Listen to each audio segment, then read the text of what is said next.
Good morning, esports fans. Welcome to the start of MDI Global Finals Week. But first, before we get to the Global Finals this weekend, we have our English coverage of the Chinese regional weekend, where we have two teams that will be joining the 6 teams from the West, and we will get to find out together which those two teams are. I'm Dratnos. We've assembled a host of our strongest set of casters as well. We have Makes and Tettles joining me, and we will be bringing you the coverage of the Chinese weekend here. So let's take a look at the teams that we have playing this weekend. Tettles, why don't you tell us about who's playing in this group? Yeah, so I think right now the two front-running teams are Identity and Interrupt. Both of those teams ended up putting up 23 Ecodome and 23 Gambit during time trials. For Identity, it is a team that is made up of Green Player and Stamp members from last season. If you ended up watching any of the MDI last season, those are the top two teams from the Chinese region. For Interrupt, that is a team of more live key pushing style teams. At the same time, they perform really well season in and season out on live. For the other 4 teams, we have Go Big or Go Home and Moonkin Cooker. Both of those teams participated in the MDI last season. It's kind of interesting to see if they're going to be able to, have a better performance. I think, again, Identity and Interrupt seem like, just from time trials, like they have a little bit of a better performance. But for Moonkin Cooker and Go Big or Go Home, we've seen time and time again that, playing in the same composition season in and season out is a great way to improve. For Liu Yun, that team is brand new to the competitive space. I think that if they were ending up winning the Chinese finals, it would be a huge upset. And then for Phoenix Gang Media, we saw them in the TGP in season 1 of The War Within, and they were the second place team coming out of the China finals. Yeah, Can that's I just Phoenix. quickly say, Moonkin Cooker, we always ask our team some questionnaires and stuff. Moonkin Cooker always just make me so happy when I see what they have to say. Their team note basically just says, and I'll shorten this, meow, meow, meow, meow, meow, meow, meow, meow, meow, and it goes on for a while like this. It's great. That was just their answer to one of the questions sent to them? How do you want to be introduced as a team? That's great. So we did do time trials as well in this region. We could take a quick look at the time trial times put up here. So that left-hand side there is Gambit, and then on the right-hand side is their Ecodome timers. You can see on this little table here. So what are we looking at across the 6 teams here? I guess we definitely have our 2 front runners. Yeah, obviously the 2 front runners putting up the 46 points. That's a pretty big deal. Go Big or Go Home timing the Gambit with the round down rule. Yeah. At 0.975. I don't know if I've ever seen a key get so that's closely close. timed. Now, these time trials were done post Turbo Boost. So whenever we saw the Western teams, all of their time trials were done pre-Turbo Boost, but all of the group play weekends were done post-Turbo Boost. And so, for Identity and Interrupt, I think that the showing and being able to put up that 23 Ecodome Aldani, that's always been a chase key that we've seen a lot of teams struggle with, at least during the Western region's group play weekends. And so it's like, I think that the teams are able to solidify those +1s, have a significant leg up against the rest of the competition. All right, let's take a look at the 3 maps that we will be starting off our weekend with here. A lot of different options. It looks like, so we got Ecodome over there, then Priory, and one of the Tazaveshes. No way to know which Tazavesh. You want to hedge a bet at which one it is? I'm going to say it's Street, since they had the Gambits in the time trials. And they also had the Ecodome, right? So I will hedge a bet and say this actually reads as Streets.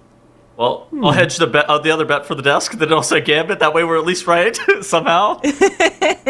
Well, we are sure that it's Priory and the Ecodome, which are both really interesting dungeons, right? We've seen the Priory cap out, I would say, low in comparison to something like an Ecodome or a Gambit. So that'll be really interesting with how difficult this dungeon is to see how it's actually going to be doing, and we'll see once these teams actually enter who's going to start in which dungeon and who's going to bring which classes, of course. All right, so without further ado, we will get underway here. We can see exactly which Tazavesh it is. Ooh, it is indeed Streets. You can see down there in the bottom left, we have Go Big or Go Home working in that Streets. Identity, Interrupt, and Moonkin Cooker, the other teams we're currently looking at, all starting off in that Ecodome, which doesn't surprise me because that, of course, being the time trial key and one of the keys that goes to the highest levels, at least of these 3, I think it's probably the key that goes the highest today. Yeah, so these teams do still have to play around the spec variety rule across this weekend, right, Dratnos? Yeah, so just like in our Western group weekends, we do have a updated version of the spec variety rule in play here. The way that this is going to work is that at the end of Friday, we have 6 teams, or I guess Friday, so Monday. At the end of Monday here, we have our 6 teams, and we're going to, first of all, we're going to eliminate the lowest place team, and we'll do that again at the end of Tuesday. So our 2 lowest place teams will not be making it to the last day of competition here. And each day, we're also going to be restricting specs from all of the surviving teams. We're going to be restricting your 2 most played specs at the end of Monday, and then at the end of Tuesday, we're going to again do a restriction. We're going to take a look of the specs that weren't already restricted, your 2 most played specs again, across both Monday and Tuesday. So it is a difficult rule to play around. If there's a tie as well, we ban the tanks and the healers before the DPS, which is usually not how the teams would prefer for it to be set up as well. Yeah. So we are seeing a lot of different specs being played to play around that already. So the meta spec that or the meta comp that we're expecting to see the most in the highest keys is Prot Warrior, Resto Druid, Frost DK, Beast Mastery Hunter, and then that last spot is a little bit more flexible. We've seen the Elemental Shamans, the Havoc Demon Hunters filling that spot depending on the context. And you can see most of the teams we're watching right now aren't using many of those specs. In fact, we've got like a BM Hunter for Interrupt and Ellie Shaman for them, but people are flexing in. They're playing like the Unholy DK instead of the Frost DK, or we've got a Destro Lock in play here for Moonkin Cooker down there in the bottom right, which is pretty exciting to see. Look at this. Both Moonkin Cooker and Identity are playing Destroyers into the first boss here of Ecodome Aldani. Very dangerous. I thought that Moonkin Cooker was about to wipe there for a second. They all dropped incredibly low. Interesting. Yeah, interesting idea. I wonder if that will continue as we go up into the higher level keys. Of course, we're starting off at Keystone level 17 across all 3 of these dungeons.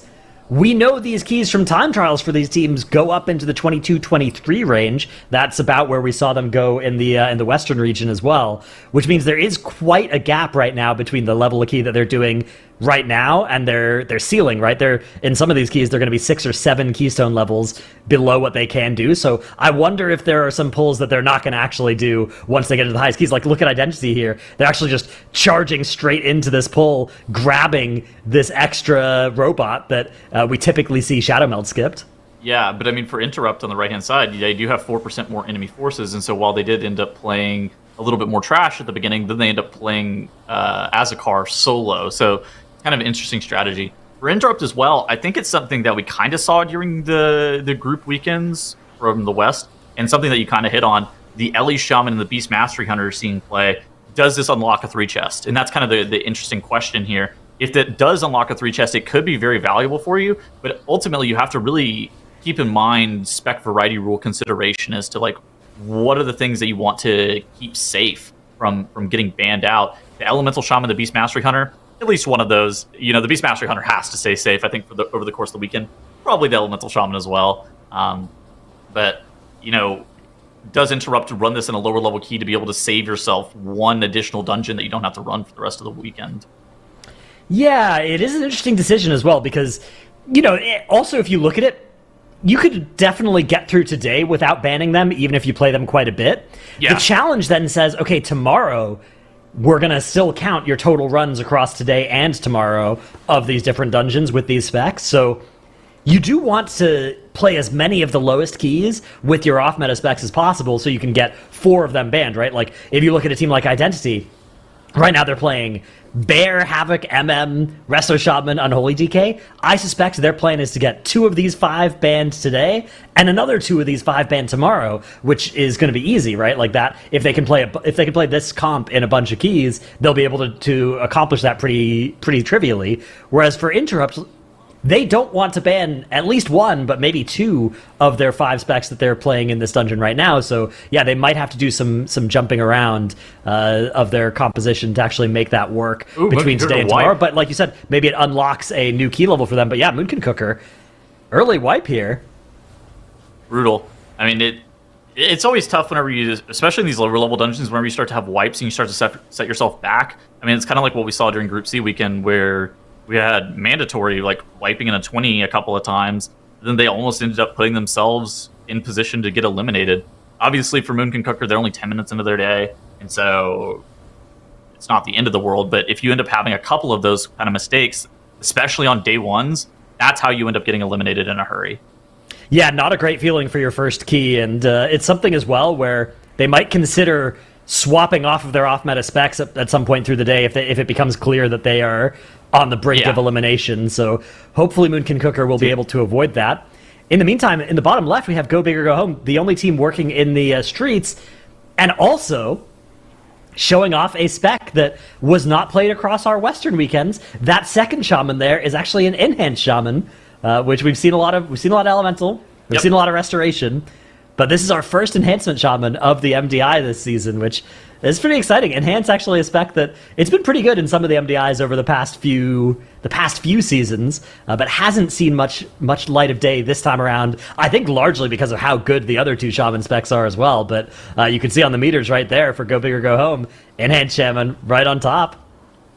I think that for me, I'm interested in your thoughts on this. I think that the most interesting things that I'm kind of looking forward to seeing is how good does the Chinese region end up looking?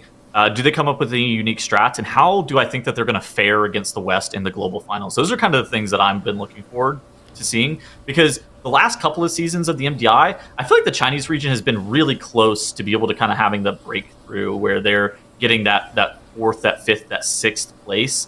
And instead, they've kind of had some unlucky situations happen where they've gone like seventh or eighth. Yeah, and this is a region that has some of the best Mythic Plus players in the world, right? They won, of course, it was the very first TGP, right? The very first... They won the second one. I think they came in second in the first TGP. Which was, of course, sort of the introduction to this format before we made it our main MDI format. But we do have a replay here. Always a bad thing. Yeah, not something that you're hoping to see. I think this is Moonkin Cooker. Yeah, it looks like they've got into combat with a banished mob, the Sentinel, of course, and they were punished immediately.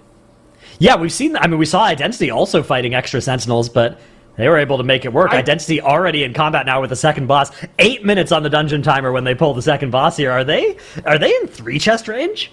It's kind of an interesting question, because if they were able to 3-chest this dungeon without playing any of their meta specializations, meanwhile Interrupt plays some of their meta specializations and 3-chest this dungeon, it kind of sets up Interrupt to have worse spec variety rule consideration moving forward. Look at the dungeon timer between Interrupt and Identity. I guess Interrupt have gotten in combat with that second boss really quick, but they have a bit of a slower first boss split compared. Identity don't have the nameplates of the mobs turned on. That's great, yeah. Don't need those. They're practicing for midnight. Jeez. Oh, wow, they actually go into the intermission phase, and the boss is so far on the side there that it actually makes it difficult to get these warp strikes dragged straight through the boss. Huh. Yeah, we've seen actually across our Western region, some teams would deprioritize. Like, you look at that boss and you think, okay, what must happen during the intermission is all 6 of these strikes have to go through the boss. Yeah. When we were watching the Western region, though, there were some teams where they were like, okay, look, these 2 people, when they get targeted, they don't actually have to go through the boss. Just keep planting, keep doing your damage, don't get double hit, and we'll take a little bit longer to push the boss, but it's fine. Something that's interesting to me is, so since Streets is one of the dungeons that we have today, something that we know about Streets is that the 3rd DPS slot, the one that's normally occupied by the Elemental Shaman or the Havoc Demon Hunter, tends to be occupied actually by an Arcane Mage in Streets of Wonder, similar to what you see for Go Big or Go Home down in the bottom left-hand corner of the screen. Now, but something that we did see in Group C weekend is Havoc Demon Hunter was used in Arakara, but because it was only used realistically in Arakara, that allowed it to get banned on day 1, meaning that teams could play the Havoc Demon Hunter in all the dungeons on day 1. I'm surprised that for some of these teams, they're not actually locking in that Arcane Mage for some of their day 1 play.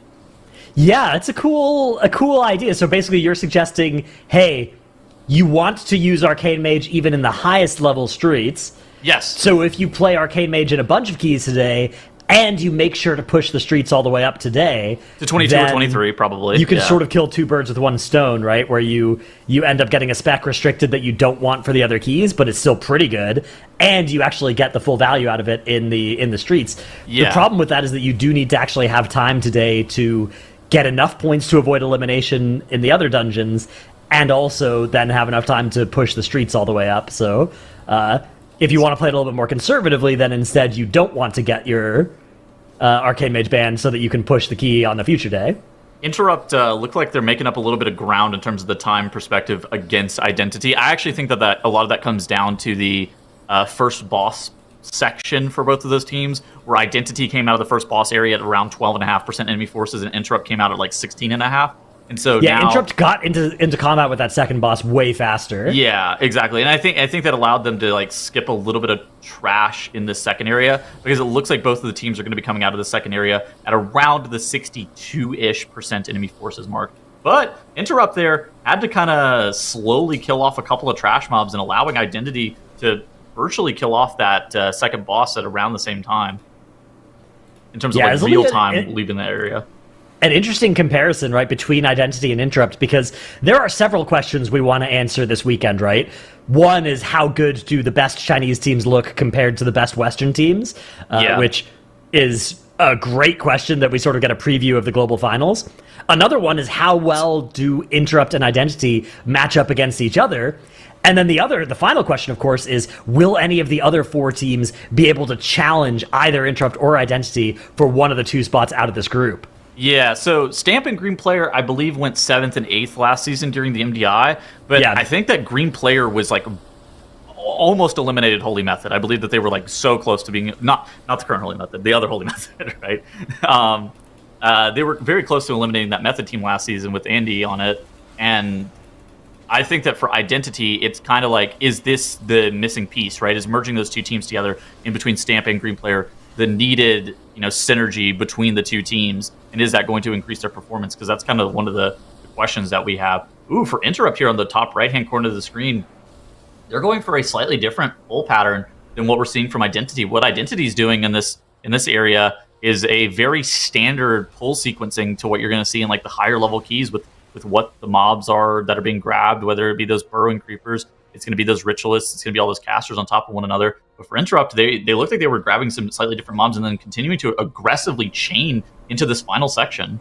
Yeah, both teams very much looking like they're playing for that 3 chest. You can see 5.5 minutes left for basically both teams before that will go away. Pretty good news, though, if they can make it happen, right? And actually, you can see Liu Yun, we've got down in the bottom right now, also on a pretty similar pace in this part of the dungeon, fighting those pact speakers before the last boss. And once they kill off both of these pact speakers, they can get in boss combat. Here at Keystone level 17, a boss takes, 3.5 minutes, maybe? That's a good question. I mean, Soulscribe generally is one of the longer fights. Identity and Interrupt have notably been holding their Bloodlust for an extended period of time, and Liu Yun, that we did see in the bottom right there before they went away, had just pressed their Bloodlust on those pack speakers. I think it's probably around the 3:30 mark if you have Lust for it. If you don't have Lust, I would maybe say around 4 minutes. Interrupt might have a bit more boss damage, though, considering the DPS comp. Yeah. Although does an absurd amount of boss damage, which Identity have access to. Instead, Interrupt playing that BM Hunter, which I guess BM also does great boss damage, but especially in Lust, really benefits from that cooldown. Havoc might actually end up being the key boss damage dealer for Identity here. In comparison to Interrupt, that's going to be like, okay, we have 3.5 minutes. We have 2 Ascendances that can get pressed. I mean, look at for Interrupt here. They have their Ascendants coming up. As long as they can get the boss pulled within the next minute or so, they're going to be able to press 2 Ascendances on that boss. And with the Bloodlust, that, in my mind, should allow them to be able to kill off that boss in time. Where for Identity, what they're looking forward to is, we're looking for funnel, right? We're looking for a lot of mobs that we can get stacked up on the boss. That way our Havoc Demon Hunter can kind of pop off on that boss with that Wounded Quarry. Yeah, I really like the Havoc Demon Hunter comp if we get to fight trash with the boss, which we know that teams almost always do. You get to grab some of those creepers, some of those waste creepers, and some of the phase blades. Identity also grabbing this patrol. It's going to include 1 ritualist that does need to be interrupted as it's being brought forwards here. But yeah, they're going to get into boss combat here. 3 minutes, 22 seconds to kill this boss. Both teams actually getting in boss combat right around the same time. Will they be able to get this done in that time window? We can see Lust popped for both teams as well. We can get a little bit of an idea of the damage that they are bringing to bear here. That Elemental Shaman Ascendant's really popping off here for Interrupt, and then the Hunters for both teams doing some absurd DPS as well. We get 2 Ascendances, too, which is like a huge deal. to be able to actually be able to do a bunch of damage to the boss. On top of that, Bloodlust as well, just the natural mechanics of Soulscribe, getting that damage amp for both the Havoc Demon Hunter and those Hunter DPS and the Elemental Shaman on all of this Bloodlusted cooldowns is just like a multiplicative damage source. And so that allows you to be able to burn a significant chunk off the boss immediately. You see both of the teams there at that 69-ish% threshold right as that Bloodlust is expiring after 40 seconds. Oh, 6-7% for both teams, and now they're under that. 2 minutes, 2 minutes 25 seconds left. So, okay, in the first minute, they were able to deal with a third of the boss's health, and they have more than 3 minutes for this. So they're on pace. Both teams actually are on pace to get this done, but they're on pace by a little bit of bonus time, but they might lose that because of the lust falling off, the cooldowns falling off. So this is going to be a tight check between these two teams. I think that Identity slows down boss damage. In theory, I think from composition to composition, Identity should slow down boss damage a little bit slower than Interrupt. Like, I think that their average boss damage outside of cooldowns should be a little bit higher. But for some reason, Interrupt is just doing way more damage to this boss. This could be due to practice, could be due to comfort on the specs, could be due to a wide variety of things. Probably not due to the Holy Paladin, but, the Holy Paladin is doing a little bit more damage than that Restoration Shaman. Yeah, the Havoc Demon Hunter as well has now lost that funnel, right? The extra enemies are dead. Yes. So that bonus wounded quarry damage is gone. And yeah, it's going to be very close now. We have very little time left, about a minute before this 3 chest goes away for both Interrupt and Identity. Identity under that 33% mark, so they are also maybe on pace, but it is Interrupt who are charging forwards 10% ahead of Identity now. So again, that direct comparison between these two teams looking really solid for Interrupt, although they are burning, they're putting a use in on both BM and Elemental Shaman, which might cost them later, might force them to play differently later. But look at this. Interrupt are going to put that key on the board with a bunch of time to spare. Identity still 20% to go on the boss here. So they are getting the damage amp here, the 3 stack of that damage amp, and you see that they're moving as a group, just trying to slowly accumulate all 3 stacks of that, and they're trying to min-max the uptime on that damage amp, and now Soulscribe is at 10% HP with 30 seconds remaining. Once that 3 stack of the damage amp falls off on these players, this is why Soulscribe has so much HP. It's because it's assumed that you're going to be having a high uptime on that damage amp, so their damage slows down a little bit, but it doesn't slow down by too much.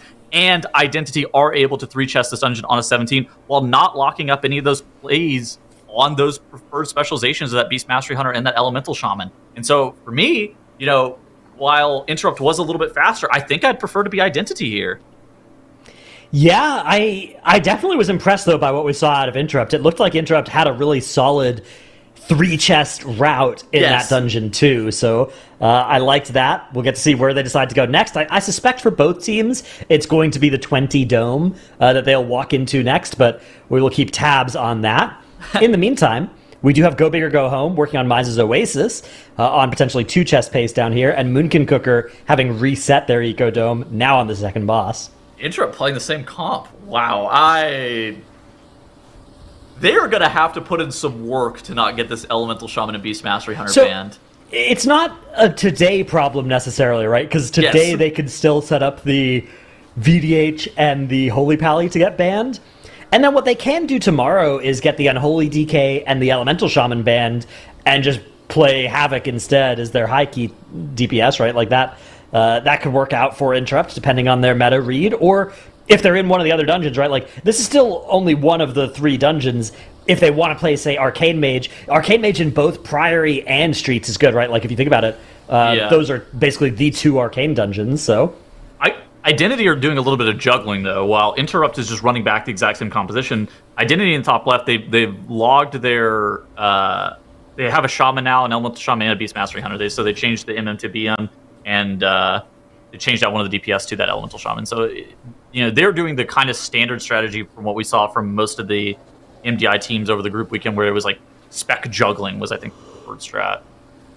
Yeah, exactly. They're going to do a little swapping around, and that's going to keep the total number of runs a little bit lower. This pull is insane by Interrupt, by the way. Pulling these destroyers into the boss.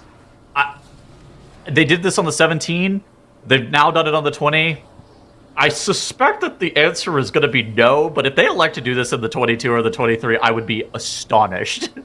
It's an extremely dangerous pull, but on the other hand, how much more lethal is it in the 23 than the 20? Because their health actually did not drop very low. It looked scarier almost in the 17 than the 20 when they were doing this. I mean, it's the destroyer line, right? Like that's the scary part is anytime you end up getting targeted by that beam. Yeah. While it is outrangeable, and so in theory your squishiest members are this elemental shaman and this beast mastery hunter, so we could outrange it.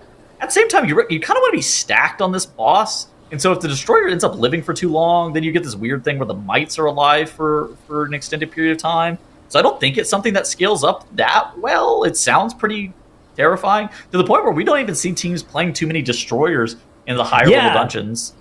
So in the Western region, those destroyers are often skipped on the way in and out of this boss room, right? You use Shadow Melt Potion on the way in and on the way out to avoid fighting those enemies. So it does save you. I mean, if you can kill the boss while doing this, though, then this is a huge time save. So exciting to see. I mean, you can see Identity also in combat with those mobs under the boss right now as well.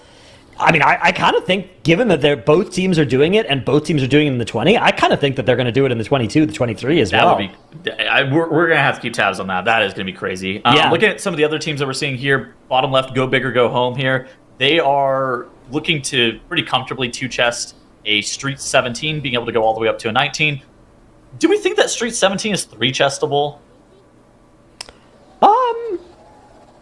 It's probably close, right? I think it is possible, yeah. Like, I think if if we had a competition where the entire goal was to three-chest a 17 Streets, I think teams could do it. But I don't think that it's one of those things where it's doable without having really optimized for it. Or maybe playing meta comps and stuff like that. Yeah, exactly. Like if you want to play. But on the other hand, like we said, Streets does have the advantage of being a dungeon where the Arcane Mage is preferable, and also you just always play it it's good for your spec variety rule too. Yeah, it's interesting. And then for Moonkin Cooker on the bottom right, we saw them wipe in the Ecodome 17.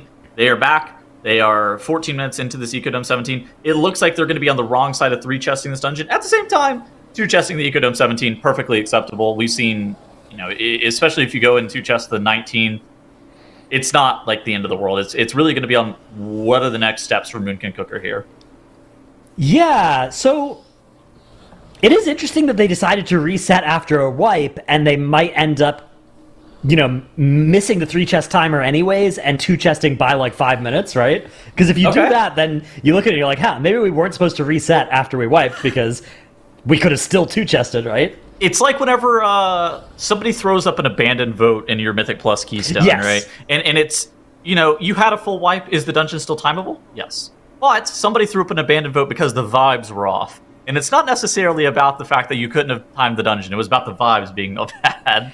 I think it's also a case of it's early. It was very early in the dungeon that things went wrong for them in the previous attempt. So if you're not confident, it can be really nice to buy yourself back those extra 4 minutes of time that you lost. But depending on how well you know your timer, sometimes you can make the call that's like, actually, this doesn't matter. Offensive CDs are super scripted too, and then once you start freestyling your offensive cooldowns, things become a little bit weird. And so that's why you see teams kind of more or less electing to just reset, especially if they have something go wrong within the first 5 minutes, because they'd rather just have that assurance of being like, okay, so all of our cooldowns are going to be synced up, just like we had during practice. Yeah, it is nice to not go off script, right? You get to restart and have everything be like normal instead of being improvising. This Beast Mastery Hunter specialization, obviously Moonkin Cooker doesn't have it, but Beast Mastery Hunter and Elemental Shaman just lose so much damage whenever they die. It becomes really annoying to actually try to recover. Ooh, Moonkin Cooker having a death in the bottom right. Oh my god, not good. What was that? The burrowing creeper up? It looks like it was the circle cause. You can see there another one of those going out from one of those waste creepers. I was wondering if maybe it was the Earth Shatter from the big creeper, but they don't have that. We're not in combat with one of those, mercifully. Yeah.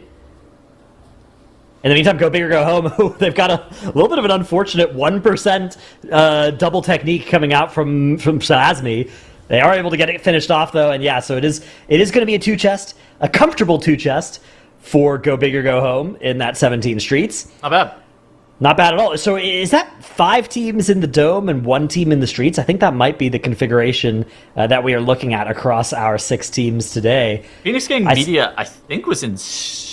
Streets. Oh, yeah, okay, so 2 teams in Streets and 4 in the Dome. Yeah, nobody went to Priory of the Sacred Flame.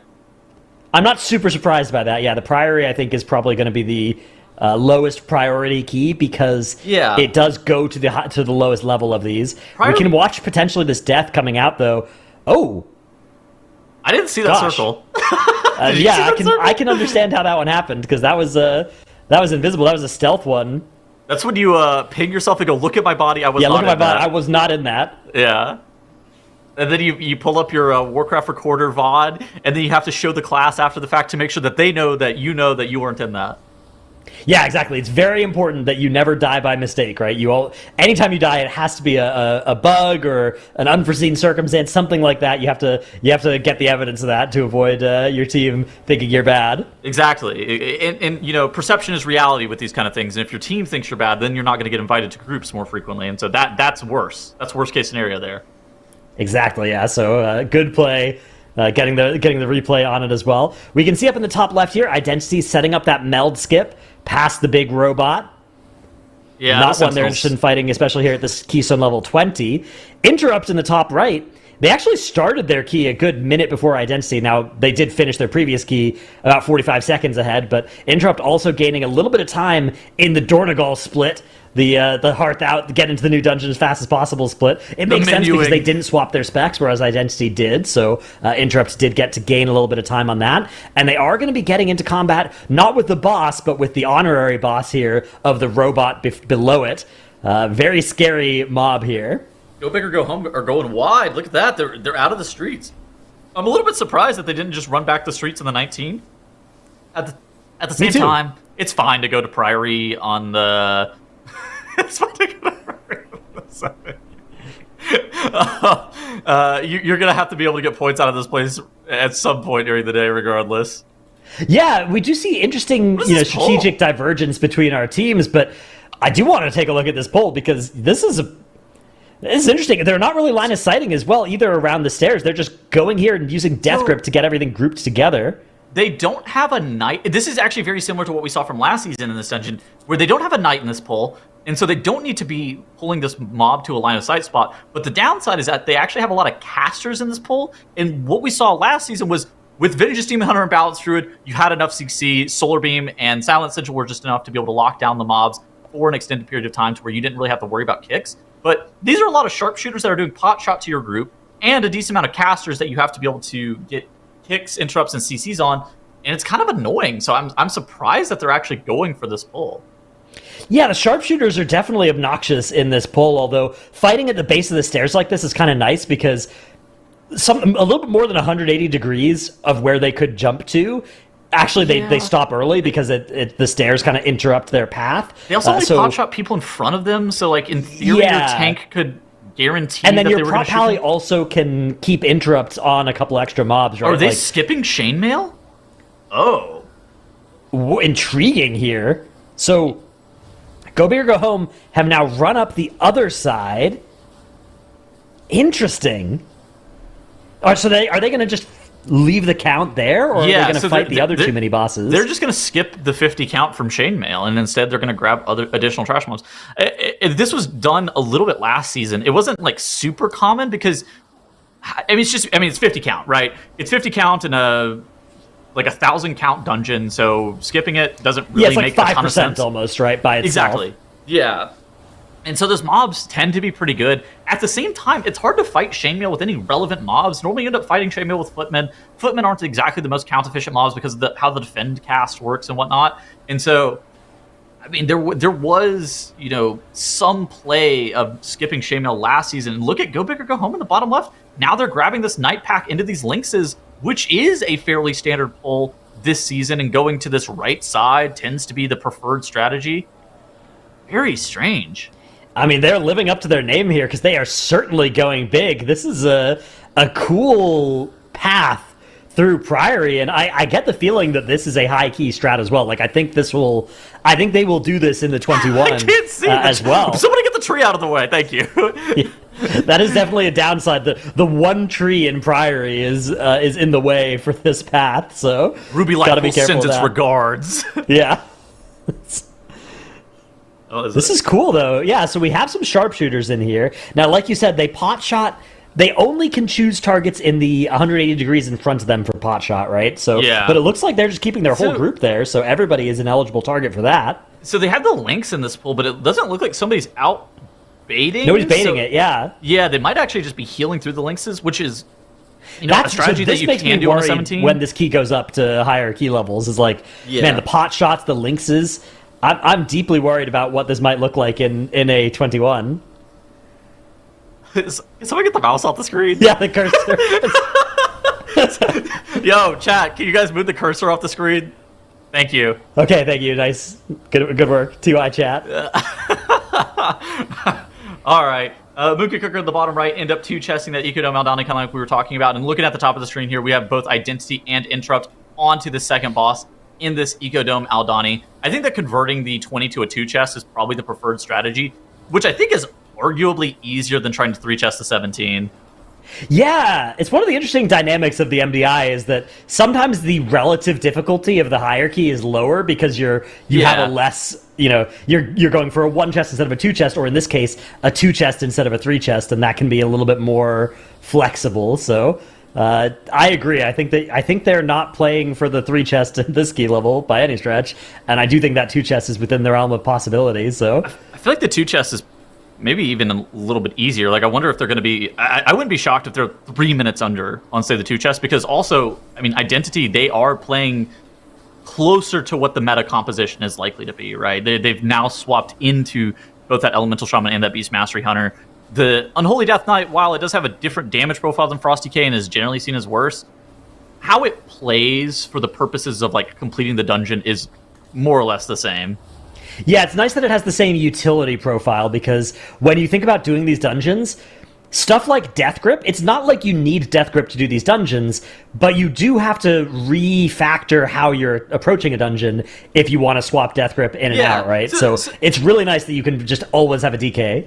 In a dungeon like this, AMS, I think AMS is like a clear example Right. on this boss. Being able to AMS the javelins on a 20 versus a 23, the DK, while they might be doing less damage to things that you care about, it's a fixed variable as to, like, okay, they're death tripping the mobs, they're getting the mobs stacked up quickly, and then they're able to AMS off these javelins. And, like, those are huge deals. They're also able to, the kick rotation. All right, we're going to put this Elemental Shaman and this DK on the exact same mob. Then we're going to be putting the healer, the tank, and the hunter on the other mobs. And so you kind of already have this pre-established strategy of who's kicking what to kind of expect. And those similarities make it easier to learn the lower level keys. It just makes it easier to play.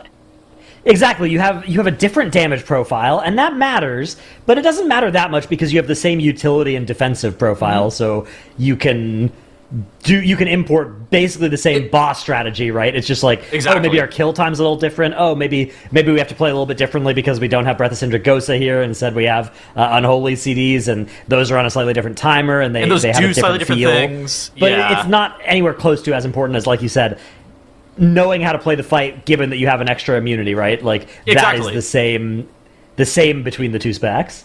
And it's like, whenever you're doing these, like, lower level dungeons, I think trying to keep it as consistent as possible for the spec variety rule purposes, right, is kind of an important variable, because we saw it last season with the spec variety rule whenever it was slightly different, where teams played the same classes that they were going to play on the final day, but they weren't playing the same specs, because it just, again, makes it easier to learn the dungeons. Oh, did they miss okay, they did not miss the freezing trap on that ritualist. Look at this Identity here. They have killed off the second boss. And we got some split timers. I don't know what these splits are in reference to. I think it's their previous run of this dungeon, even though it was the different key level. I'm not 100% sure, though. Yeah. But, if Interrupt is faster in the key level, in 3 key levels higher, I would be surprised. Wait, no, that doesn't make sense. Yeah, because it's 5 minutes on the first boss versus 3 last time, so it wouldn't be a green number, it would be a red number. What's a 2342 and a 2343 in reference to, though? Because that's not the... Is that the 2 chest timer? That's not the 2 chest timer on a 20... Or on an Ecodome, because that's a 31-minute dungeon, right? I think so. So Maybe it's practice timers or something? Maybe it's time trial times? Oh, it could be versus their time trial times. It could be versus...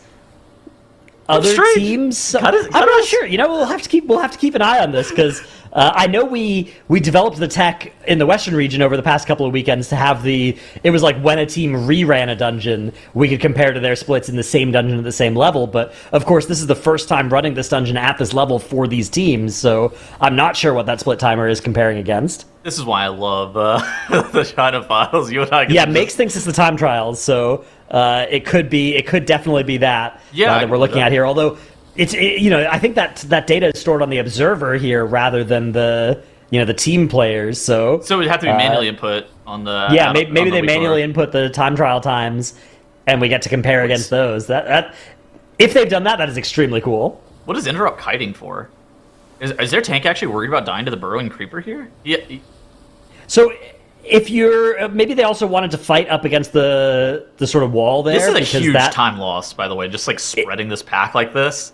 Well, the way that the little rift stalkers teleport, if you do fight up against a wall, you can manipulate that a little bit better and keep them from teleporting super far. It's more like, okay, our DK is going to be struggling to get up time. Our beast, since the pack gets spread, our Beast Mastery Hunter pets aren't able to effectively cleave. The Elemental Shaman is missing some Chain Lightning bounces, and our Earthquake is like not stacked. Yeah, so, the Earthquakes are the worst part for sure. Yeah, whenever you start spreading the pack like that, you can make the pack take 10 to 20% longer just in terms of kill time because you spread the pack like that. So it's like, while it makes sense to kind of kite, you better have a really good reason, in my opinion.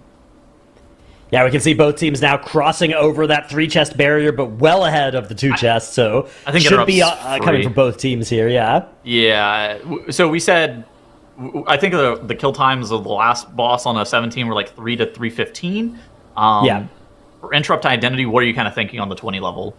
I think we're probably looking at more like a 4-minute boss fight, maybe 3:45, somewhere in that range. Okay. I think I could buy that, which I mean, looking at the timers for both Interrupt and Identity, barring a couple mistakes, they should be well. You can look at the Lust. So, yeah, the Lust is going to be coming up like at the end of the boss for Interrupt. That's a good shout. Whereas for Identity, they actually are going to have it earlier in combat if they want it. Yeah. There's a little bit of a scary kind of part here whenever you go and grab these burrowing creepers. If that large crawler is in the way, you can accidentally grab that mob, and that will end up ending your run even on the way. Yeah, we saw that almost happen to, I believe it was mandatory in the Group C weekend over in the Western region. Extremely sketchy enemy to get in combat with ever. I ended up playing, I think, like a couple days later, and we had the exact same thing happen to them. It's just a thing with that rift stalker. If you don't end up like pulling the trash pack through fast enough, that rift stalker can get like stuck where that big creeper is, and then ends up pulling it, and it is just the worst thing ever. Yeah, it's a very easy mistake to make, but it is certainly a mistake. It's something you are hoping to avoid because that is very punishing, hyper lethal mob. So something you got to play a little bit around. But yeah, we are in combat already for Interrupt. Wow, Interrupt are just melting this boss. Even at Keystone level 20, this thing is dying so fast. Yeah, I mean, they haven't even pressed their Bloodlust yet. So probably Lust gets pressed on the second Ascendance here, and then you just save Unholy Assault and DT for that. Call the Wild and Call the Wild and 100 damage is normally fairly... Actually, I was going to say it's fairly flat, but that would actually just be a straight up lie. Call the Wild is a huge damage spike every minute, but... I think the big damage gain is going to be like those Nether Prisms stacked for that Unholy Death Knight and that Hunter. So it's probably like Prisms plus the Ascendants. That's where we get the Bloodlust press for Interrupt. Yeah, Lust will be off cooldown here in just 5 seconds, so it'll be ready. But I do think we're going to wait for the Ascendants as well before it actually gets pressed. Although, this boss.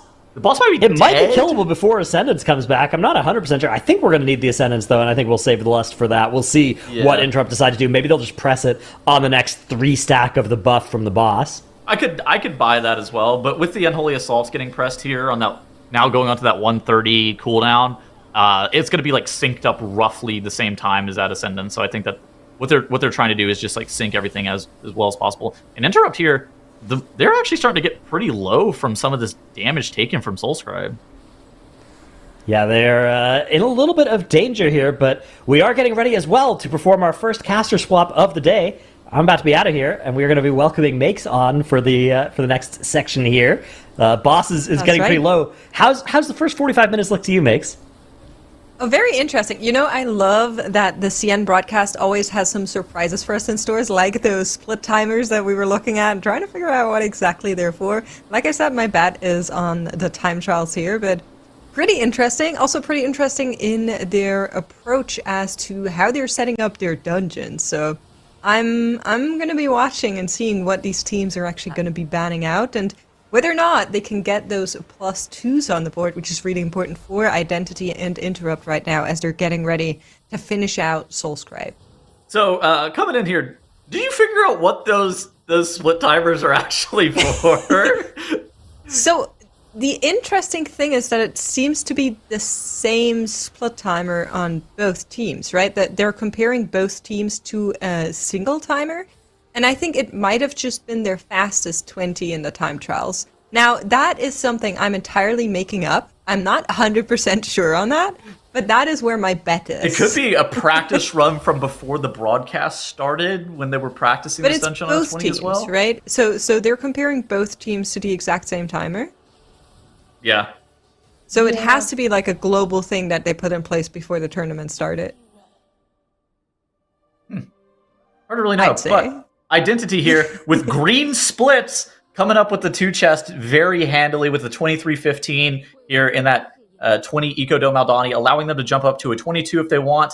It's probably the most likely situation is that they start to go wide, right? They go into the streets or that Priory of the Sacred Flame. Mm-hmm. I'm not sure. So because we also have the spec variety rule in place, I think it makes more sense to kind of get your starter and builder keys out of the way, which is what I think all of our teams are going to try to do before you actually lock in some spec switches, just in case, you know, any of your +3 plans goes awry and you have a +2 instead or something like that. Stranger things have happened before in the history of the MDI, so I like that approach, and I wouldn't be surprised if we're going to be seeing them load into one of the 17s they haven't done yet. I've seen some questions on chat about this overlay, because it's a little bit different from our normal group overlay. These teams haven't all done their 17s.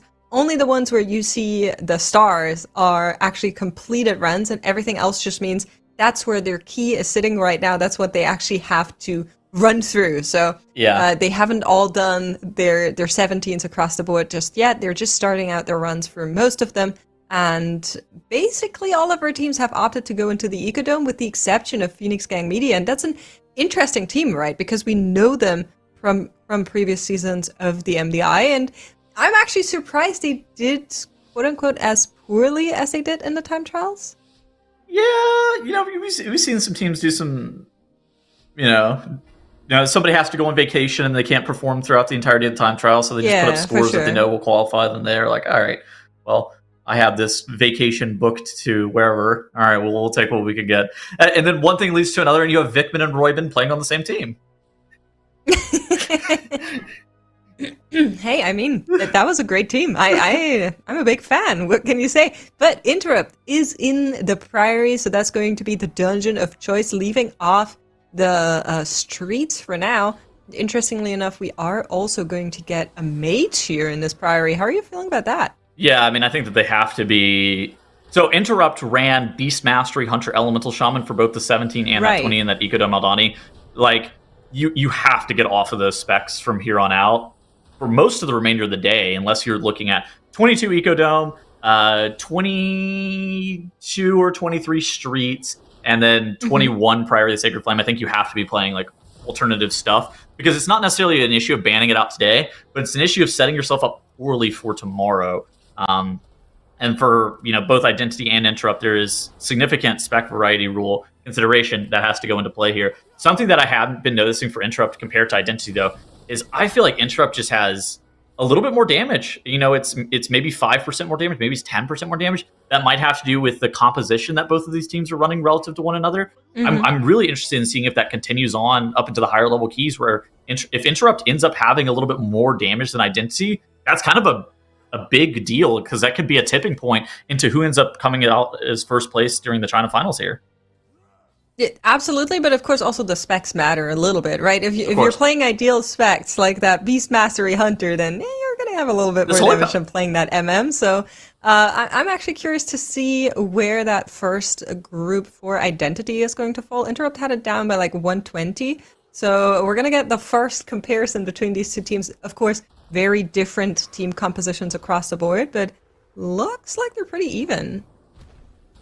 Yeah, I think I preferred the Identity comp in here, mostly due to the fact that I think that the Havoc Demon Hunter is just a little bit better than that Arcane Mage, and I think you're getting better buff coverage from the Bear Druid and that Restoration Shaman compared to the Vintage Demon Hunter and that Holy Paladin. But at the same time, Holy Paladin I think naturally does a little bit more damage than the Restoration Shaman. Yeah, very I'm mostly slightly. curious about how they deal with that very last gauntlet of the Priory. Of course, on the 17, that's still not the biggest thing in comparison to what some other dungeons hold. But once we get into the higher levels in this Priory, we've seen many teams fall prey to a certain friend named Brompike and his servants, and that is definitely something I'm a little bit worried about as we're looking for our teams to push further on. I want to talk a little bit about Moonkin Cooker because I think they're a team that has a lot of flair, you know? I think they come in and every single time I see them, I'm like, this team, they have style, they have the humor, they have the charm, but they usually don't have the highest performances. Why do you think that is? Well, I think they're a little bit worse than some of the other teams that are performing this weekend, if you want me to be very honest. I think it comes down mostly to practice. Like whenever you actually look at some of these top level MDI teams versus the rest of the field, like what is the thing that separates some of the top teams from the rest? Very rarely is it just like raw ability. Although there's some level of that is at play. A lot of the times it comes down to like ability to be able to practice, how much time you spend practicing, and how refined you are from every single season. Like how much time have you actually put in just as a group. And for Moonkin Cooker, this is the second time we've seen them. But for teams like Identity, yeah, I mean, Identity's played together, maybe not in this exact 5 stack, but all of these players have played together in tournament settings for 2-3 years at this point. And so, yeah, I mean, if you're a team like Moonkin Cooker, it's going to be very difficult to be able to compete sometimes. But at the same time, kind of building up that rapport with your teammates is a huge deal. Yeah, I think so too. I think it's partially the time investment and partially just having the experience as a group, where it's like time investment can be like planning routes, having good ideas on how to skip things, being really good at kind of timetabling out your day, spreadsheeting your runs. And experience is just as a team running into issues together that you're solving, and then everybody kind of finds the role they're best at to try and solve issues that are going to arise one way or another. Very few teams in the history of MDI have never had, well, I think no team has never had an issue. So that's just something you will need to figure out as a team. And I think that's a big part as well. But I would love to see Moonkin Cooker, hopefully this is the second time we see them, like you mentioned. Hopefully we see them a couple times more and then they can grow some more. They're definitely my favorite wildcard team. I think as well, something that's a little bit underrated. I mean, we just kind of take it for granted from some of our top teams, but your ability to be able to play like meta compositions and be able to like seamlessly spec and class swap is a huge deal. And it to the point where it's like pretty difficult to just be able to swap not roles, but classes season in and season out. And we just kind of look at teams like Holy Method and like Mandatory. Oh yeah, we have this expectation that they're going to be the best because they're always the best. There might be some metas that just do not favor them, though, right? Like, oh, okay, we don't have somebody who can play, Beast Mastery Hunter and Elemental Shaman. That should be the same person on our team. Where it's just like, okay, well now somebody has to start learning this new spec, and then it's like, okay, well you have like a learning curve where it's like, okay, well maybe they're not great at it right now. Hopefully things work out like they always do, and they get better at it. And that's kind of the way it is for all the teams, where it's like, you see what the meta comp is. There's a reason that it's the meta comp, and then you're like, okay, well, we need to be able to figure out how to play that because we are fighting against the best teams in the world for 0.1%, where in most situations it doesn't even matter. you could play something that's slightly suboptimal and you could still get, the rank 1 Mythic Plus title or whatever. But whenever you're trying to win the MDI, of course, you have to play the absolute best stuff. Yeah, I think so as well. I think it's not only being really good at the best in slot classes, as I like to call them, but also having good ideas for alternative team comps, right? And we've seen lots of different approaches, even right now on our screens, where teams are like, oh, we're going to play one really good spec per run, and then the other two just switch to something a little bit more suboptimal, or everybody's going to go to like suboptimal specs, but we'll play them for longer in comparison to the other. So like that's a very intriguing thing to me, but we do have a death there on Moon King Cooker, thankfully able to res them back up with the group. For them, it would be really nice if they could get at least that +2 on the board. If I saw correctly, I think that +3 in the 19 is definitely off the table for them, but still a +2 give them access to that 21. So that should be a nice key level to continue on. Hopefully they're going to be able to make that. Ooh, Yu Yun actually one-chested the 20, and now with the exact same composition that they've been playing all day, have elected to go into that 21 in the Ecodome Eldani here. That's interesting, mainly because of the composition that they're playing, right? So obviously, being the first team on a higher level key like that 21, it puts a little bit of pressure on you, but at the same time, if you are entering those higher keys on the same composition, does that just mean you're going to play this composition all weekend? Definitely something we've seen. Well, you can't play it all weekend, but you can play it for all of today, and then only 2 get banned out. Yeah. If that is their goal, then it could just be the tank and the healer that they want to get banned at the end of the day. They are playing that Frost TK as well as Havoc Demon Hunter and Moonkin, so all of these specs are specs we have been seeing in the hierarchies. It's something that actually ends up putting a lot of pressure on the other teams. It's not necessarily like the best strat for trying to win the entirety of the day, but it's a strat that like we saw during Group C where Mandatory almost ended up getting eliminated because they had a fairly poor day one, and then there was 2 teams during their group weekend that were just like playing full meta the entire day, which meant that their keystones were, I don't want to say inflated, but like higher levels than most people would expect because they weren't playing suboptimal comps ever. They were just playing full BIS. Oh. We are getting a replay here. It looks like a death on a hunter. Was that to the that was Rift? Moon King Cooker. So that's the one that I saw. So he got jumped by a Farstalker, and then what looked like a cast went through on him as well, and he was just done for. Poor Hunter. We're going to be seeing how they can do it. They definitely did have a rest for that, so they should still be on track for their dungeon run. It happened like 1 or 2 minutes ago, I think. So we were talking about composition a little bit earlier too. I actually think that's something that's not really discussed too much is like who's shot calling on your team. So the evolution of shot calling has been kind of interesting to the point where for a while it would be like, the tank is 1v9ing. He is the only person who is speaking. Nobody else talks. That has largely gone away. As it turns out, it is not very good, not very productive for the tank to calm. Now the tank talks whenever is necessary, and groups normally have a little bit more of a democratic approach where it's like the person with the least responsibility of what's going on or the easiest job of what's happening is the person who's shot calling, and that tends to be a DPS. This season, specs like element, like if you have your shot caller, it tends to be on a ranged DPS. But this season, if it's an elemental shaman who's shot calling, that guy is trying to fight 100 different procs, and so. It's similar with Frosty K. I've been hearing some pain points from teams that have their shot caller on a Frosty K. It's interesting that you say that because I've heard the opposite, where Frost Death Knight could play with their monitor turned off. Yes, and that that's not true. That the shot calling on a Frost Death Knight would have been literally putting it on anybody else would have been impossible. That's what they want you to believe. That's anti-DK propaganda. No, because you have all of your Rhyme and Killing Machine procs, and if you want to do the most damage during, your breath window, for example, you really need to make sure that you're paying attention to them. And then if there's kicks being called at the same time that you need to pay attention to, and grips being done, as well as like defensives, it's a lot. It's definitely, it's always a lot, but anything that I think is proc based like Elemental or Frosty K, I think you're not chilling as much. More recently though, it's kind of been like, more democratic shot calling approach where everybody can call if necessary, and it's about like who has the least amount of stuff going on at that given moment.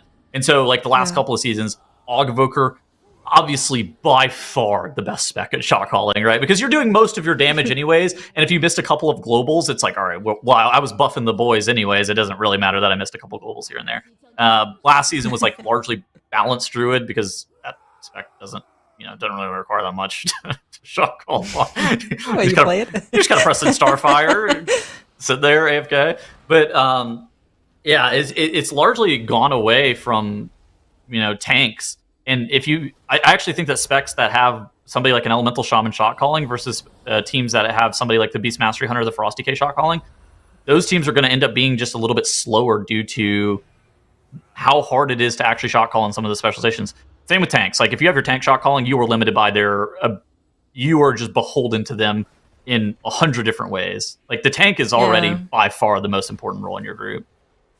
It's very interesting, right? Because we did have, they renamed, the former Team Sloth, now renamed to the last group weekend. Sorry, I'm blanking on the name. But they were actually the very first team that not only had somebody that planned their route that wasn't actually a player, but also a shot caller, similar to what we then later learned about Echo with Mirus being kind of their sixth man on the team. And that was Apple, and he's now playing as an active player, and I've actually been meaning to reach out to them and ask if he's still doing all of that work now that he actively plays, or if they have designated a new sixth player. So a very interesting question on how CN teams are handling it. I'm actually not sure. I don't think we have information on that, but it alleviates a lot of pain if you have someone externally that can give some insights, right, that isn't actually needing to play. I think Mythic Plus... Okay, so the reason that 21st Manning works really well in raiding is because, the gameplay I actually think is a lot slower than what it is in Mythic Plus, but because, it's condensed down to a 5-man group for Mythic Plus, a lot more emphasis is on the micro play of players, whether it be, where you're positioning, what you're doing, how you're moving your character through 3D spaces, and a lot more difficulty is attached to that kind of micro. To the point where I actually think a 6-man is a lot less valuable in a Mythic Plus situation, like 21st man would necessarily be in the race to war first. Now, obviously, a 6-man probably valuable, for sure. But I think a lot of these teams are already pre-planning. Okay, what is our kick sequencing? What is our CC sequencing? And they're kind of just like defaulting to this specific sequencing. So, like, take Priory of the Sacred Flame for Identity and Interrupt. It's fairly consistent with what they're going to be doing. They're going to be getting, for Identity, they're going to have the Restoration Shaman and the Death Knight on specific mobs. Then they're going to have the Hunter, the Tank, and the Havoc Demon Hunter on the other mob that they're kicking. Ideally, they don't have 3 mobs. If they have 3 mobs, then we go into a different sequence of events.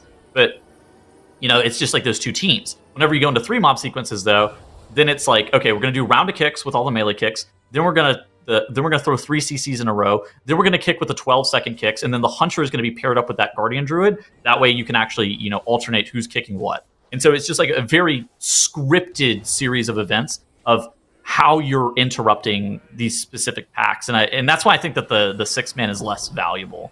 But at the same time, for creating things like weak auras, strategy, design, honestly just help, like pre-planning is a huge deal.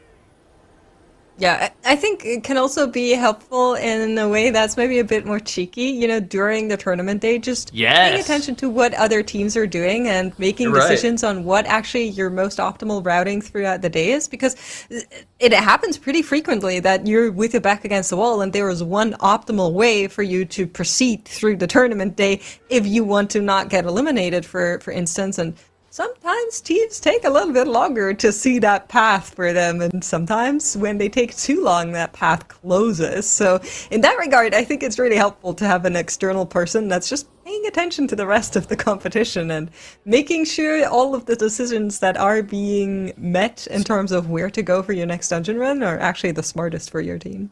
Looking at the top of our screen here, Identity and Interrupt end up killing off Baron Braunpike at around the same time, real time, but Identity are about a minute faster than Interrupt here. So I was talking earlier about, does Interrupt have a little bit more DPS than Identity? Seems like maybe the answer is no. maybe it's just maybe Interrupt is just better in Ecodome Aldani. Yeah, maybe it's the specs. It could just be that they were playing on other specs on the Ecodome, and now they're on what is less optimal for their team, right? I think that definitely factors into it, so it's pretty hard to compare them across the day. You kind of have to always compare them in their own dungeons, and then that's going to change because on the higher levels they'll play different stuff. But on the bottom left, we are seeing Phoenix Gang Media lock in their 19.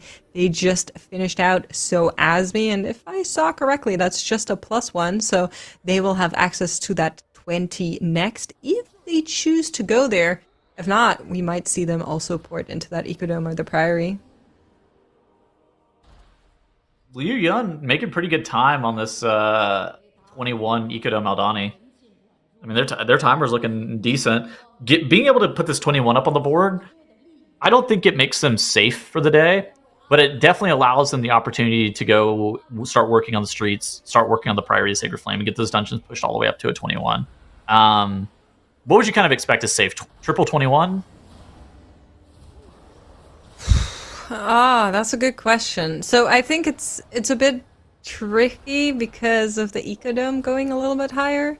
I think you're for sure safe if you have 122 on the board. Sure. I'm not sure if triple 21 is going to be safe. It's interesting because Ecodome and Streets are both, at least from what we've seen during group play, capped at 23.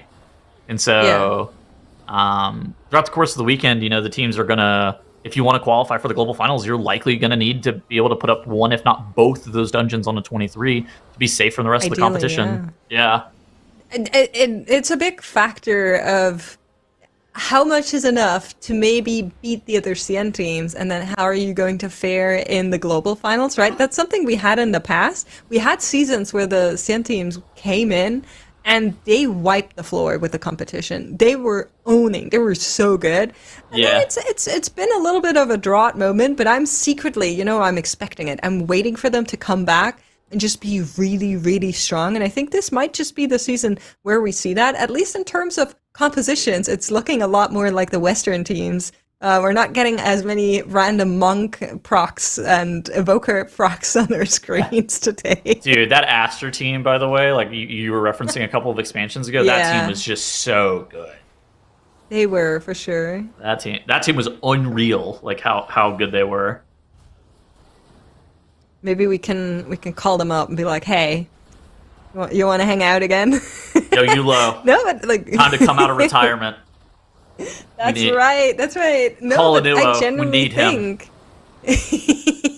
I generally think the more seasons go on for these teams, the better they get. And I think a great story of that is Missed Count. They came onto the scene. They were a decent team, but they were not what they are today, which is probably a favorite going into global finals, which is insane. That's a really strong development that this team has made. And of course, other teams are also developing and getting better over time, and I would love to see, whoever it is, a new Aster out of the CN region would be really good. I think this Identity team, I think that they've slowly been continuing to progress and getting there. Mm-hmm. I don't know how they're going to end up performing at the end of the day, but just like storyline wise, I feel like this Identity team really could, capitalize and potentially even get like top 4. It's not going to be the easiest challenge. We saw China teams, I would say, kind of underperform last MDI, where they ended up going out in 7th, 8th. That really didn't feel, they probably should have gone like 5th.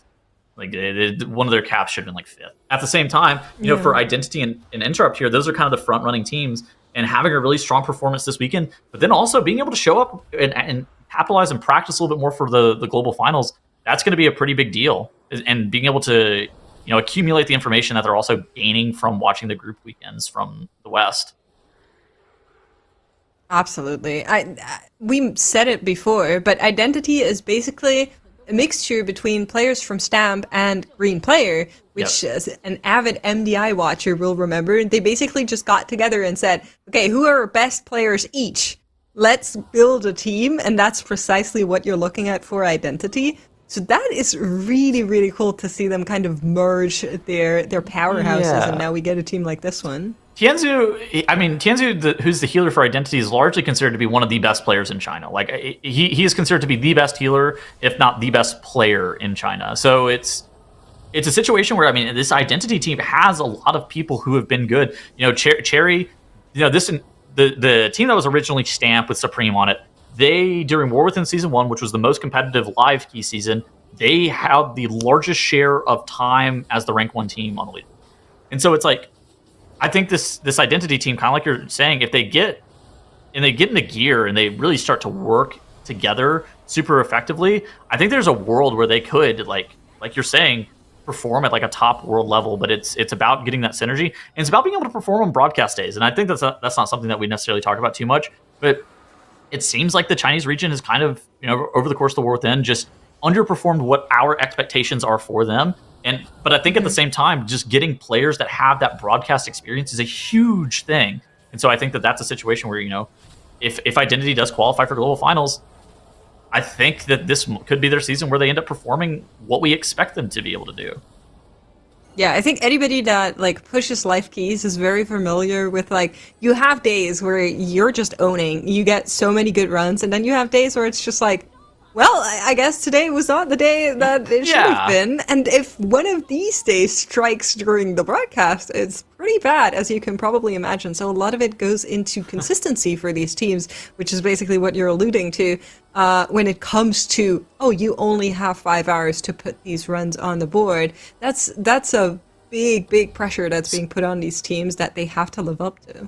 I mean, I feel like you probably know this more than anybody else, but WoW players hate variance. But there's not just variance in the game. There's variance in terms of your own individual play, right? From day-to-day variance, even where you might go plus or minus 1 full key level in terms of variance, right?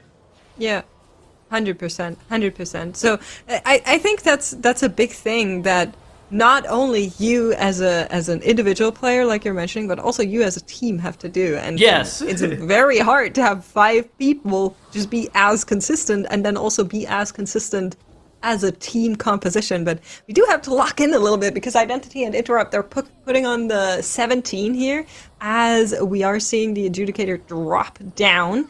And it looks like Identity is maybe getting the faster time. 1 second. Oh, they are neck and neck. Wow, by 0.2 seconds.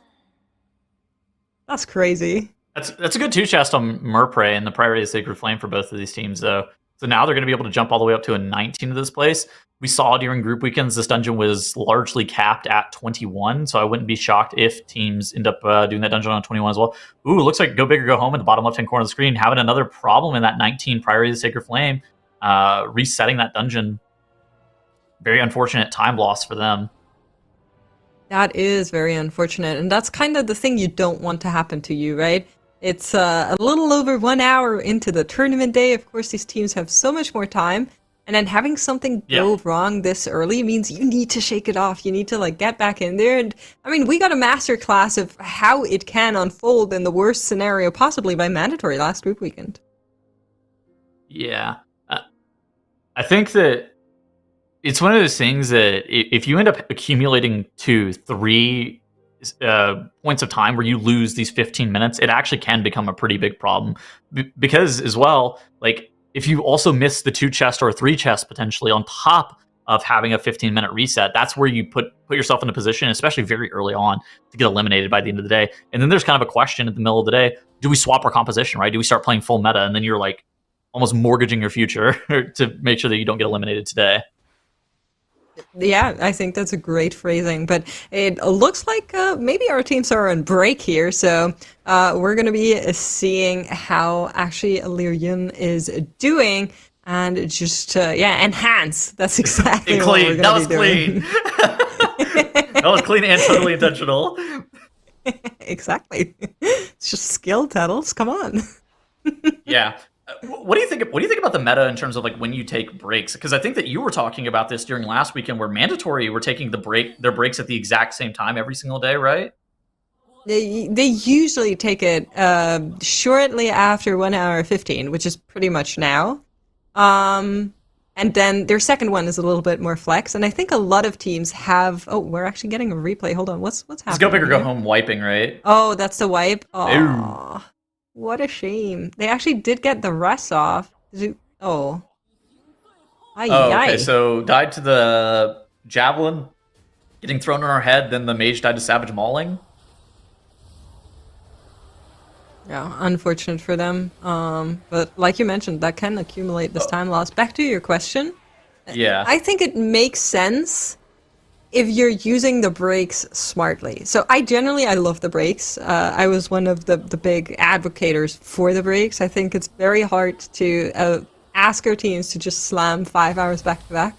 And if a team feels like, they want to take a break just to get their head free or whatever, I think you shouldn't be punished for it. So I do love that we have the break timer.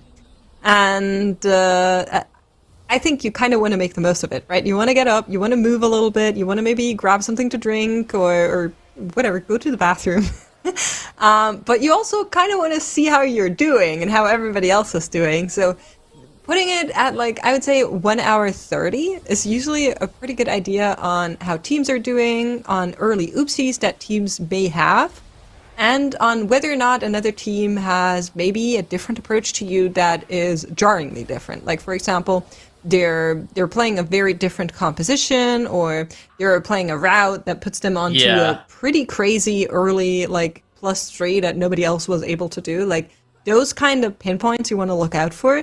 I think that's where that early break is really helpful. Yeah, I do think at the same time it's really hard to actually adapt midday to what other people are doing.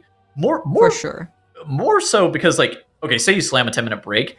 It's hard for you to speed run the VOD of what somebody else is doing and be like, oh, this is what they did differently. And then you kind of have to have a discussion of whether or not it's something that you want to even add into your own strategy. That's only something that I feel like you can do if you take some time and sit down after the end of the day.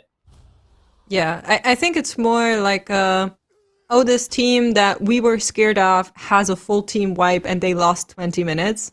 Where you're like, oh yeah, thank God. Or maybe this team where you're like, oh, we're going to beat them anyhow. They suddenly put in a +3 where you didn't. And then that doesn't tell you, oh, we're going to need to do the same thing. But it does tell you, oh, we'll need to find an extra point. And then while you're going on throughout the tournament day, you can kind of think about that. And we did see pretty much a showcasing of that in the last group weekend, with both of our teams going into that gambit and slamming that, knowing that if they wanted to win the group weekend, they had to put that on the board.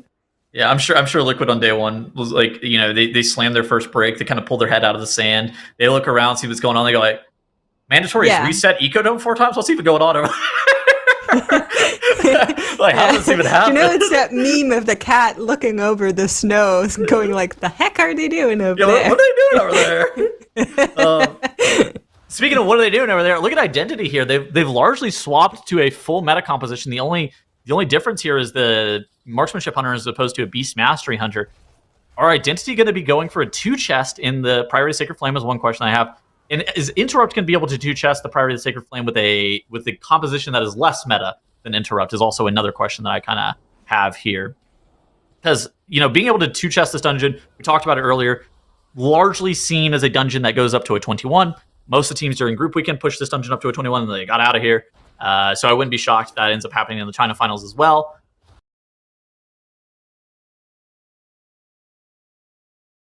I think, just timer-wise, but very hard dungeon even on a 21. So, but at the same time, being able to get that 2-chest on that 19, being able to go immediately up to a 21 is a pretty big deal. It is a pretty big deal, and we are going to be seeing the split timers between Identity and Interrupt, but if I may just put your attention to the bottom right corner, because Liu Yun is actually currently putting that 21 Ecodome on the board. And we were talking about how that puts pressure on the competition, because everybody that's now, just taking their breaks, they were looking over and they're like, huh, they're in a 21 already. And so that is definitely something they have to show for now. They did have, I would say, some wiggle room, maybe not as much wiggle room as you'd like, knowing that this dungeon eventually will go to a 23. But at least for the 22, I think they're looking good. I think for teams like Phoenix Gang Media and Go Big or Go Home, this is actually especially concerning. Whenever you're seeing Liu Yun running what is the exact same composition over and over again, which I don't know. It's not the meta composition, but it might be their meta composition, right? And seeing them run it over and over again to the point where they get a 21 Ecodome already put up on the board, they can immediately go into a 22 if they really wanted to. But also, they have what is seen as a pretty hard dungeon off the board as is. It really makes you start to worry, because for a team like Go Big or Go Home that had a wipe in the 19 Priority of the Sacred Flame around 15 minutes in, that's like a pretty big time loss. Same with like Moonkin Cooker, right? They're in this 21. Mm-hmm. They ended up having some mistakes in their 17, and now they don't even have that 21 put up on the board. Oh my God, a wipe is going to be happening for Moonkin Cooker. Well, they do have a rest. Yeah, so I was actually looking at it, and their shaman had like a triple stack. So that was very scary, but their druid is going down as well. Tragedy strikes the board for Moonkin Cooker. Now, the boss is pretty low. Is there a chance for them to maybe clutch it out? I don't like their chances, but it is possible. They still have a Far Stalker that they're in combat with. I think they're going to be going into the intermission here in just a couple of seconds. And once they make it, they made it to the end of the intermission here. Everybody's dead. This is completely over. They're not living this. Yep, this is too much damage. Oh no, tragedy. Moonkin Cooker going down here in that 21. After initial hiccups, just a full team wipe on that second boss of the dungeon. Very unfortunate. And like you were saying, with teams like Lyrian putting that 21 on the board, you're now feeling even more stressed. Exactly. And that is, when do you give up on the off meta dream and then you start running your full meta composition, right? Because it really starts to apply pressure whenever you're making mistakes in these lower level dungeons and you're losing that precious time. Because since the format is set up such where you get shown 3 dungeons on day 1, like that is the day that you have to be able to do the most amount of homework keys, where you're doing those lower level dungeons and trying to push them up as quickly as possible. But if you're making mistakes on those, it's like a really big deal. Absolutely. That's something we'll need to keep an eye on, as Moonkin Cooker are going to be routing back into the dungeon. At the same time, what Wise Man once said, it's not necessary to outrun the bear. Don't say it, please. You just have to outrun the other campers. Here's a replay. 3 stacks on the Moonkin and the Shaman, and they tick down mercilessly. Shaman slams that Ankh immediately, pretends nothing has happened. Moonkin gets another stack of that Javelin, ticks down. No rests available due to earlier mistakes from Moonkin Cooker, and that was that run, unfortunately.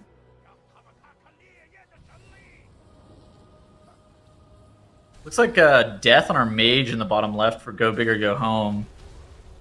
They're not even going to slam a battle res on him, just out of combat resing him.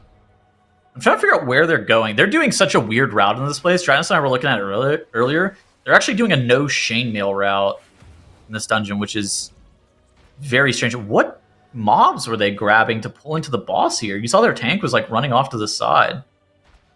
What? I think it's the Pat. That's the guys that patrol on that side of the dungeon. Those are caster mobs, aren't they? Are those priests? Oh, they're conjurers. They are casting, so you're right. Listen, I have never pulled them, so I will claim a little bit of ignorance here. Oh my God. It is a very unusual route, but let's have a look here. We're getting a replay of that death on the mage, I assume. He got meleeed? Yeah, it looked like it. By the 5 health knight? Are you serious? He got meleeed to death? Okay, well. Skill issue.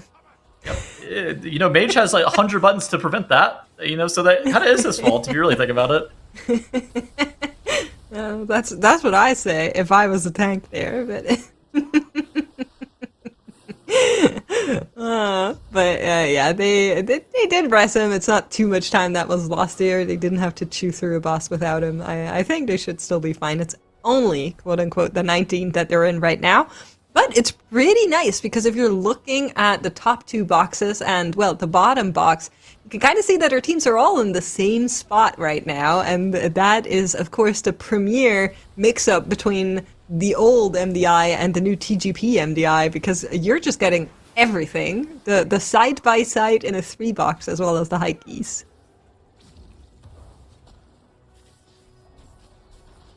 Yeah. How are you feeling about Identity and Interrupt here in this 19 Priory of the Sacred Flame? Both of them, largely on similar time. In this dungeon, they'll probably be killing off this boss at roughly the same time.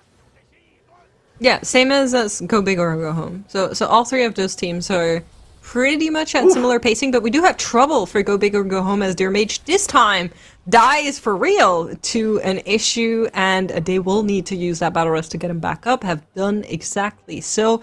They're raised by that DK, and they'll need to be getting hit by that from here on out. Earth Shatter Javelin is a weird death. I feel like that's like the third time we've seen somebody get hit by that javelin today.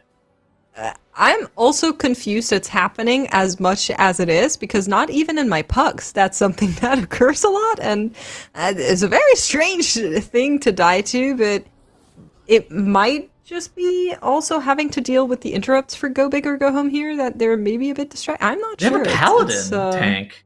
I don't know. This paladin I was trying to tank cut makes... them some slack. I will not. I, on the other hand, will be the voice of reason. They have a paladin tank. Like, I don't know. Just, minor misplays. A bit unfortunate to commit your battle rust. At the same time, for Go Big or Go Home, they should still be able to comfortably time this dungeon. The real question at the top of the screen here for Identity and Interrupt is two-chesting on the table. That's like a pretty big deal, because if you're able to two-chest this dungeon and immediately jump into that 21, that's the last time you maybe have to even do Prior to Sacred Flame on this entire weekend. So that could actually be a huge deal, especially for value of time purposes moving into the future dungeons on the weekend. Yeah, absolutely. Every single run you can skip is massive and cannot be overstated here. So I agree, that would be really nice. Do you know what the split timers are like on Braum Pike here, if you want to actually get the +2? Because I don't think I have them on top of my head. I would need to look them up as well. For the 2-chest, I'm not really sure. To time the key, you want like a 20-minute Braun Pike split-ish. Maybe like 21. I thought it was like 18, but I'm not sure. I could buy like 17, 18, 17, something like that for a 2-chest. I think that like an 18 would probably be pretty close on the 2-chest, because you need to be... Yeah, I think we would feel good if it's 17 and under. You probably want to be like, what? Because you need to be like 6 minutes under or something like that for the 2-chest. So you need like a really fast split here, I think. The good news is the ending sequencing of this dungeon is really quick with how teams are doing it this season.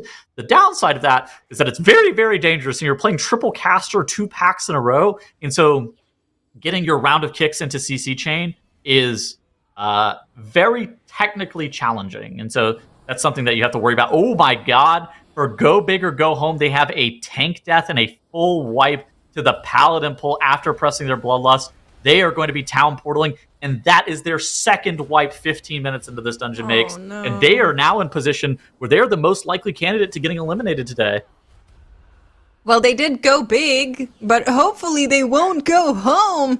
At least for now, it looks like they will have a little bit of a tougher battle to fight. Hopefully no issues from here on out. But that puts, Phoenix Gang Media, Moon King Cooker, it puts them in nice positions here, as they know they're on track still. Phoenix Gang Media, of course, still only in that 17.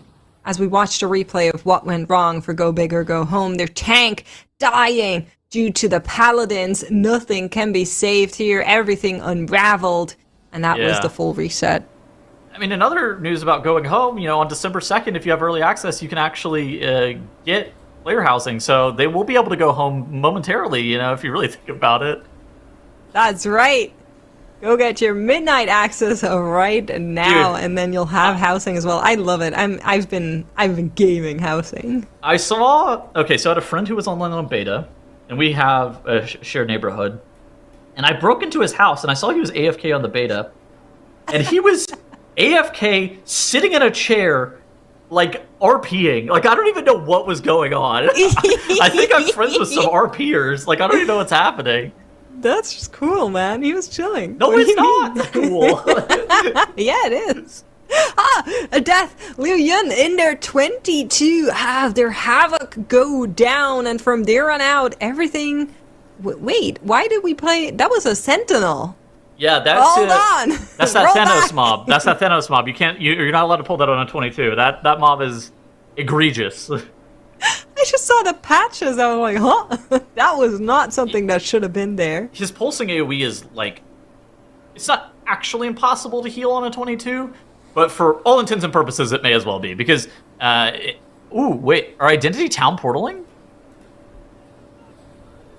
Oh, it looks like What? they did. Do they even have wipes? I think something might have just gone wrong. Let me actually What happened? rewatch the tape, because up until where we last saw them, They were saying for the boss, they had weren't 0 they? deaths, but maybe something went wrong here as they pulled that last pack of paladins. Maybe Dratnos. Maybe We Dratnos will have see it. Dratnos join. Yeah, maybe he has seen what went wrong there. I didn't see either. Dratnos. A Sorry. shame. Well, tell us, we're going to send you into a break, and maybe you can figure it out. I'll try my best to get the replay as well, and Dratnos is going to join us after a nice little break here on the broadcast. Dratnos, That how mob are is you feeling egregious. about the I reset just saw that the has just come in patches. I'm from like, huh? Identity? That was replay. not something that should Okay, have been we, there. we Watch just we the scrubbed replay. back the tape a little bit, so we have Yep. Identity just deciding town to- portaled. Town They just hit that. portal. No 0 deaths on the board, but they just hit the town portal. So, what could this mean? Why would they do Okay, this? I have a theory. I'm curious if Twitch chat has theories as well. My theory is we were on the wrong spec for someone, and rather than having to deal with time math, we decided to portal out and rerun it while only losing 15 minutes, 19 minutes. Well, they did lose a little bit of time, 10 minutes. I don't know. They lost were some 14 time. into the dungeon, so I think that probably makes the most sense, is that this is a concession to the spec variety rule. wow. Yeah, I mean, they were playing a lot of their meta specs, so maybe they were looking at it, they're like, oh, we really weren't supposed to be on these specs yet. If we time this key, we're gonna have to do a lot of work that's gonna cost us more time in the future. Still, Yeah. though, that's a pretty big mistake. I mean, it's the same amount of time lost to just wiping where they did in the dungeon. They lost 15 minutes of their day. That is costly for Identity. The good news for them is if they're fast in these other dungeons, right, and if they're able to put up a 3 chest in the board, it's probably okay. We can take a look here. Yeah, so this is the same spot in the dungeon. So their count looks good, but yeah, they just hit the town portal.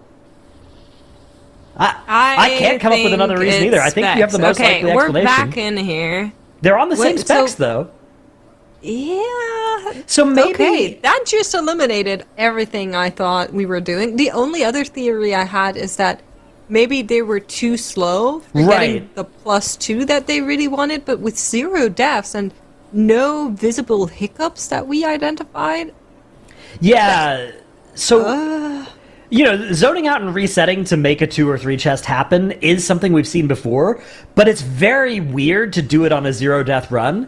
Because if you're doing it on 0 deaths, it means that the timer is tight enough that it can't be consistent, right? Like, if you run it back, there's just a good chance you're going to miss again.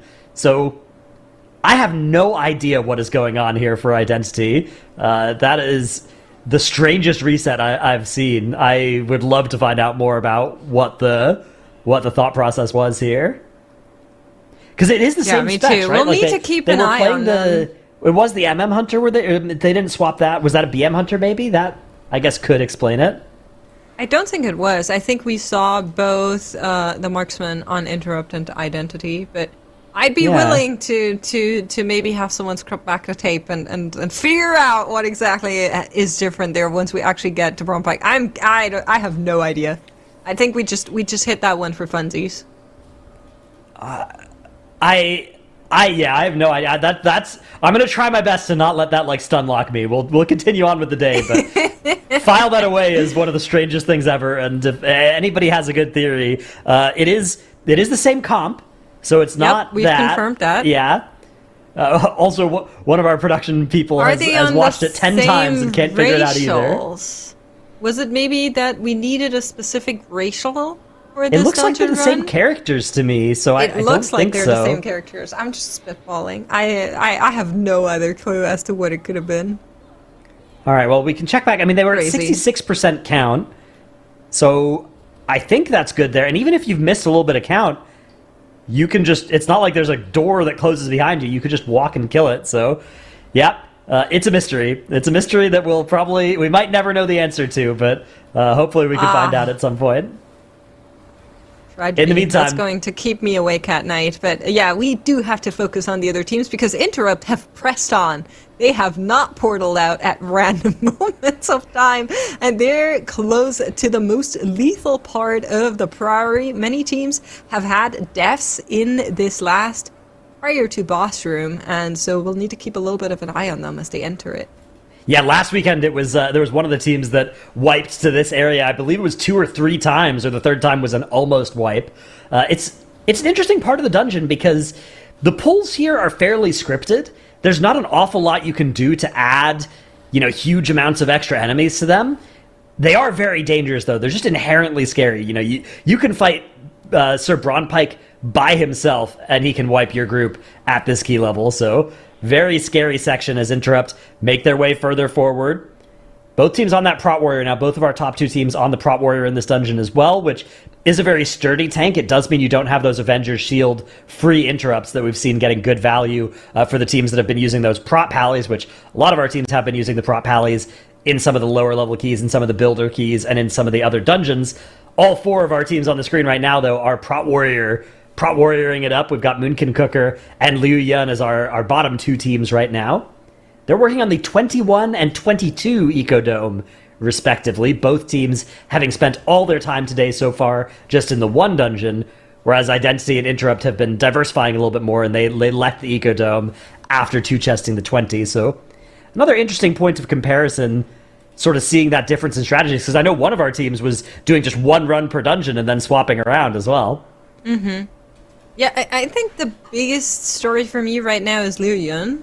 Even though they're only in that Ecodome, they are putting it on pretty highly. And Tettles was asking me earlier what I think kind of puts you on safe for not getting eliminated today. And my answer was 122 on the board and the rest 21s, and I think that's safe. But looks like Liu Yun are getting at least that 22 on the board early. They're trying. They had a wipe after this boss in their previous attempt because they added a mob that's very much forbidden. They added a sentinel in that next arena, so that is something we'll need to watch out for, because if that was not an oopsie pull, I see no green light for this 22, so hopefully no sentinels in that next area. Yeah, not something that you usually think of when you think of Ecodome going to the highest level. Is usually you fight exactly 1 Sentinel, and it's the one that's required to spawn the second boss, and that can be the hardest pull in the dungeon. But yeah, we'll have to keep track of that, actually. It is Liu Yun finishing off that first boss, mounting up and heading towards the Sentinel area of the dungeon, so we will get our answer to that question momentarily here. Meanwhile, up in the top right, it's Interrupt working their way through the mid portion of this room. So we've still got Sir Braunpike over there needing to get pulled in a little bit, but they're starting off just with this light spawn and this huge set of mages and footmen that do need to get taken out first. And they're not going too aggressive here with the chain, which is nice. Looks like Liu Yun have skipped that sentinel, and they're doing a standard pull here, so no sentinels here. That's good. That's what we like to see. That is what we like to see. Hopefully it stays that way. Still, of course, the 22 Ecodome is a dangerous dungeon, so we need to keep an eye on them as they are moving through it.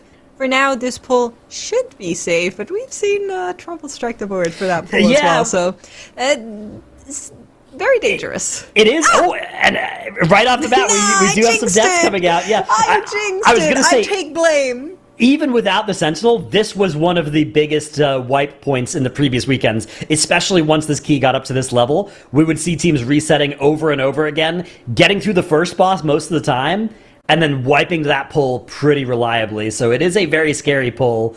A lot of group-wide damage, a lot of damage on random targets as well. And the pull lives for long enough that your defensives can't be up full time. So it is a very scary pull. Liu Yun are going to go down to it, and presumably they're just going to reset and go again.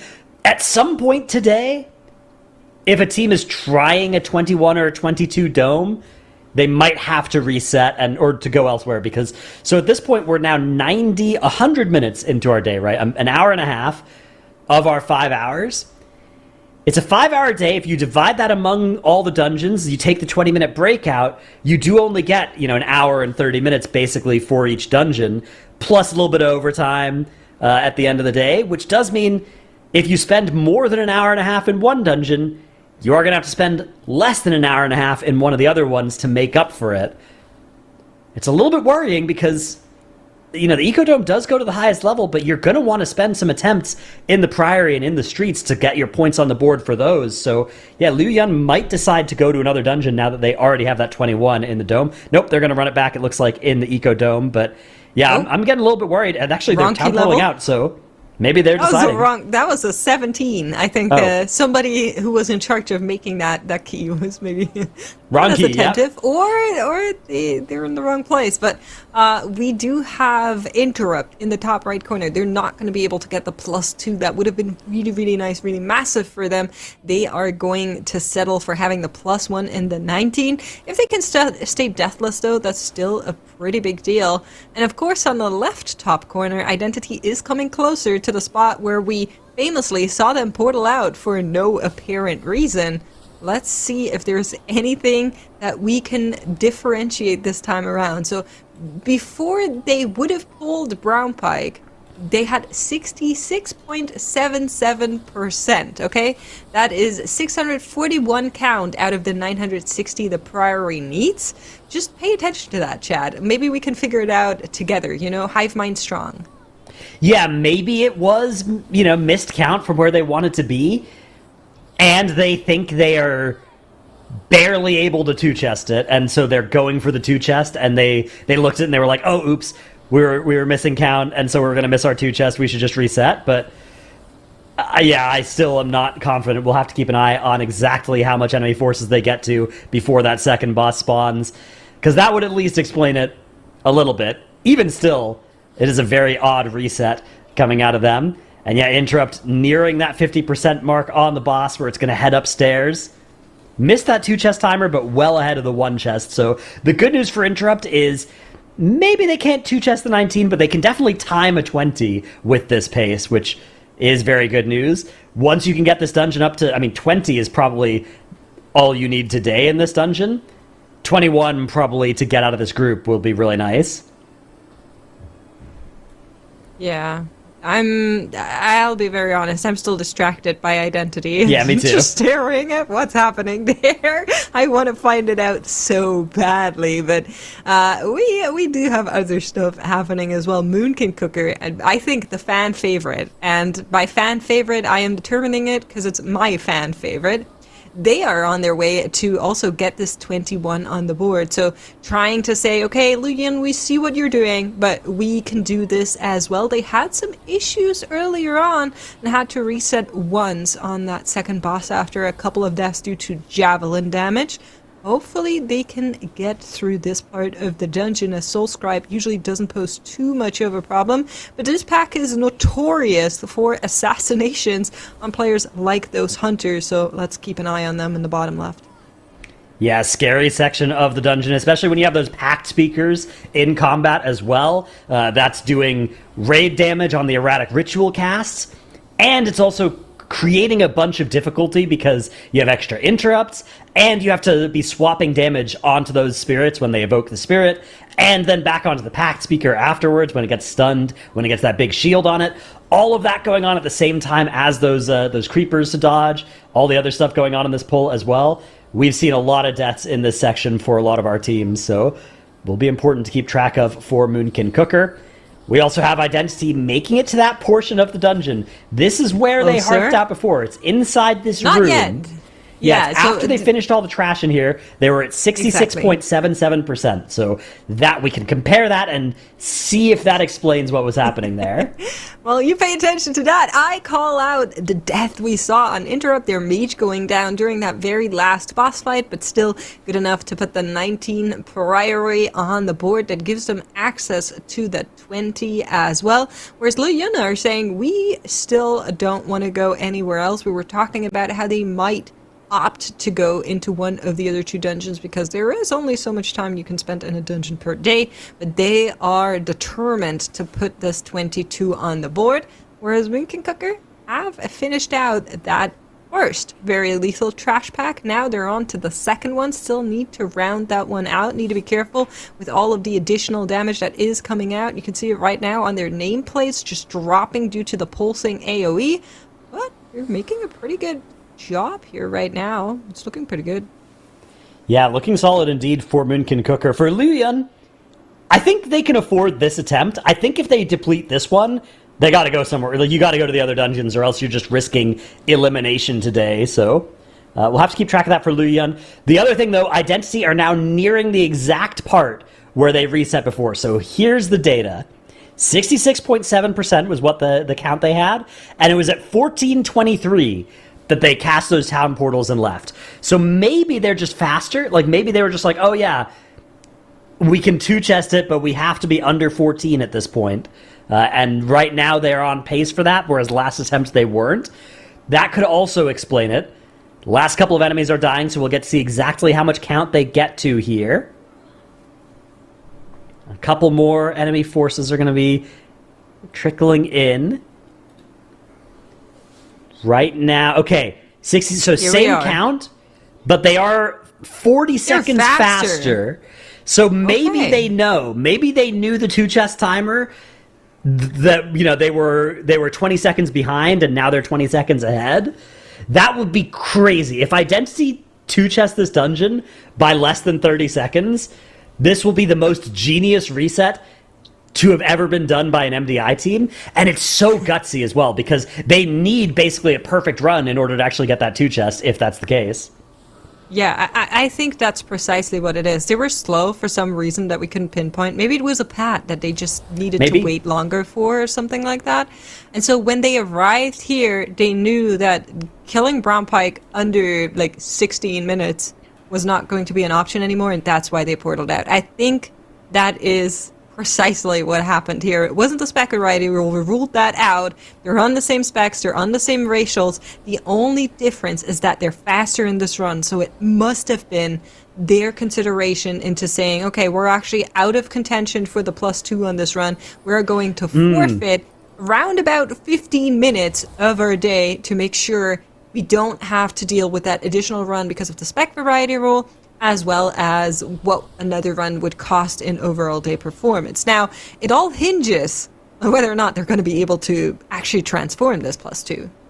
Yeah, the spec variety rule is a good call as well, because if you miss the two-chest, and then you have to do the 20 with your main specs as well, you have to you are doing an extra run with your main specs, which could be a problem for them. So they might be relying on two-chesting this to be able to do the keys with the specs that they want today. And if this doesn't work out, maybe they have to do an extra builder key in the streets, for instance, to actually get all the specs, all the runs they need with their off-meta specs. But yeah, I mean, this is so gutsy from Identity to do that reset, because it's not just a case of like, we're risking 15 minutes to gain 30 minutes, because if you're trying to do a strategy that relies on not just a zero-death run, but a zero-death run that is fast, right? Like, they reset when they were on zero death, so it's not like they even had a big mistake, right? You need a perfect run to be able to get this two-chest on the board. But yeah, Identity think that's something that, it's not just that they can do it, but they can do it reliably, right? They think if they reset this dungeon, they are more likely than not going to be able to put the two chests on the board, which is crazy. I mean, that speaks to a level of consistency and self-confidence that is very, very high out of Identity. Absolutely. I'm very impressed with that decision making, but I don't want to, compliment them too much in case this somehow goes awry. And if it goes awry, it's going to look so stupid, right? It's one of those things where if you end up, wasting the time anyways, and you put the one chest on the board, you're going to feel so dumb. So I hope they're able to make it happen on this run, because it is a very cool play, but it does have a very scary risk. The downside is very high as well. It does, but I do want to put your attention towards the bottom left corner, as their druid actually takes a little bit of a dip there. Moonkin Cooker, 0 deaths onto Soul Scribe. This is looking promising for the higher levels of this key, as well as they are getting Soul Scribe sub 30%. I would say in terms of getting the 22 on the board, they are looking pretty good here. 23, I'm not so sure. That's something they will need to fight at another time this weekend, but they are getting pretty close to what Liu Yun has locked in as well, and that is pretty nice to see these teams on those higher dungeons already. I want to kind of bring back the question that Tettles asked me earlier, which is, what do you think teams need to be safe? So I said 21, 21, 22 is for sure safe. I'm not sure triple 21s are safe. So the thing that worries me is there's not an awful lot of time in the day, right? If you look at both Liu Yun and Moonkin Cooker, they are going to have used 2 of their 5 hours in Ecodome at best here, maybe even more if Moonkin Cooker come back into this dungeon or if Liu Yun reset. And they're going to have gotten the easiest of these 3 keys up to that 21 or 22 level. So I think if you can get, 22 in this dungeon and even say 20s in the other dungeons, I wouldn't be surprised if that ended up being safe, because just the amount of time in the day to actually get all of these keys done is not very high. Best case, I think teams like Identity and Interrupt are going to be ending the day with, say, 22 Dome, 21 Priory, 21 Streets. But you don't need to beat Identity and Interrupt today, right? You need to beat the slowest of the other 4 teams. And I do think something like even 21, 2019, I bet is like tied for elimination at the end of the day. All right. So we'll see if you end up being correct. I do see the time as a pending threat looming over teams as well, where it's like you only have so much time to make stuff happen. Right, that's the big thing, is like these teams, even the lower seeded teams, are capable of doing probably For 22, sure. 21, 21 across these dungeons. But 5 hours is an incredibly restrictive amount of time to actually build and then succeed these. You basically have to not be missing any of your builder keys, and you have to be securing these really tight 2 chests in, the 19s, right? Those level keys where it's not easy to do. And I don't think it's reliable for most of our lower seeded teams to be able to do that. I think there's going to be some depletes along the way, and that's going to lower the key level, even though their ceiling is still very high. Absolutely. I was just looking at Liu Yun there at the bottom as they were dealing with the one sentinel you're allowed to play, which is the one that spawns the boss. They are actually through that already, which is massive news for them. Hopefully they can keep that same determination and trajectory as they are going on to the boss. But in the meantime, we're getting a little bit of a check-in with go big or go home. So they had some issues in their Priory earlier, put that 17 plus 2 on the board, haven't ventured into the Ecodome yet, and what they're kind of doing is dungeon hopping. So they started in the Straits, put that on the board plus 2, went to the Priory, put that on the board plus 2, now we're back in the Straits on the 19. Interesting, yeah. I kind of like this, although you do have to go to the Ecodome at some point. But this might be a strategy around the elimination at the end of the day that basically says, look, if you look at what Moonkin Cooker and Liu Yun are doing, they're pushing the Ecodome at the start of the day, but they don't know how long it's going to take them to get the other keys up to an acceptable level. Go Big or Go Home might instead be saying, look, what we want to do is push the other 2 keys up to an acceptable level first, and then we might also spend 2 hours in the Ecodome, but it's going to be at the end of the day when we know what our other keys have done, right? We know if we're going to need to wipe and reset one of the 19 Priories or not. Whereas Liu Yun and Moonkin Cooker, they might end up at the end of the day in a position where if they deplete one of those keys, they end up getting eliminated. I do like using overtime, right? That's always smart. You want to make the most out of your overtime, but how do you use the overtime most effectively is a question, right? Because if you put your highest, most difficult key into overtime, then the risk of you not being able to finish it is very high, and then if you deplete an overtime, then you haven't used the overtime. So ideally, you put a feasible dungeon run into that overtime bracket, like maybe a 21 Streets rather than a 23 Ecodome. I think between those 2 keys, I'd rather do the Straits. I think that's a tad bit easier, just in terms of leeway for issue and lethality in a lot of those areas. So I do like putting that very risky key a little bit earlier than leaving it up for the very last second, I think. Yeah, you want your overtime key to be doable but not free, right? You want something where you're getting a good reset value. You're getting, especially if you can start 10 or 15 minutes before overtime starts, you can reset the first pull a couple of times. The problem is, if you are in danger of elimination, you might not be able to afford leaving any easy points on the board, right? Any doable points. You might have to just do keys in the last 2 hours in order of easiest points left, right? You just get those points on the board to try and avoid elimination, and you don't want to save those for overtime. So it's a tricky decision that teams do have to make as we move into the final part of the day, and it's going to be informed by how well the other teams do, right? Because if another team is struggling, that gives you the flexibility to play a little bit more efficiently for Saturday and Sunday, or in this case, for Tuesday and Wednesday in this group. Although for our Western groups, it was Saturday and Sunday, right? For those second and third days. Yeah, that's right. It's definitely something they will have to keep in mind. And I was talking to Tettles a little bit about how these teams are going to pair up to the global finals teams from our Western groups. And I honestly, in comparison to last season, I'm feeling more excited for this one. I think we've seen a little bit of a shift. We've seen some growth. Teams like Identity that have just merged their best players out of two succeeding teams. I'm seeing some stuff I'm really liking, so hopefully they can keep that up in the higher dungeons as well. Here is Identity, though. They are on that final boss. 2 minutes to go. They're hinging on making this +2 happen. No bloodlust is going to be available. They need to be a little bit careful with the ads that are now running up. You can see their shaman kind of tagging over, making sure they're staying put.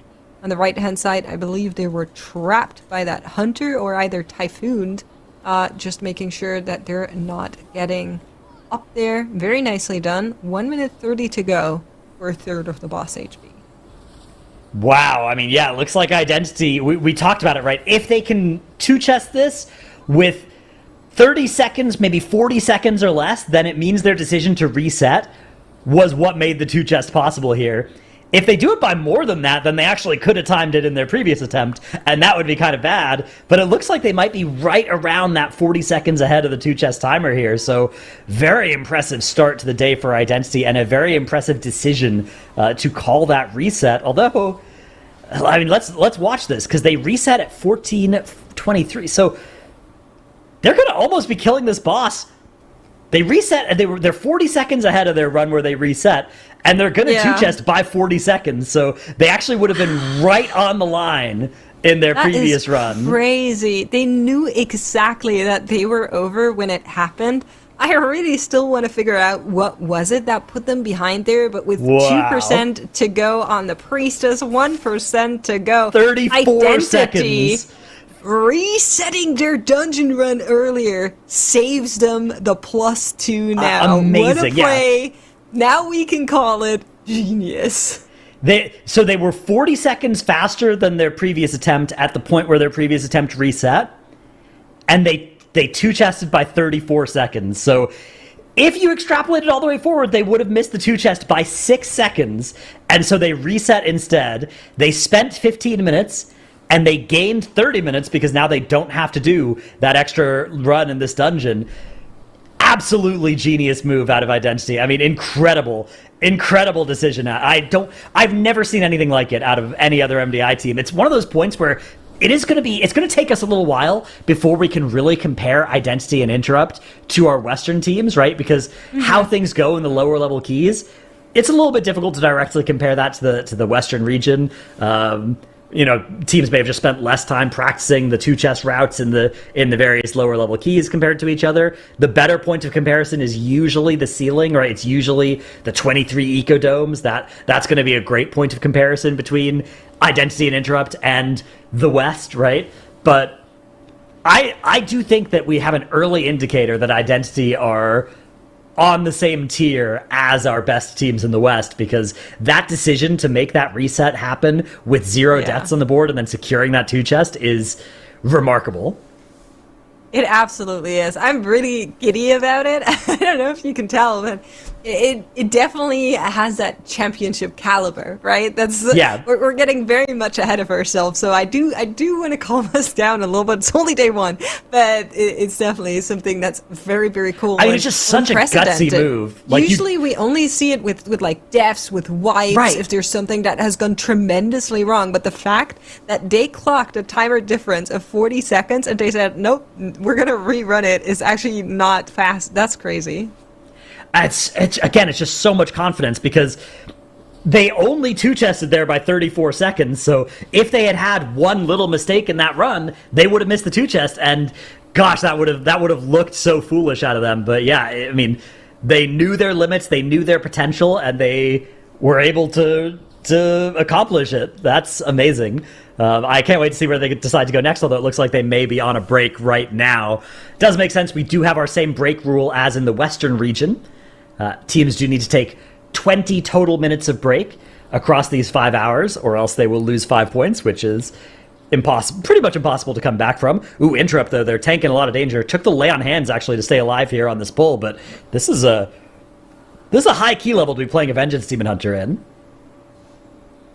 It is, yeah. It's a bit surprising to see the different choices in tanks as we have been in our cup weekends in the Western teams as well, but I honestly like it. I think it's pretty cool to see the different flavors of tank. I was giving the rundown for people in chat earlier because somebody asked. So just to elaborate once more, we aren't missing many specs on our gotta catch them all sheet. So it's pretty cool to see all of those specs come into play. And I think we got another one with the enhance earlier on, right? So what we're missing, in case you want to write it down, Twitch chat, is Survival Hunter, Fire and Frostmace, Shadow Priest and Holy Priest, Outlaw and Assassin, Arms Warrior, Affliction Warlock, Feral, Preservation, and Destruction Evoker. Those are the ones that we are still looking for. If we can find them in the global finals, I'd be very surprised. But maybe we find them tomorrow. Yeah, so, okay, here's the thing about China as a region. Just from looking at Warcraft logs, there are some absurdly good Outlaw Rogue players in this region, so this could be an opportunity. I don't know if any of them are on these M plus teams, but when you just look at like raid logs, oftentimes there's some crazy damage numbers being put out by it's like MM Hunters and Outlaw Rogues. I always remember you look at Warcraft logs, it's MM Hunter, Outlaw Rogue, and actually Shadow Priest as well. Although oftentimes there are some guilds in China that they'll set up some crazy parses for Shadow Priests by letting them do all the AoE, which is not something that a lot of Western guilds will be as kind to their Shadow Priest players and let them parse as aggressively. But yeah, those three specs are I would say like regional specialties, is the MM Hunter, the Outlaw Rogue, and the Shadow Priest. So two of those three being specs that aren't yet on our representation list. Fingers crossed we'll get to see them out of these teams in some of these builder keys. I would love it. I think specifically the Shadow Priest, they're similar to the Shamans in the way that they like to cry a lot. I think it'd be nice to give them a treat every now and then. I'd be okay with that. Maybe we can get a Shadow Priest on here. We'll have to see if that's a possibility.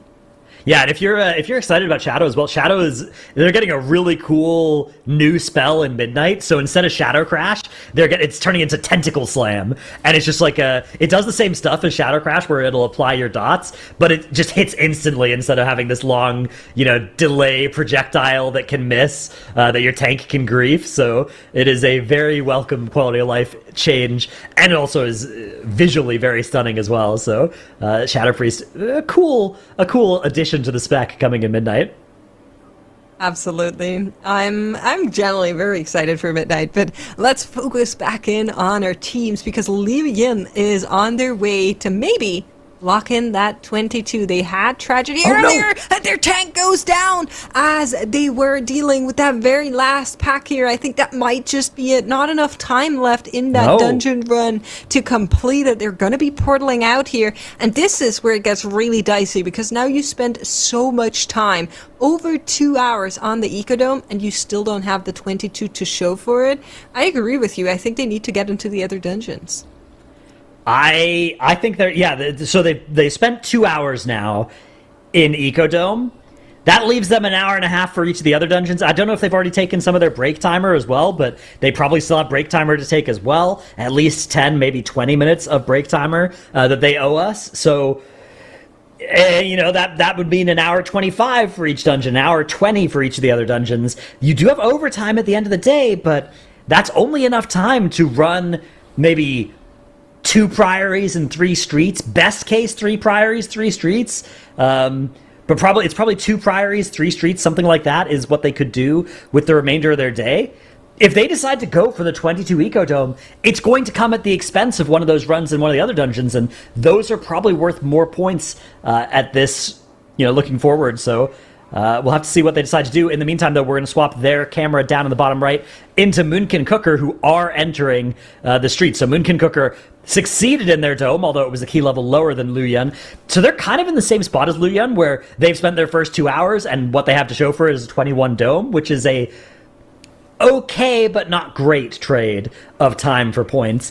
And in order to make it work out, both Luyan and Moonkin Cooker are going to need to succeed without very many resets at all in the streets and in the priory.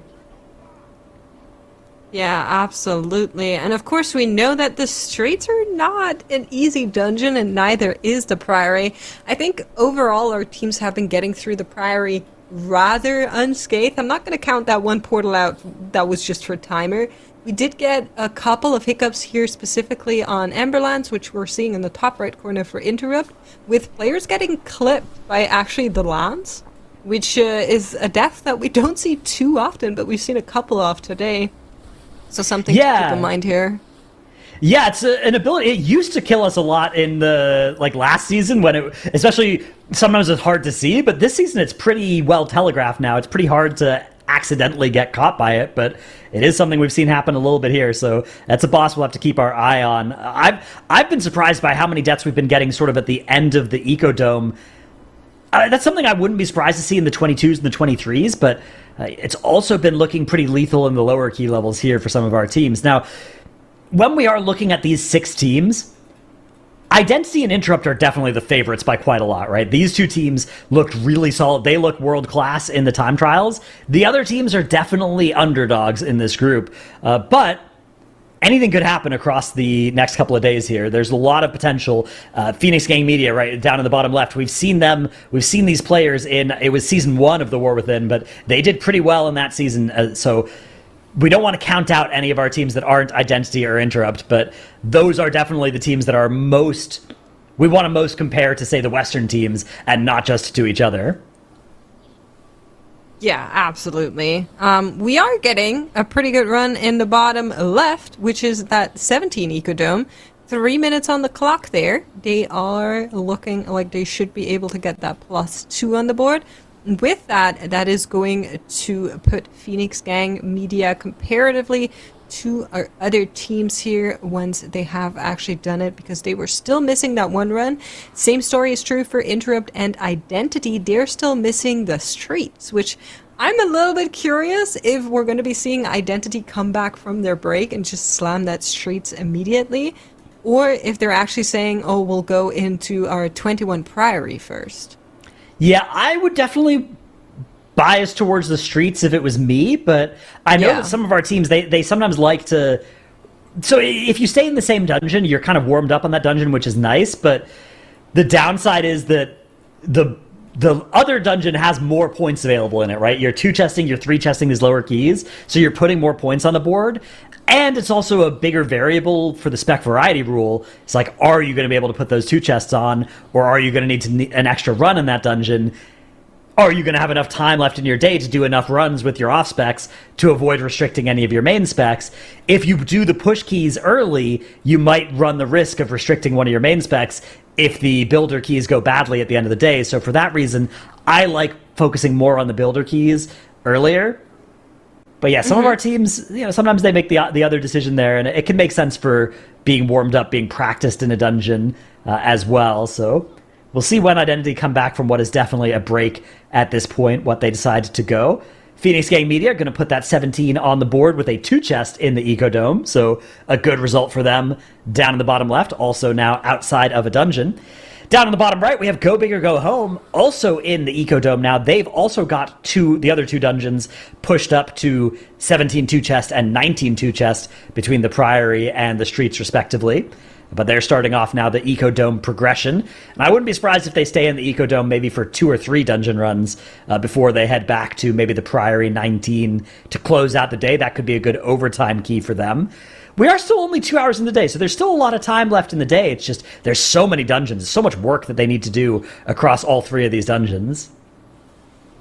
Absolutely. It's starting to get closer by the minute. That's not even an exaggeration. That's just how time works. That's true. Every minute, teams 1 minute passes in Azeroth. That's crazy, yeah, if you think about it. Incredible. We are going to be seeing Go Big or Go Home now work on that Ecodome. That's also a team that's kind of just putting out the starter keys and then the builder keys based on what we've been seeing in the streets as well. Looks like Phoenix Gang Media is now also on break, whereas Identity have just come back. And yes, they are playing a mage in that street, so something that we see from a lot of our other group weekends as well. I'm not surprised to see them get the Arcane in play.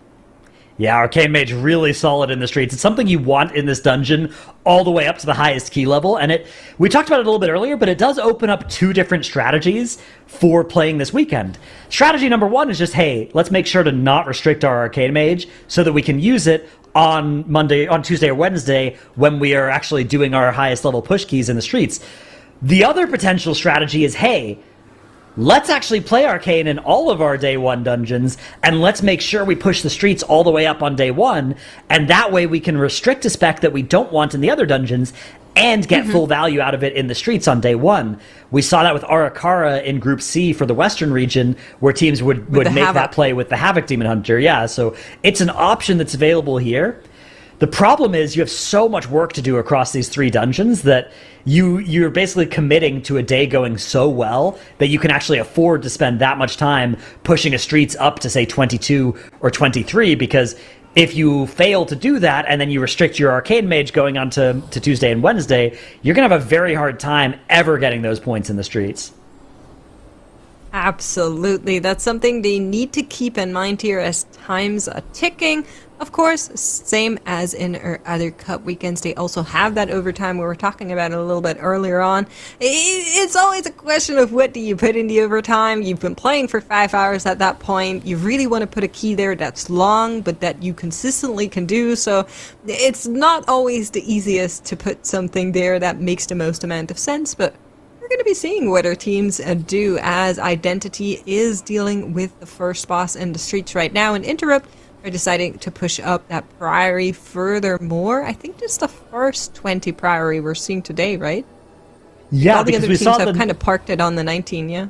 We saw the 19 2-chest out of Identity, but yeah, we haven't seen a team go up to 20 in this dungeon yet. It is the highest Priory of the weekend, or of the week, I guess, the weekdays so far here for any of our teams. It is very interesting to see Interrupt playing the off-meta comp in here as well, because 20 Priory is a pretty high key. If you've watched the MDI over the past few weekends, you know that, say, 24 Gambit, that happened. That dungeon goes up to 24. Ecodome goes up to 23.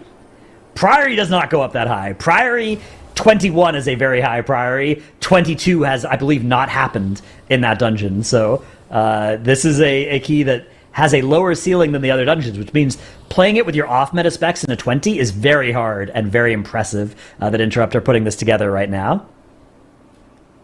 Absolutely. That is something to keep in mind here as our teams are working on their dungeons. That is something they have scheduled out. They have spreadsheeted out. I can assure you, we've seen some teams actually mess up their math on it a little bit in Group A, but since then, I think our teams have been pretty clean with it, no? Do we have any other oopsies? I don't think we've seen any huge oopsies. Yeah, the only thing we saw last weekend in the Group C, we did see mandatory. It wasn't a mistake, forced. But there was it was a sketchy. We really need to make sure we time this RCAR right now, or else we will have a problem with the spec variety rule. But they avoided it actually becoming a problem. Yeah, exactly. It's, of course, the first time teams are dealing with it in this iteration. It existed in a previous season as well, but it wasn't as I'd say complicated as it is right now. So it's just gotten a little bit more complicated, but that also means we're seeing more specs, and I'm here for it. I think it's been really entertaining to see these teams still with it. Yeah, I mean, we've seen almost 2/3 of the specs in the game now across the MDI so far, which this format naturally has a huge incentive to go down to only a couple of specs, right? Usually a meta develops pretty quickly, but this version of the spec variety rule really incentivizes you to play any of those off-meta specs that you are good at, which is very cool. But like you said, it is also pretty complicated for our team, so it's a lot of different combinations of how the day might go that they have to figure out how to optimize the spec variety rule around it. It has been a challenge for the teams to figure out, and it's not always worked out perfectly. But I like the decisions that our teams so far have been making around this rule. Yeah, me too. It's been really cool to see every team deal with it in different ways, and some teams have some unique reads on the meta as well, where they're bringing in classes that we maybe haven't seen as much today. Or we haven't seen as much in previous days, so that's pretty cool. I'm still waiting to maybe see another surprise like that enhancement shaman we got to see earlier, but you know who else I'm eager to see on our broadcast again? It's Tettles. Tettles is coming back from his break here as we have our next caster swap coming in. Yo, what's up? What's up? Dude, Enjoy. That identity play for the 19 Priory of the Sacred Flame, whether it's I either lose 15 minutes or gain 30, is such a weird play. Yeah, I mean, we were pretty sunlocked by it here for a little while, even just trying to figure out what they were doing, because it was such an unprecedented maneuver for Identity to do in that Priory, but extremely cool to the fact that it worked out and happened that way. In principle, I just don't like the prospect of zoning out of a 0-death 19 because you're too slow. Because then you open yourself up to deaths and mistakes happening in the run back on the 19, and that, it can cause problems. Obviously, it didn't. Maybe Identity's just goated like that, and they understand more than the rest of us, like, what's going to happen. I bet they lost a bunch of time to Footman defends is what the actual problem ended up being. Yeah, I think the other thing that would really explain it is if they have mapped out a set of runs around the spec variety rule, and an extra run in Priory would cause a problem. Dude, I mean, I don't really like that prospect. The fact that you can't adapt on the fly is very sketchy. Yeah, the fact that they basically need a perfect Priory 19 to make the spec variety rule work for them, but on the other hand, they did it. They reset and they accomplished it, so they must have had it reliable enough that they felt like that was a good move, and I'm really impressed that it worked out. It's such a bold play. It's how we saw Skylark randomly on a Brewmaster Monk last weekend, right? Yeah. It's because they didn't plan to accidentally make a mistake and not 2-chest or 3-chest a lower level dungeon. Then you end up needing to run a dungeon one more time, and then one thing leads to another, and your tank is not on the correct spec. Yeah, exactly. It shows that they really know their limits in the dungeons as well, right? They have an understanding of, like, 80% of the time we can 2-chest a Priory 19. Like, that sort of number has to be their estimate for their success chance in there for the play to make sense. How are you feeling about Interrupt here in the top right-hand corner of the screen? Obviously not 2-chesting that Priory 19, but kind of silently chugging along on this 20. Yeah, I like this. I mean, I think this is the other way to play around the spec variety rule, right? It's just, you say, look, we're not going to 2-chest it, but we'll just play an extra key with our off-meta specs, right? We'll just do the 20 with our Holy Paladin Vengeance DH, and it's going to work out. And it looks like it's doing exactly that for Interrupt. Dude, something I also just noticed, and it kind of clicked. Why is Tianzu on Disc Priest? I guess you would only play it for one dungeon, that way to desync the Unholy DK from the Restoration Shaman to get the Unholy DK ban today, so you can play Resto Shaman tomorrow. Yeah, exactly. You want to play Resto Shaman tomorrow. We've seen this in the Western regions as well, where it's like, look, we do want to get say, Bear or Resto Shaman banned, but we don't want to do it on the first day because we want to use it on the second day, because if we get it banned on the first day, then on our second day, we can't play Prot Warrior all day or that'll get restricted. We can't play Rescue Root all day or that'll get restricted. So instead, we want to just have another off-meta. We don't want to play a different off-meta tanker healer, so we just want one that we get banned on the second day instead of the first. Identity doing something a little bit different than what we've seen from the rest of the teams in the world in Streets, where they're actually utilizing the portal system in the Streets of Wonder. I think we saw Polish Mountain do that in Group A weekend, but we haven't really seen it take widespread adoption. But Identity using that portal system, maybe it's something that's only going to be present for their 17. Maybe it's a Bloodlust timing consideration kind of situation for Identity. I'm really interested to see if they end up doing this in the higher level dungeons, the 22s, potentially even 23s of this dungeon. Yeah, that's one of the things as well, where, if you see a team doing something in the 20, it's like, okay. The 17, it's like, okay. Is this their plan in the higher keys, right? Yeah. Versus is this just something they want to do in the lower keys? The spec variety rule, again, throws an extra restriction onto that, where it's like, okay, they're doing this with their off-meta specs as well, right? Does this strategy work with their main specs, too? Does it need to work with their main specs, right? Because then you're playing Hunter and Resto Druid as opposed to this Disc Priest that the portal system might be more valuable for. You'll also be playing a Mage. And it's just like, okay, so then the DK is the only person who can't... DK and the Warrior are the only people who can't reliably get past. It's hard to really know what the play is for Identity. Dude, they are jamming this Bloodlust here on triple Overseer mobs, those two mini-boss-esque mobs here. A lot of teams we've actually seen pressing their Bloodlust around the, I would say, 15-minute mark on the mini-boss that's in front of Soasmi. Yeah, the... What is it, Zofar? Is that the Zofar, guy who lives down there? Yeah, that is his name. Yeah, scary enemy for sure. One that the lust works out pretty nicely on, although it can be sometimes pretty hard to lust him without losing a use of lust in the course of the dungeon.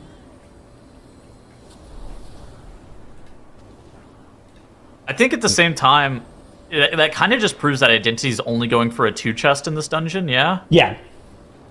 I mean, Streets is a very hard dungeon to 3-chest, even at the 17 keystone level. Ooh. Yeah, our DK is grabbing all the enemies here, so what must be happening is our tank must be... Wait. I thought we already played this trash... Oh. Is this trash from the in front of the mailroom area? Is this some Peacekeepers? No, this getting is pulled in? There's... How do I want to describe this? If you deposit 2 of the items, or like somebody picks up 2 of the items at the same time, eventually you'll have a second wave of ads spawn. Typically it's unintended, I would say. I doubt Identity did this on purpose. But look at this, they have another wave of the final trash pack. This is the pack that they bloodlusted, right? They have another wave of that trash pack spawning. Okay. Do you get extra count from this? Yes. Okay. Looking at their count, I believe that this is probably not intended. Yeah. It doesn't seem great, but it looks like it's been recovered at least by Identity. They didn't here. wipe. Our DK did not get melee to death. They didn't even have any deaths, so I've seen worse. Yeah, I mean, maybe this is not that bad. Their count is going to be all finished now. Yeah, their count is finished. Have they even played mailroom trash? Like, they played a little bit of trash in the mailroom, right? I think so, yeah, but I don't think they've gotten... I mean, I don't think they got at least the backpack. They didn't do, like, Zofar or anything. Which, yeah, maybe you can skip so far. It is skippable. If this is intended, I mean, they're playing a dangerous game, I'm just going to say. This is our team that reset the Priory. Their tolerance for risk is definitely high compared to some of our MDI teams. Try to play a risky strategy where you have to have 2 players simultaneously pick up the item to summon a second pack of trash from this area. Not exactly a strategy that I feel like is consistent, but, maybe it could be. Yeah? It's possible. It's very possible. I like it. I think it is something. It's bold. I like the boldness. That's right.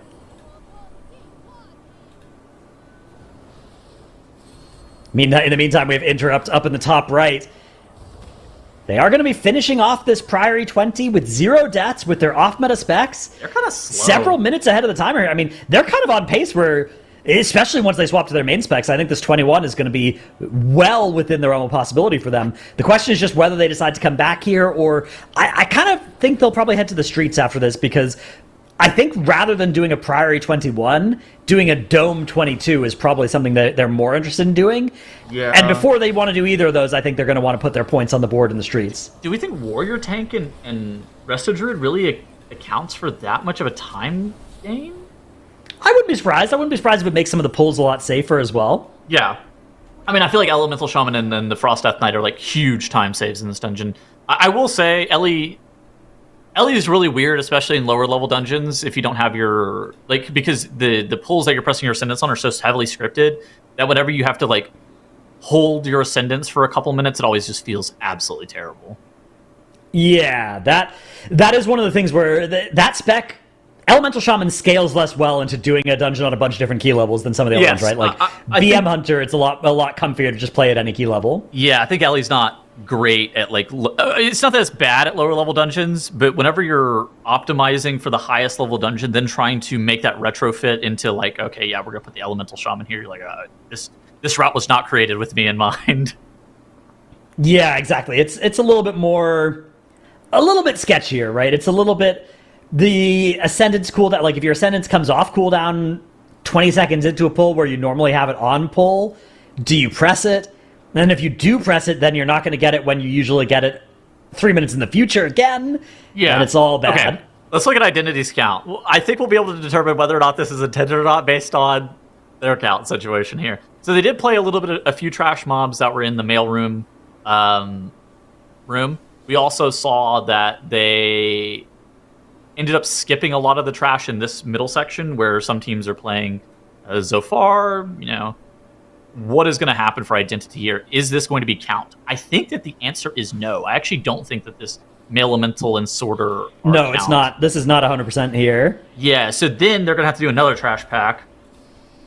And if it's Zofar, that feels like the... then they're going to go over count. Yeah, this feels like it was unintended to have that actual trash pack spawn. Yeah, I suspect that's where we're at here. I don't think it's going to hurt their chances of 2-chesting, though. Like, they're still well ahead of this 2-chest timer. I think they're well ahead of the 2-chest timer, and I really think it comes off the back of this Arcane Mage. I mean, just look at how much damage this Arcane Mage is able to do. This is the preferred specialization for this dungeon. Great funnel, absolutely broken on the first boss. And it allows you to have, like, a 431 first boss split is unreal. Obviously, we're in a 17, but we were looking at, 22s and 23s where the first boss split was, like, 7 minutes. So a 431, even a bunch of key levels down, is still incredibly quick. I like how the acronym for Postmaster is the same, even in Chinese here. It's like, we still have the post. The translation on the other part, but that's neat. That's nifty.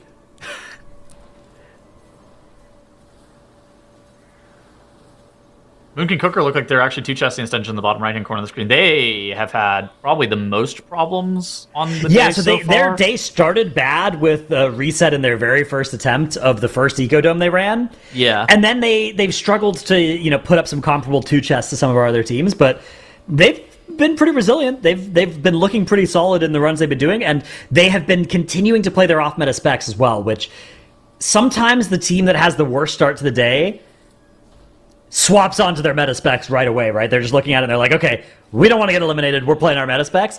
Moonkin Cooker still playing their off meta specs, which means they're running a bigger risk of elimination. But if they survive to Tuesday, they're still going to have their main specs there. And actually, they're playing enough off specs that they're going to pretty easily be able to set it up to still be able to play their main specs on Wednesday if they can survive that long. The problem is surviving to Tuesday and Wednesday is going to be very hard because all the other teams look pretty solid as well. Phoenix Gang Media in the bottom left had some friends coming online and offline. So you'll be able to see it's like right over their damage meter if some people start relogging again. Oh, that's nice. The alert's still on for that? Yeah, the alert's still on for that. It's kind of funny. At the same time, whenever we talk about, especially for day one, we talk about allocating about an hour and a half on a per dungeon basis. And Moonkin Cooker, while it's nice that they put up the 21 in the Ecodome, they're a little bit behind the mark in terms of that hour and a half that is preferred for each dungeon. Okay, but Moonkin Cooker aside, looking in the top left here, what is going to happen for Identity? So they have trapped this Peacekeeper. They've broken the trap on the Peacekeeper, and they've pulled Zofar. This should be count, but I think it's over count. I think that mob, that mini-boss, is actually pretty high in terms of the count that it ends up giving. Give me 1 second, I'll take a look. So yeah, this guy is 8.3% by himself. Okay. So we're going to be somewhere in the order of, like, what, 5% overcount? Yeah, so it's pretty much exactly those extra mobs that they pulled, right, is the overcount here. Xianzhu is going to go down there on that Disc Priest. Not one of the most lethal mobs when fought by itself so far, but there is, it looks like, a Peacekeeper in combat here as well. Yeah. So the combination of Zofar and the Peacekeeper. I mean, of course, any of Zofar's abilities can kill you if you don't play around them properly as well. The shock mines are, like, the only thing that is really lethal here. And with the way that they're easy to is, dodge, yes. But if you don't dodge them, they will kill you. Exactly. I mean, it's exactly what happened for their healer there. And I think it's just, like, combination not getting the pull set up correctly. I'm interested in seeing what their route looks like on a higher dungeon level. Me too. Yeah, I think that's going to be I suspect it'll look a little bit different, but yeah, right now they're doing a really focused, builder key with 5 off meta specs as well. So really playing around that spec variety rule to the fullest here. How important do you think it is to, like, learn builder keys for global finals? It depends, right? I don't know what key level global finals is going to start at, because historically it often starts a little higher than the group weekends. So the ability of, say, doing a 17 3 chest might not be tested, but maybe something like 2 or 3 chesting a 19 or a 20 or something will be. I do think that'll be a valuable skill, yeah. It's interesting because the builder keys, like, learning builder keys is less relevant the higher you go as well. Like, the difference between a 21 or a 22 versus your key cap, right? Right. It's, like, very, it's much more, like, directly comparable. Exactly, it's directly comparable. And then also for global finals as well, they're going to have the builder keys are going to be with their preferred compositions, basically whatever they want to play. So that is a little bit of a different layer of skill expression. Yeah, exactly. It'll be interesting to keep an eye on for sure. I'm excited about it as well. Another interesting thing, of course, is that the Chinese group is closest in time to the global finals of any of our groups, right? So it has some advantages. You've gotten to see what all the Western teams did across all their weekends, but also you don't get a lot of practice time between your group weekend and the global finals compared to Holy Method from Group A, who had a full month between their weekend and the global finals, where they can practice and pick up strategies from other teams, implement them in practice, right? So the pros and cons to being on both sides of the timer. I will say that something that really evens the playing field. Oh my gosh, Identity having multiple people getting hit by the ring here. They still do have 4.5 minutes, and even with a couple of deaths here, they should still be able to recover. That was a little bit sketchy there, just getting hit by that ring. Yeah, DK as well. DK can usually AMS it, but ended up getting hit by that dot. Did get the pain suppression, though, and pain suppression, very powerful effect, combined with Ice Cold on the mage, and that was enough to get them through that dot. Multiple levels of movement here to be able to get to this double technique or identity. Yeah. Always a little bit tricky.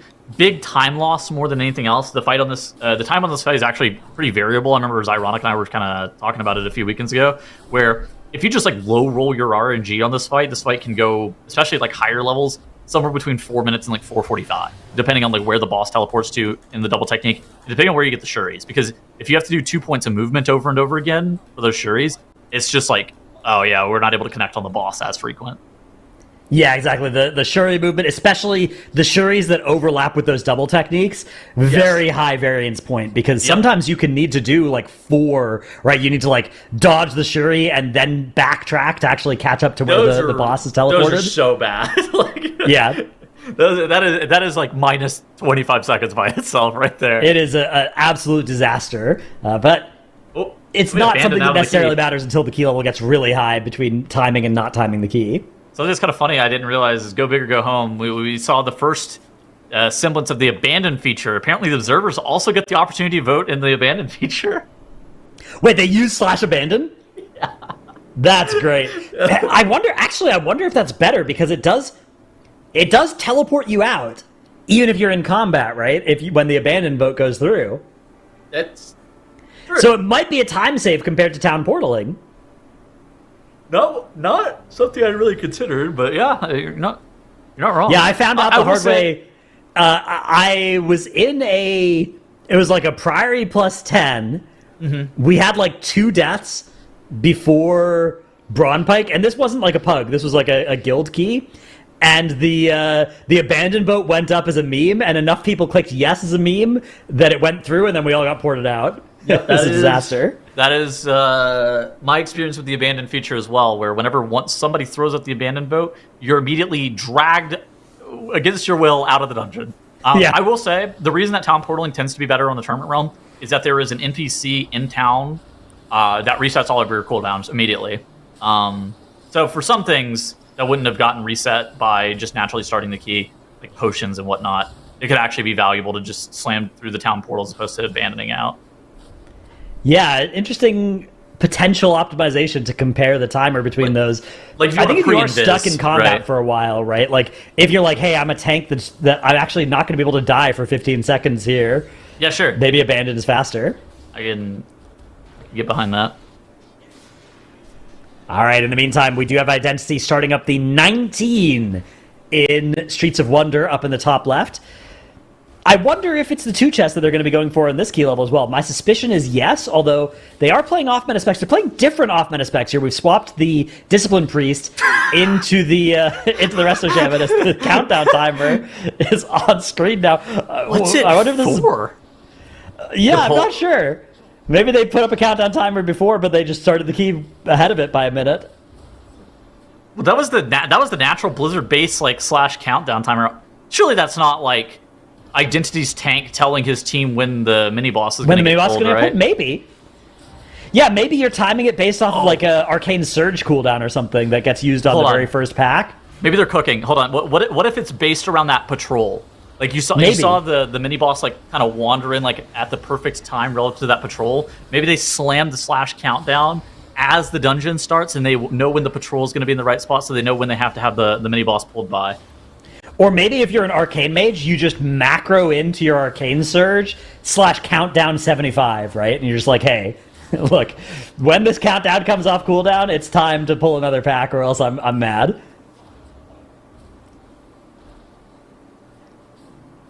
Yeah, look at that arcane damage as well on Identity. I will say, I think the most likely situation was that it was maybe a mistake.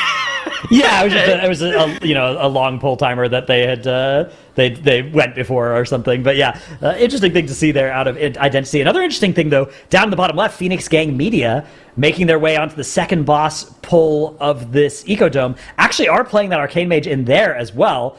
We are going to swap over though to a replay in this 20 Ecodome. And I think this is going to be another wipe. Oh, goodness. Yeah, an instant wipe. All 5 dead. Basically, immediately there, that was go big or go home. Luckily, it was just the first pull, so they're able to just reset and go again. Oh, gosh. The countdown in here. That was so funny. I actually really like the Arcane Mage being able to be played on all levels of this dungeon, by the way. Just being able to blink out of the containment cell every single time is a huge time gain just in this first boss split. And I mean, Identity here, they have this first boss pulled really quickly. Yeah, if you are playing as or with a mage in this dungeon, make sure that they talent out of Shimmer so that they can have access to regular blink, because you need that to be able to escape the containment cell. They're going to complain, and they're going to say, and I quote, "I don't like playing ice flows." At the same time, they should be thanking you for inviting them to the group. It's been a tough season for Mage. They've not been the most popular specialization for the first time in millennia, and so they should be thanking you for inviting them. Yeah, a season where Mage is only great and not super duper turbo broken OP. It's a sad day for Mage players worldwide. Yeah, a single tear has been shed for them.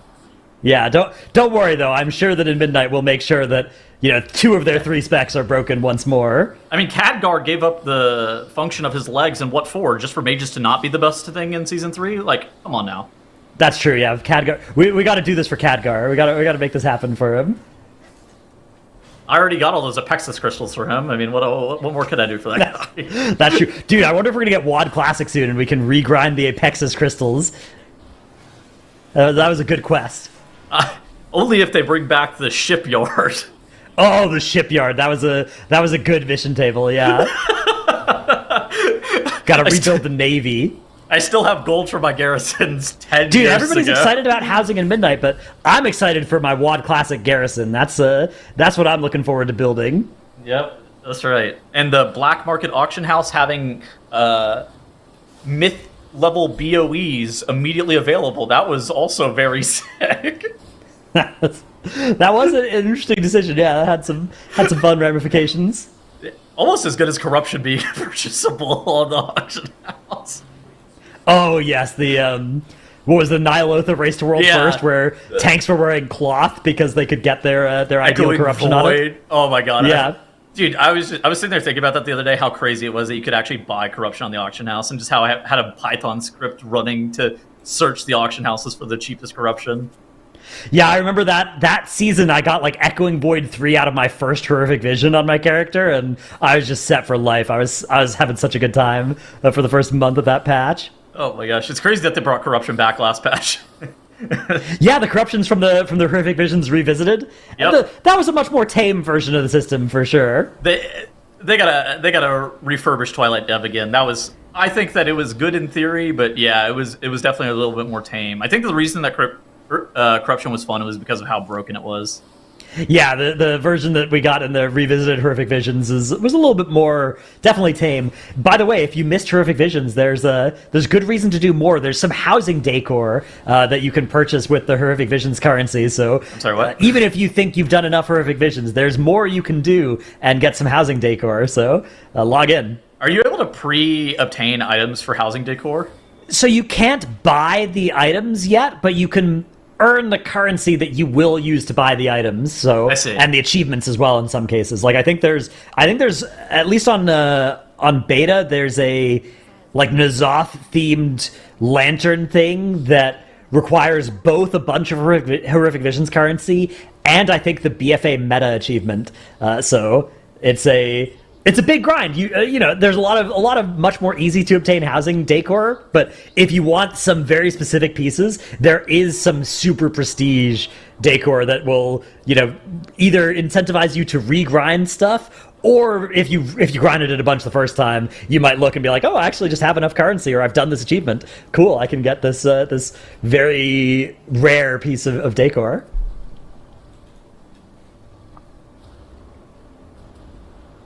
All right, enough of a detour into midnight housing discussion. Let's get back to the dungeons. Yeah. Quick survey of what's going on for our top two teams here, Identity and Interrupt, who basically it looks like the plan is to keep them on our top two screens the whole day, which is nice. So these are our top two highest seeded teams. They're the teams that are most likely to make it out of this group. And both teams are currently working on that Streets of Wonder, although Identity, it's in that 19, Interrupt in the 17. My suspicion is both teams are going for a 2-chest in both of these key levels, in both the 19 and the 17. And then our two teams at the bottom right now are Moonkin Cooker on the bottom left, also working on a Streets. It's a 19.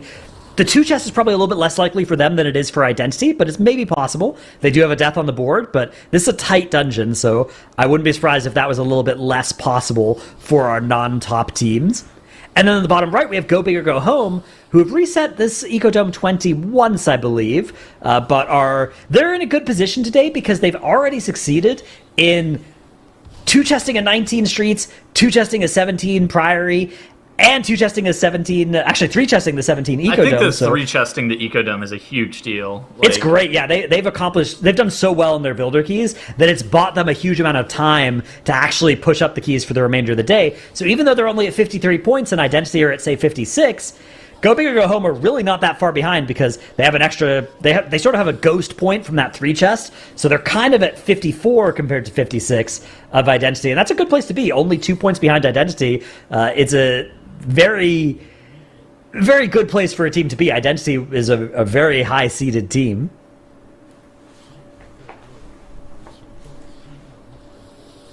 I feel like just from the eye test, Identity and Interrupt right now have looked incredibly good. I don't know what your gauge on this is, but I feel like those two teams have looked world class, like on the level of all of the other teams that have qualified for global finals thus far. Obviously, you know, we're pretty early into day one. The key caps are incredibly important, as we know, but at the same time, I feel like Identity and Interrupt, at least in the builder keys, would give any world-class team a run for their money.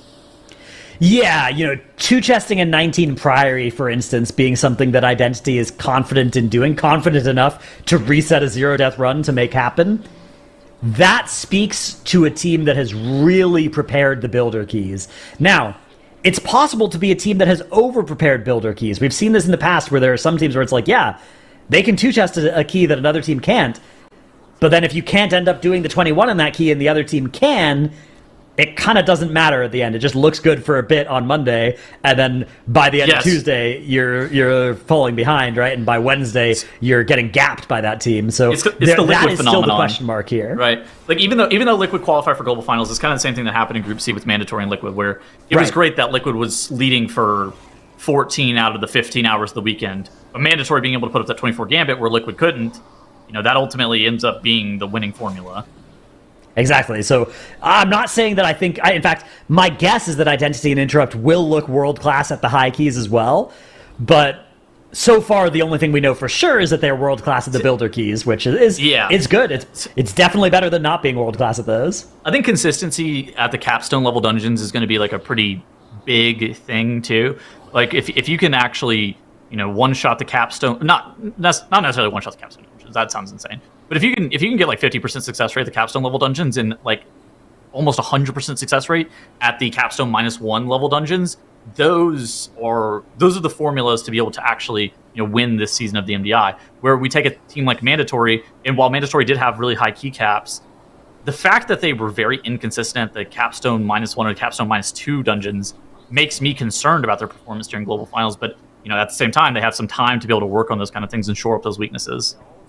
Yeah, and the thing is, even if you're inconsistent at those key levels, as long as you can do them, then it means you're in with a chance at the global finals, right? Because if you can't do them, but you're consistent at the builder keys, you have no chance. Yeah, and that's why a team like Anti-Clockwise or Scaffolding is, in theory, a little bit more scared, right? Because they have an uphill climb, right? They need to figure out how to actually be able to do those keys at the same level as the Mandatories, the Miscounts, the Holy Methods of the world, and potentially the Identities and the Interrupts as well, which is not easy at all. I think that these Chinese teams, just at a glance, have been looking really good, though. So I think it's hard to be like, oh, yeah. I'm very excited to see what they can do in these 22s to 23s, which we might even be able to find that out today. I mean, at this pace, Identity and Interrupt might have some time at the end of the day to actually do those keys at that level. Although something we saw in the Western regions is teams would often end the first day early if it went well enough for them. Because of the spec variety rule, they actually... Even though they'd unlocked a key at a level they wanted to do, they couldn't afford to do an extra run with their main specs without messing up their spec variety rules. So we'll see if that comes into play for our Chinese region as well. Yeah, and I mean, some of the Sunday play as well. Teams would just, end early on Sunday because they didn't want to show any of their strategies. Yeah, I mean, if you're far enough ahead, it makes sense. Like that is reserved for teams that know they're making it to the global finals and don't have anything else. It's also reserved for teams in a group where they are far enough ahead of the other teams, right? Like, if you look at this group, even if both Identity and Interrupt are as good as, say, Miscount and Holy Method, which were the teams that made those decisions in the Western regions, they're in the same group as each other, so if you make that decision, the other team can then get first in this group, and that's quite a lot of extra money. Yeah, even though both teams make it to global finals. Go Big or Go Home also is looking fairly solid. I mean, obviously they've had a couple more mistakes, and we're going to have to see where their spec variety rule lands. But at the same time, 3-chesting a 17 Ecodome Maldani, that's nothing to scoff at. So that is the other interesting texture of this group, is sometimes we have groups where the 5th and 6th best teams are apparent, and the other teams are aware of that. In this group, I'm a little bit worried about all 4 of our teams that aren't Identity and Interrupt, where I think all 4 of them are going to be in danger of elimination at the end of the day. I think it's going to be a very tight finish to see which of those teams ends up being the one that goes home, because it's by no means obvious which team that'll be right now, and all of our teams are playing around the spec variety rule, which it's good for their chances on Tuesday and Wednesday, but it does increase the risk for each of them of getting eliminated here just on Monday.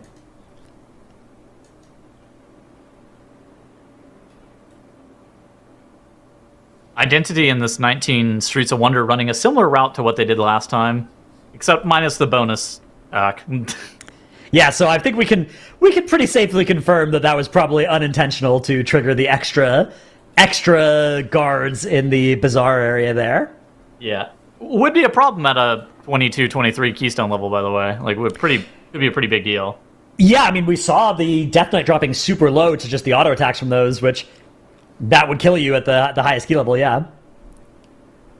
Not to mention the time loss would maybe be prohibitive.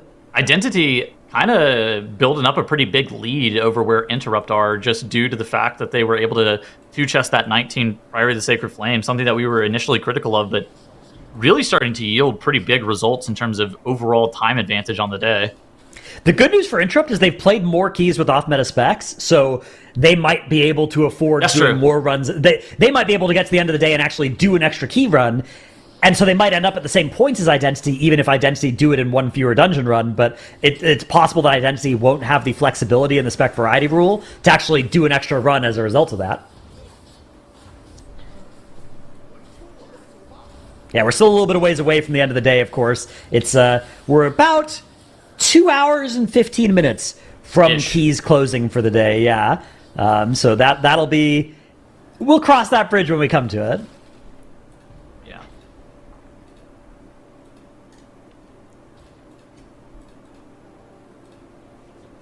I think it's... You know what's interesting to me? Interrupt's playing this Vengeance Demon Hunter Holy Paladin. Obviously... Yeah, they use this in the 20 Priory as well, which is a very high key level to be playing off-meta in. Yeah, but the good news for them is, if they do enough keys with their off-meta specs today, they can just do full meta early tomorrow instead of needing to do several of their builder keys tomorrow on the off-meta as well. Yeah, but most of the top teams in the world, whenever they were playing off-meta, they were playing this Bear Druid and this Restoration Shaman. Yeah. It's just surprising to see that Interrupt is playing that Vengeance Demon Hunter Holy Paladin. Not that either of them have been bad, though. Like, I'm gonna be honest. I think that this Vengeance Demon Hunter Holy Paladin, especially with how they've been playing the Vengeance Demon Hunter, it looks fairly solid. An uncharacteristic death here for Identity. Player down. I wonder if that'll affect their two-chest chances here in the 19. Interrupt able to easily two-chest the 17.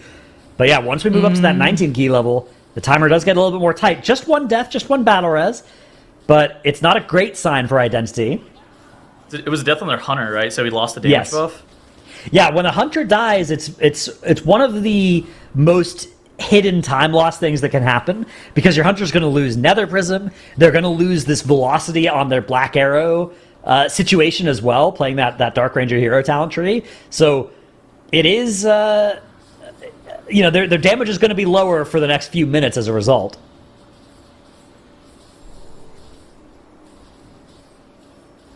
All right, Interrupt in the top right, though, finishing up their Streets of Wonder on that 17, allowing them to go all the way up to 57 points and briefly have the lead, although, it is only probably a fake victory, I would say, where, the 19 Priory of the Sacred Flame, I think I'd rather have Identity situation than Interrupt situation in terms of time and keys.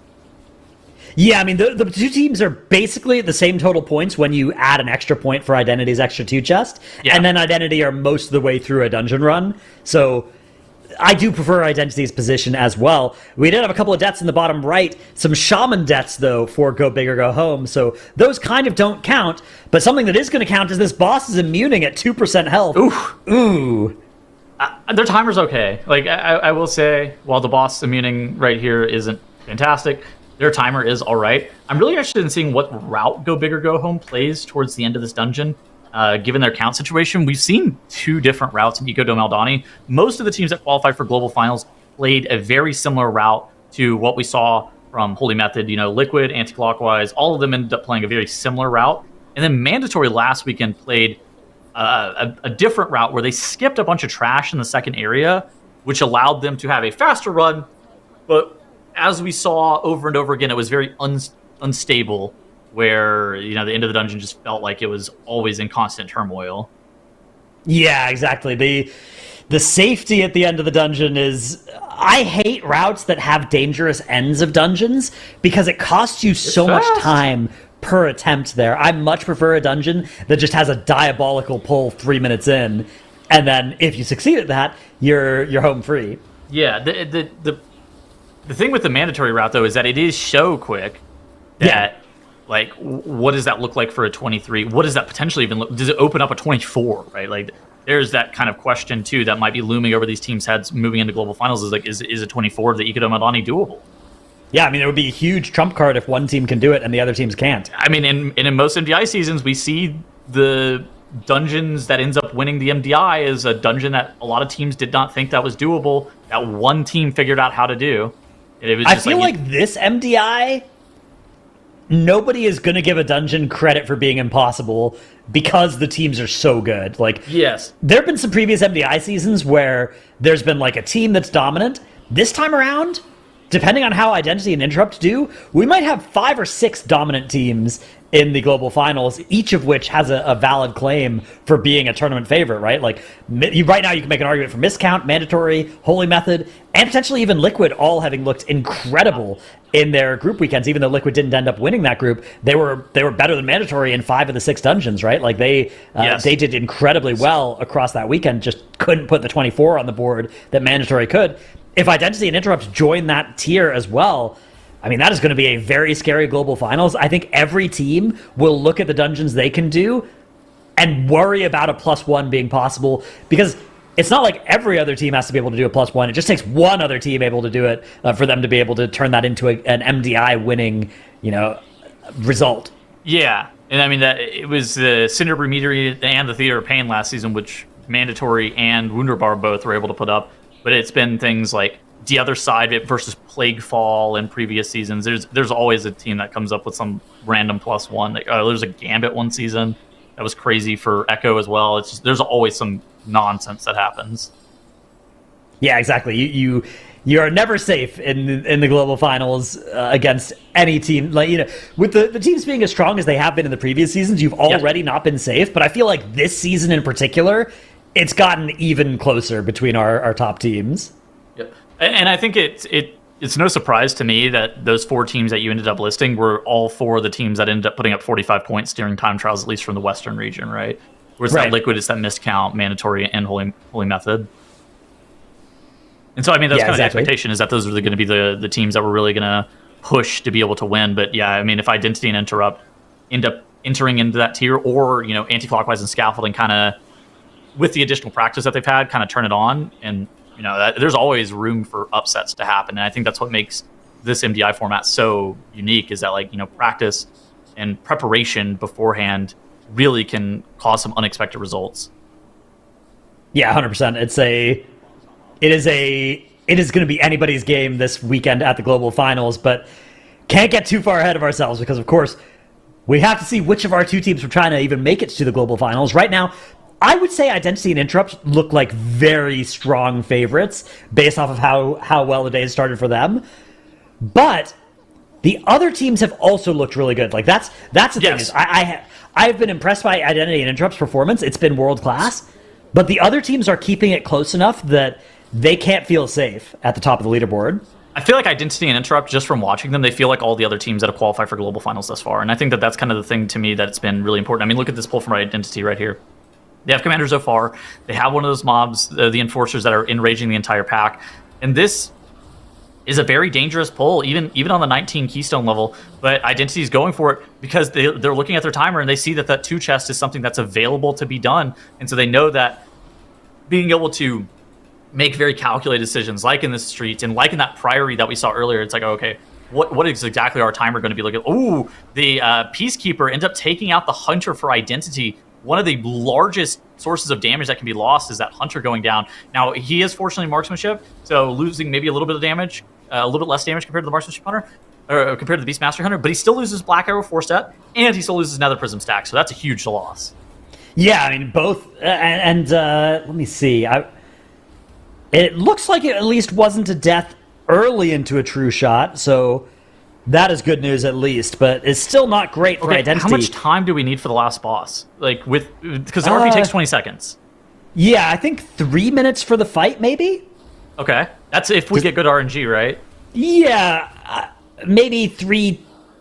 I feel like 3 minutes for the fight on a +19 is feasible if your DPS is good. Okay. So, I mean, we're going to have 3 minutes... We're going to have 3:10. 10 seconds? Yeah. Yeah. I mean, it's going to be very close. Wait, they started the RP already. Nice. Oh, genius. Love that. Yeah, they sent somebody up to do the RP while they're fighting. So they're actually going to have 3:18 for the boss here. Lust on pull as well. The True Shot going to get used. The Arcane Surge as well. Mage no is... Nether Prism stacks, unfortunately.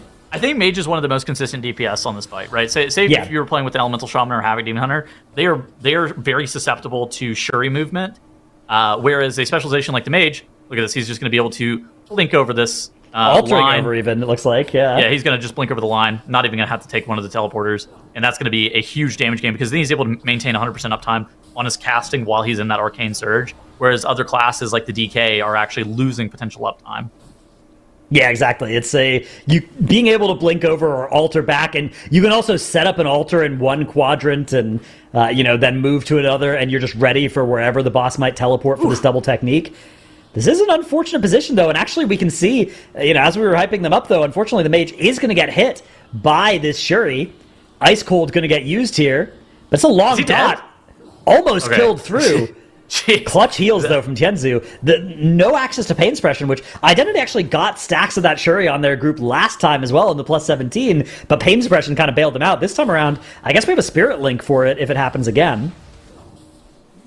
Same side Shuri, that's probably optimal, especially if you only have to do 1 point of movement. If the boss doesn't have to go over the divide line, that is just like by far BIS in terms of damage allocation, because then that allows your DK to basically have unfiltered uptime on the boss. Yeah, exactly. It is great, although unfortunately we are going to get another divide here soon at 33% for Identity. First, though, we have this Shuri to deal with, and I think it's going to be double technique in just a second here as well. I mean, how's our timer looking? Damage to time in the dungeon threshold, because this is not looking great here. Yeah, 33%. I mean, if it was a 3-minute fight, you'd want to be doing a third of the boss's health every minute. They're a little bit slower than that, but they had a little bit more than 3 minutes, but they did have Lust on pull. It's going to come down to this double technique. The movement on the second double technique here, I think, is going to be the big problem for Identity. If it travels far on the next double technique, they could lose a lot of damage. On the other hand, we are going to get one more set of some of these CDs. We are going to get one more Surge. I think the Surge, the problem is we're not going to get the full Arcane Soul after the Surge. That's what I was about to say. I feel like we're not going to even be able to get full uptime on this Arcane Surge because the boss is going to be doing that double technique around that same time. I mean, look at this. The Arcane Surge is coming available in 10 seconds here. Boss is at 15%, and I think if you were able to just stand here and hit the boss the entire time, it would be totally fine. The Shuri is coming out, and this Shuri movement is okay, but if we get this double technique right now, I think this double technique is happening just moments away.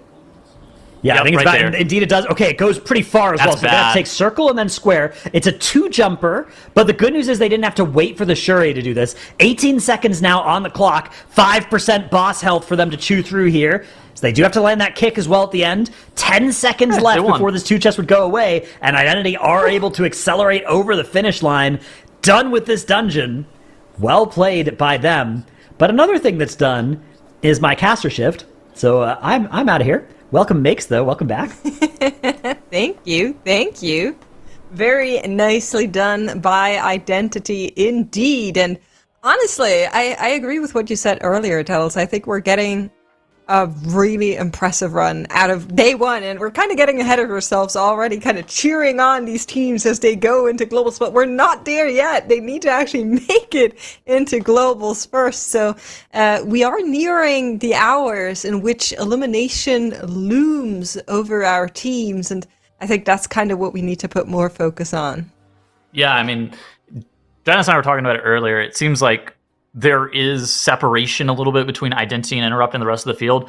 I do think that, looking in the bottom right-hand corner of the screen, go big or go home here, timing this 20 Ecodome Aldani, they felt like they've actually started to get a little bit of separation between the rest of the teams with Moonkin Cooker, Phoenix Game Media, and Liu Yun. So it's going to really be a very tight end of day. And for Liu Yun, they've ran the exact same composition all day. And so even if they do make it into tomorrow, are they set up in a position where they can even qualify to Sunday? That's kind of one of the questions that you're going to have to kind of be thinking about, too. Absolutely. They spent so much time trying to put that 22 Ecodome on the board. Unfortunately, it didn't work out. One time it was at the penultimate pack in the dungeon, which really kind of hurts you to think about. But that also means that they might be one of the teams that's in contention to have a fair shot at doing it in overtime. They already depleted 2 tries. Could be that, third time's the charm for them. We're going to be seeing how they elect to use that time. But I think the bigger story for them is they need to get decent runs in that Priory and that Streets now. That has to be their main focus for the next 2 hours. I think that they're going to need to 2-chest this Streets. Fortunately enough, they only have Mize's Oasis and then Soasmi left available. And just looking at the timer, there's 15% left on Mize's Oasis. So they're going to have probably about 2 minutes to kill off the final remaining 13% of enemy forces that they need. And then they're going to be able to deal with Soasmi in around 3 to 3:15. So I think that they should be okay to two-chest this dungeon. If they fail a two-chest on this dungeon, they are going to be in a lot of trouble, because then that starts to look to potentially cap the amount of score that they're able to have on the day. Now, it's great. They timed to 21 Ecodome Aldani. Probably the hardest 20... I would say the hardest. Pretty difficult 21. I think that 21, 21, 20 with the streets in the Ecodome and then a 20 of the Priory is likely to make you safe looking at where the rest of the field is situated. At the same time, it's not guaranteed. And that's kind of where Liu Yun is setting themselves up to be, is that, they ended up taking a bunch of time to time the 21 Ecodome Aldani. But at the same time, at least they were able to convert it. Yeah, I think that's a big point you make there, that our teams are kind of starting to be in a position where they have to cut losses, basically, Yes. and just make sure that they are putting points on the board, even if it's not the +2 that they initially won. So I do agree with that. I think that's something we need to look out for. At the same time, though, Phoenix Gang Media, one of our teams that at least has done all 3 dungeons, which at this point not all teams have, Liu Yun, and they are working on getting their 19s on the board respectively. They have done the 17 in the Priory earlier on. That went pretty well, all things considered, I believe. They had 1 death at the tail end during Murphy. But other than that, they were doing pretty well in their dungeon run as well. So I'm looking forward to see where they're going to be placing in this 19. I do think the +2 is out of contention for that Priory, though. I mean, Priory 19 +2 is... Yeah, it's insane. You have to be... Identity did it, but yeah, it's insane. It's a practice key. I mean, Interrupt didn't do it. I think that's kind of the... I think that most of the... I won't say most. I think that a decent amount of the global finals teams that have already qualified from the West probably wouldn't be two-chesting that dungeon on 19. Like that is not easy to do. It's something that you have to have a decent amount of reps on and practice on to be able to slam that down. And it's if you tell all the teams, especially whenever you're having to factor in spec variety rule, there is some added consideration as to what are we going to be playing in that dungeon, which is a difficult variable. Yeah, for sure. That's something teams are always keeping on their mind. But let's look at bottom left corner. Liu Yun on their way to maybe get the +2 on the board. They do have the Lust available, which is going to accelerate them here in 3 minutes and 40 seconds to deal with Soasmi. I think it's possible, but they need to be clean here. Yeah, I think that it is certainly possible as well. Dratnus and I, especially in the 19, we were thinking about 3:15-ish for this boss. Whenever we saw Identity do it earlier, they were able to do it in 3:08. Now, they did press their bloodlust on pull with all their offensive ZDs, so there might be a little bit of different consideration here. But I think for Liu Yun, having that 3:50 mark, even with difference in bloodlust timings, difference in composition, they should be on the correct side of the two chests of this dungeon. And that sets them up quite nicely. They did, like you correctly called out, they hadn't gone into all the dungeons yet. At the same time, they really need a two chest in this streets. They do. We'll keep an eye on them as they are waiting to slam their lust. I assume we're just waiting for some coolies to be ready at the top there. I think it's probably Breath that we're waiting for, huh? It's probably want a double technique too, to make sure the boss isn't just gonna port away. Yeah. But I feel like they would have pressed it right there. I don't know. Strange. It's kind of strange that they're not slamming down this lust just yet. Maybe it is the breath that they're waiting on. It should be ready in a couple of seconds. No, it's not. It should be ready in a couple of seconds. So I think the next double technique is probably where we're going to be seeing that lust, if I'm seeing correctly. That timer, yeah, it's now ready. Breath is ready. So Asmi has poured it, and we are going to be going over and following. Then I think that's where that lust comes in. They probably wait for the next double technique and then they press it. I think that this is the reason that you press it on pull, right? This is the reason that you want to press it on pull, because then weird stuff starts happening where the boss is porting around, and right now, while you are getting a decent amount of the 40 seconds of bloodlust available because the boss is locked into the double technique, I think at the very end of that you are going to be getting a Shuri here. At the same time, what this may allow them to do is, saying, oh, we don't even care about that Shuri. We're just going to move the boss to the corner and allow them to just completely own the boss here, assuming that they're not going to be getting another round of that double technique. So yeah, we do have that Shuri coming out. What is going to happen for Liu Yun? It looks like they're going to play the Shuri with a 2-point movement while in that Bloodlust, which that's the sad part, right? They just lost effectively 10 seconds of Bloodlust. Whatever our uptime on Breath of Sindragosa was, maybe we weren't even able to extend the Breath of Sindragosa because of that. It's a little bit of a weird Bloodlust timing. At the same time, they do end up killing off that boss fairly quickly, and they're able to down that 19 in a 2-chest fashion, meaning that they need to go to Priority Sacred Flame. At the same time, they can immediately jump into 21 Streets if they want to, and with 2 hours remaining in the day, I think there's opportunity to get 20 Priory on the board and 21 Streets. Mm-hmm. Yeah, I do think that's possible as well. I think they could even... I just don't think they will have as good runs in the Priory as they had in the Streets because of how tough of a dungeon that is. So yeah, I think you're right. I think I would say the same thing. We're going to be taking a look at Identity in the top left. We're working on putting just that dungeon on the board, the 21 Streets that you just mentioned. Of course, their overall point count is looking very different to the teams that you can see on the bottom 2 spots in our 4 box here. They already have that 19 Streets done. They already have that 19 Priory done. And for them, it's kind of just like bonus rounds at this point. They're getting the 21 Streets, they're getting the 21 Priory, and then we're hoping to see them in the 22 Ecodome as well. I think that's kind of their end of the day now. I mean, they could have time for all 3 of those, and then, bail 30 minutes early even, right? Like, maybe not. Identity, maybe don't do that. I don't like when teams do that. It's kind of the nature of the spec variety rule, right? Like, there is a world where you can accidentally sabotage your day 2 based off some of your day 1 overperformance. For Identity, they have made a little bit of a mistake, right? They ended up having to reset that Priority Sacred Flame 15 minutes in. But that's still, assuming that they've taken all their break timer, which I'm not sure where their break situation currently lands. But if it's assumed that they've taken all their break timer, they might be situated to end the day 30 minutes early. Yeah, I don't think it's 30 minutes early just because of that 15 reset. But I do think it's smart from teams, and it's of course the optimal play to calculate a little bit of extra time for things to go wrong. Yeah. Rather than planning in an extra run that then you might not be able to do. So I understand the approach. I like it when teams slam keys into overtime. It's one of my favorite things of the format. We're going to be seeing what Identity and Interrupt, the 2 current leading teams, will be opting to do.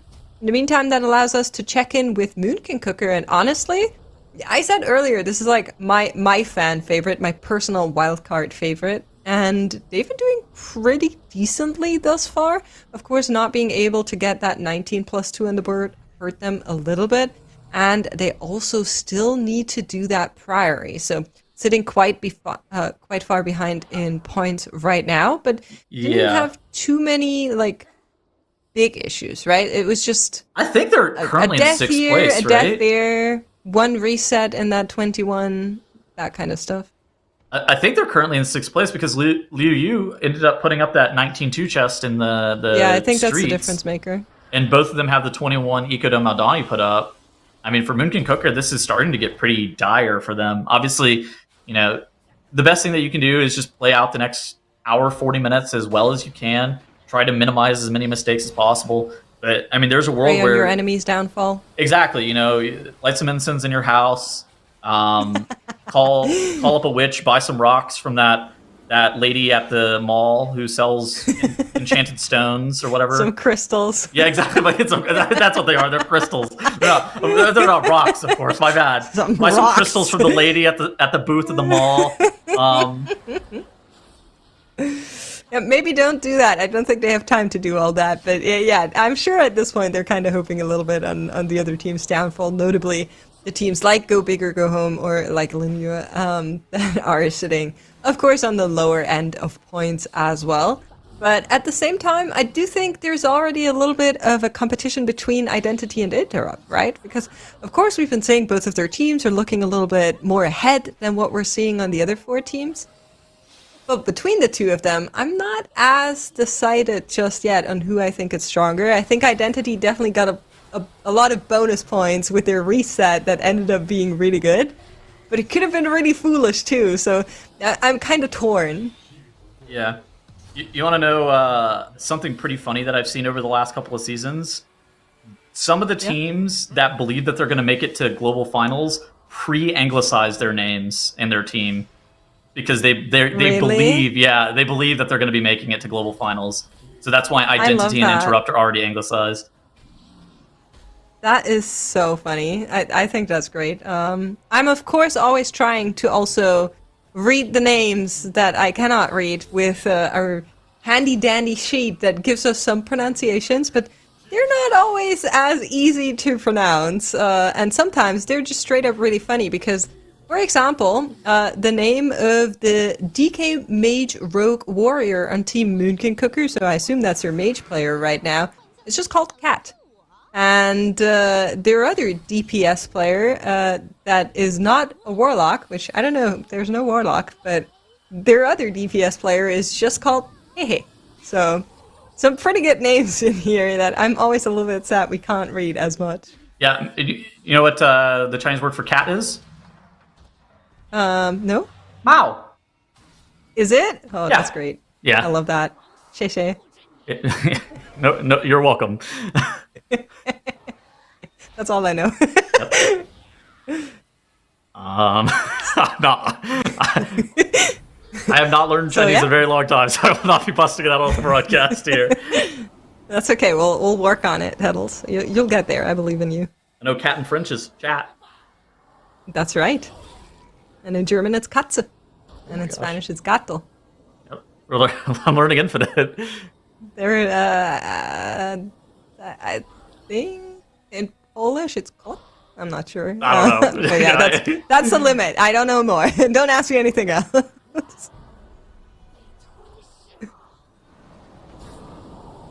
Checking in with Interrupt in the top right. They're, of course, also wanting to +2 their run. And like you're mentioning, they have infinite time here, 5 minutes with that lust. And you can see here that they're actually electing to lust instantly. I think if your cooldowns are ready, which they usually are because you have that RP right in front of it, that's probably the best moment to just slam it. Make sure you have a lot of uptime on Soasmi. I think something that's kind of important to know about the Interrupt run. I mean, look at this. They're running 4 of the main meta composition for this street.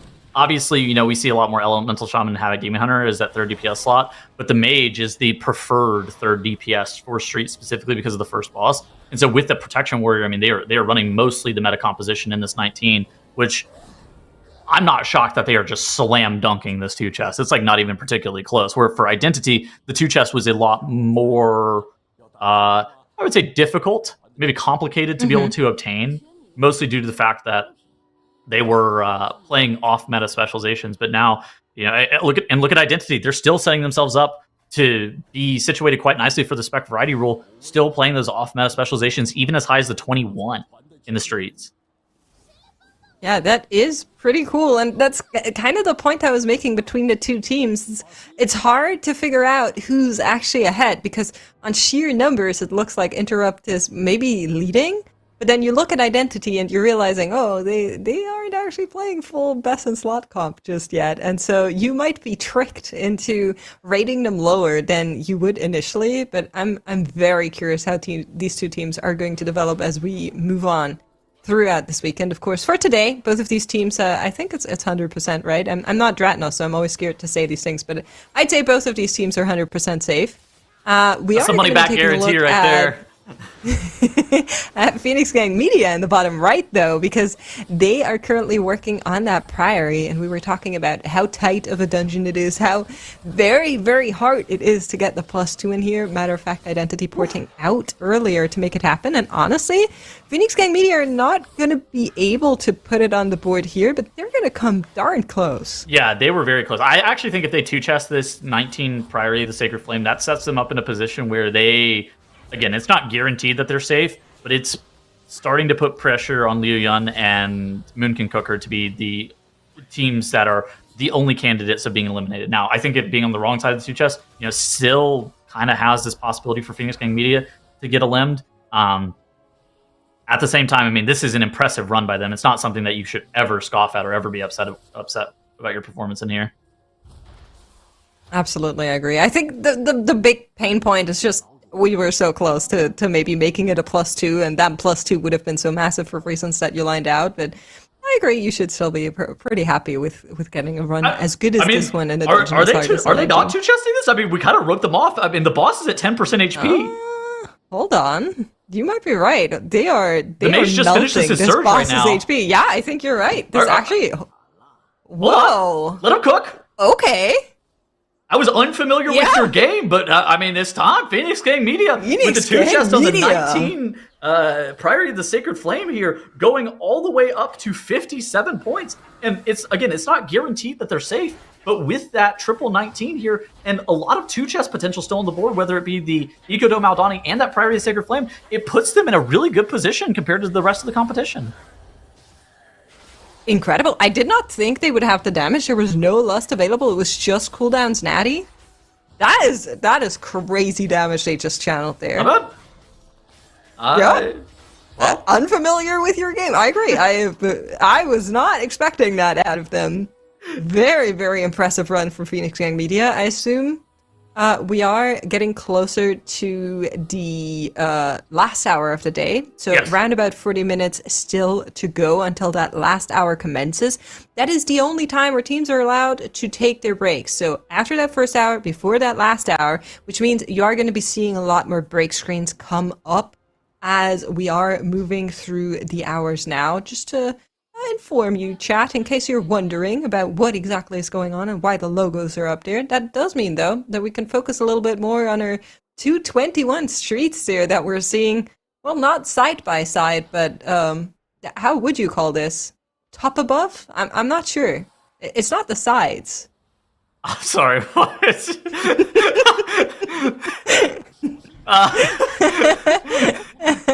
But above and below doesn't go off the tongue as nicely as side by side, you know? I think we need to invent a new word for that.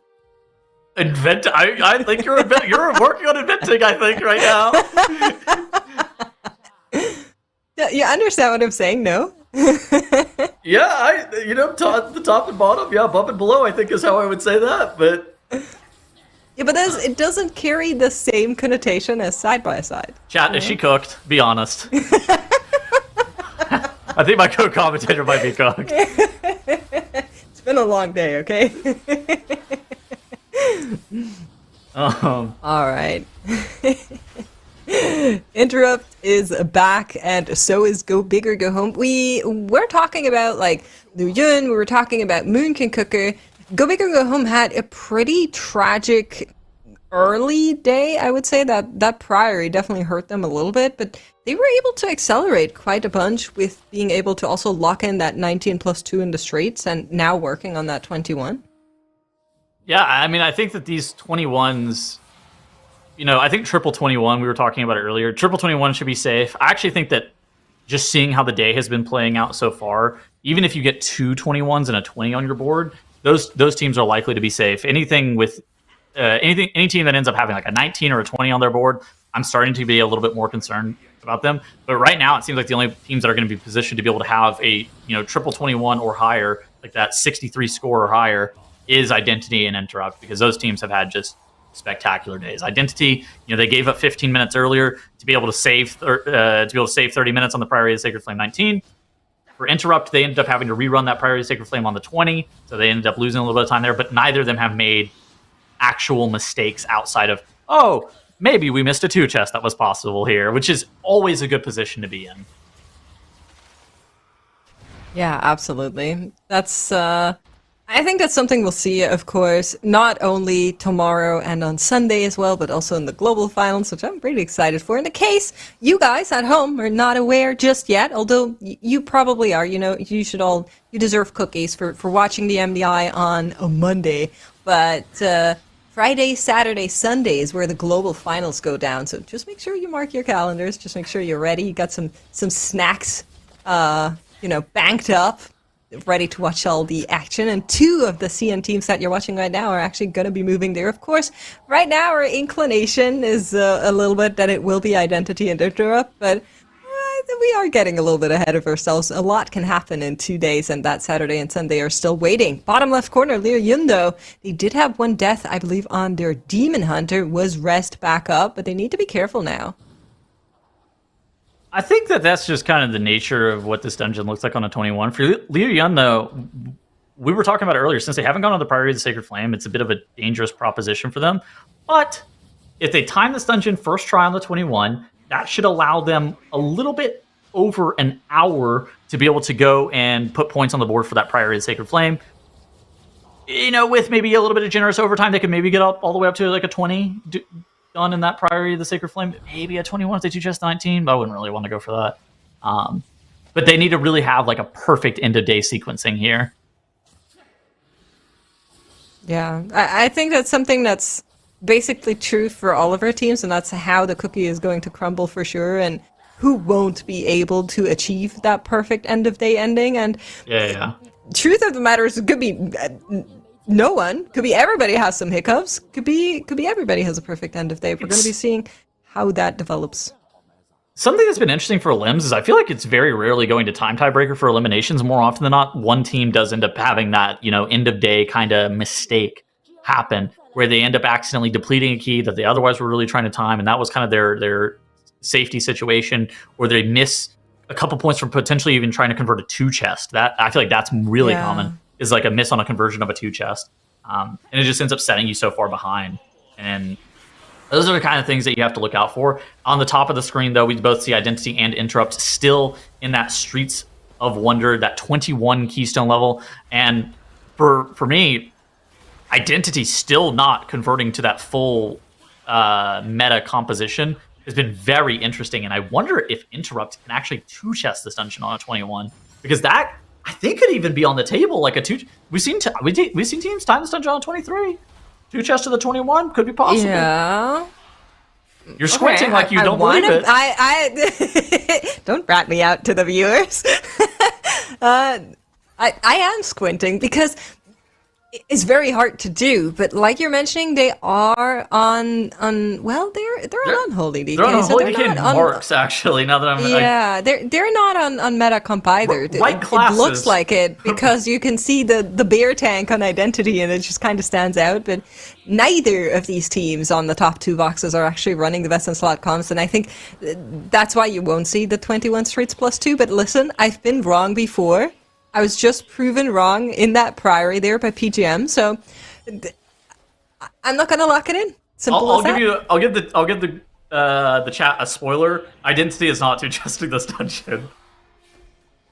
We still got 60% left on Postmaster. We have to do the final boss, and they have Bold count. claim. It's a bit of a spoiler. Sorry for spoiling, but yes, not 2-chesting. I appreciate it, Tuttles. Well, they could still do what I'm going to dub the Identity Special, just port out and redo it. I do not like this idea. I'm not enjoying this Identity Special of porting out 23 minutes into a dungeon when you're deathless. That is... Listen, I thought it was against the law first time to do it. I'm joking for the record. I thought it was against the law. If they ever do it again, I'm going to be pretty mad. Like, it only worked out because... they're the goats, but like, please do not make it a habit of porting out a 0-death run. All right. So maybe they will not do that. I do agree. It's maybe a bit too far in that dungeon, but it would be incredibly hilarious if they did and then did it again. Well, we'll see, We'll see if they bring their own special to the table once more in the coming days of competition, as Identity is getting closer to dealing with the Postmaster. That is definitely going to take a little while longer, that boss. Just notably a lot of running around, a lot of uptime being lost, and so it takes just a smidge longer than a lot of the other bosses in this dungeon. And it's kind of nice that if you look across our 4 box, we're getting all 21 streets across the boards from all of our teams. Yeah, I mean, I'm not surprised. I feel like, what do you think is easier between 22 streets and 22 Ecodome, Aldani? 22 streets and 22 Ecodome? Yeah. I feel like streets is easier. So, I think in terms of timer, Ecodome is a little bit more lenient, but in terms of what you actually have to do in the dungeon, in terms of interrupts and what you have to live, Ecodome is for sure harder. I'd be inclined to say I would rather do a streets if I were given the options, but I would, of course, fail at both of these. As we do have a death. Strike the board. Interrupt have lost their healer. They do have a battle rest available, are going to be using that immediately, and are now out of set battle rests. Need to be careful. Yeah, I mean, now they're getting the cat leaps without the healer being able to fully prep the hots on the entire group. You saw that thrash coming out from that dire horn, and just a very dangerous position. I mean, the healer going down to the first frenzied charge from that dire horn. Very scary. If Interrupt are able to recover from this is going to be fantastic. But I mean, that wild thrash without any hots out for the entire team was sketchy. And now the healer's slamming down the trank just to try to be able to barely. Oh my god, they barely recovered that.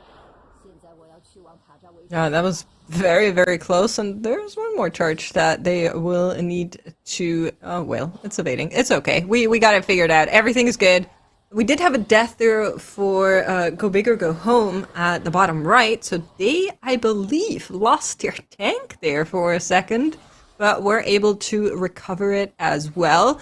In the chain reaction of it, they're now up to 3 deaths in that 21, which is not putting them on the best overall timer, which could factor in, right? You mentioned that earlier. The way it goes in the MDI is overall score, highest dungeon, and then time tiebreaker, which is often we see teams rerun a dungeon if they think they're really slow in it, and it is like the highest dungeon that they will put up, then that can happen. I'm a little bit worried for this 21 being so slow. With a day one, though, I feel like rerunning a dungeon for time tiebreaker is almost always the mistake, right? Since you have 3 dungeons that had to be pushed up from 17, you normally have enough time, levels, I guess, to push up to where you should have something else that you can possibly do on the day. At the same time, yeah, I mean, the dungeon being slow, while it might not be a problem today, it might be indicative tomorrow of what does their run look like in this dungeon. Is 22 even possible for them? That's kind of the question that would end up looming over your head. Yeah, I agree. That's something we'll all collectively need to think of, I'm sure, but let's check in with Identity, because we were talking about how this is definitely not a +2, Tettles. I'm here to tell you were right. There's no Identity special, at least not in 21 Streets, and they are now dealing with Soasmi, have just used that Lust, and plenty of time still yet to go in that dungeon, which is looking, of course, very promising for the higher levels in that Streets.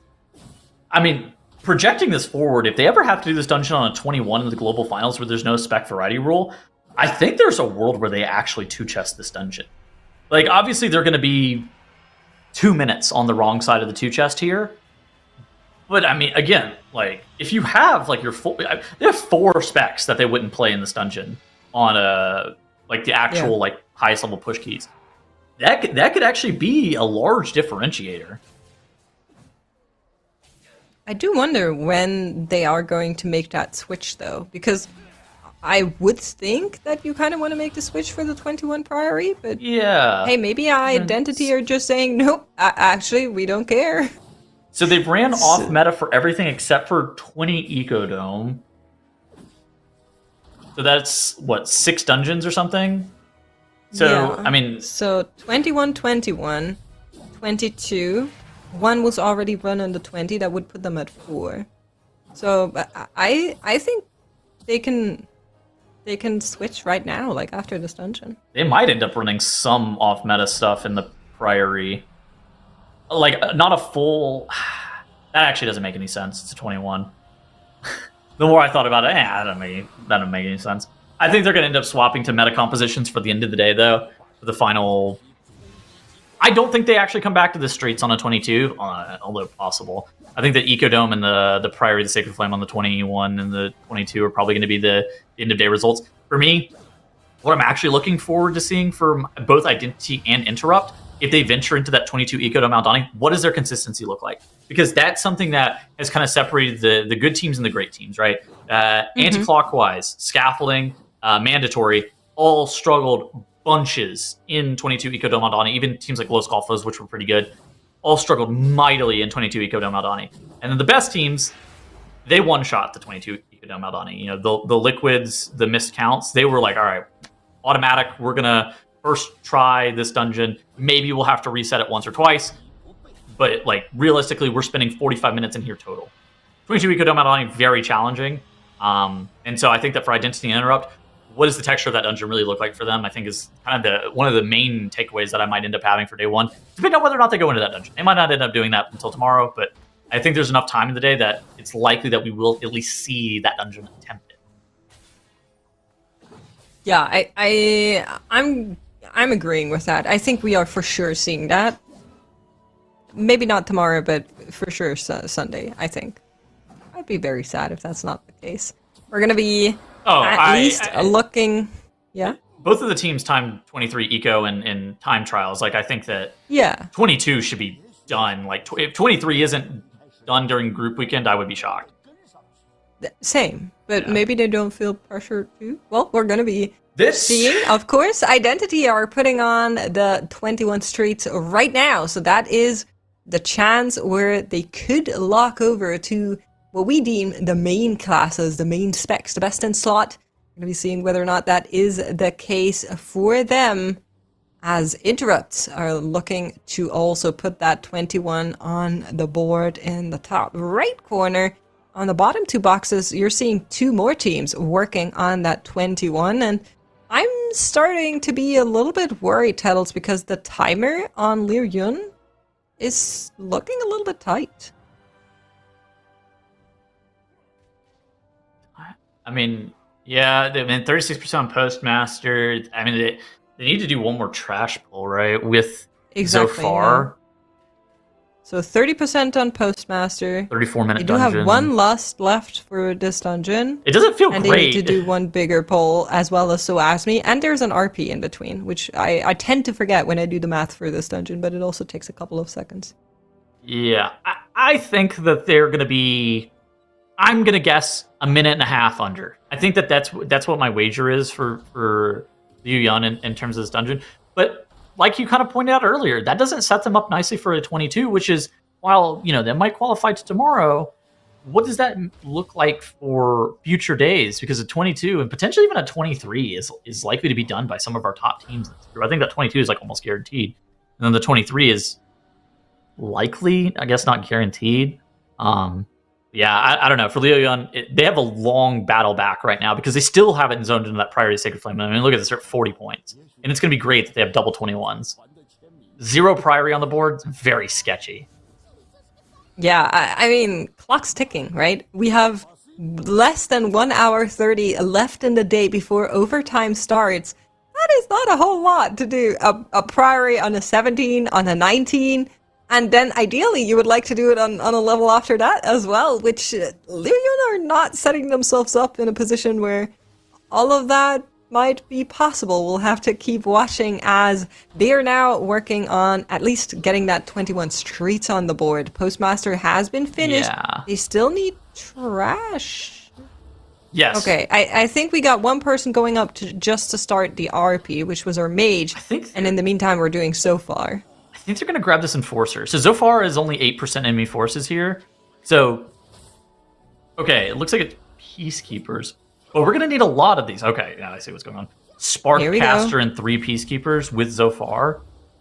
So the thing about these Peacekeepers, not actually a lot of count. They really don't give that much.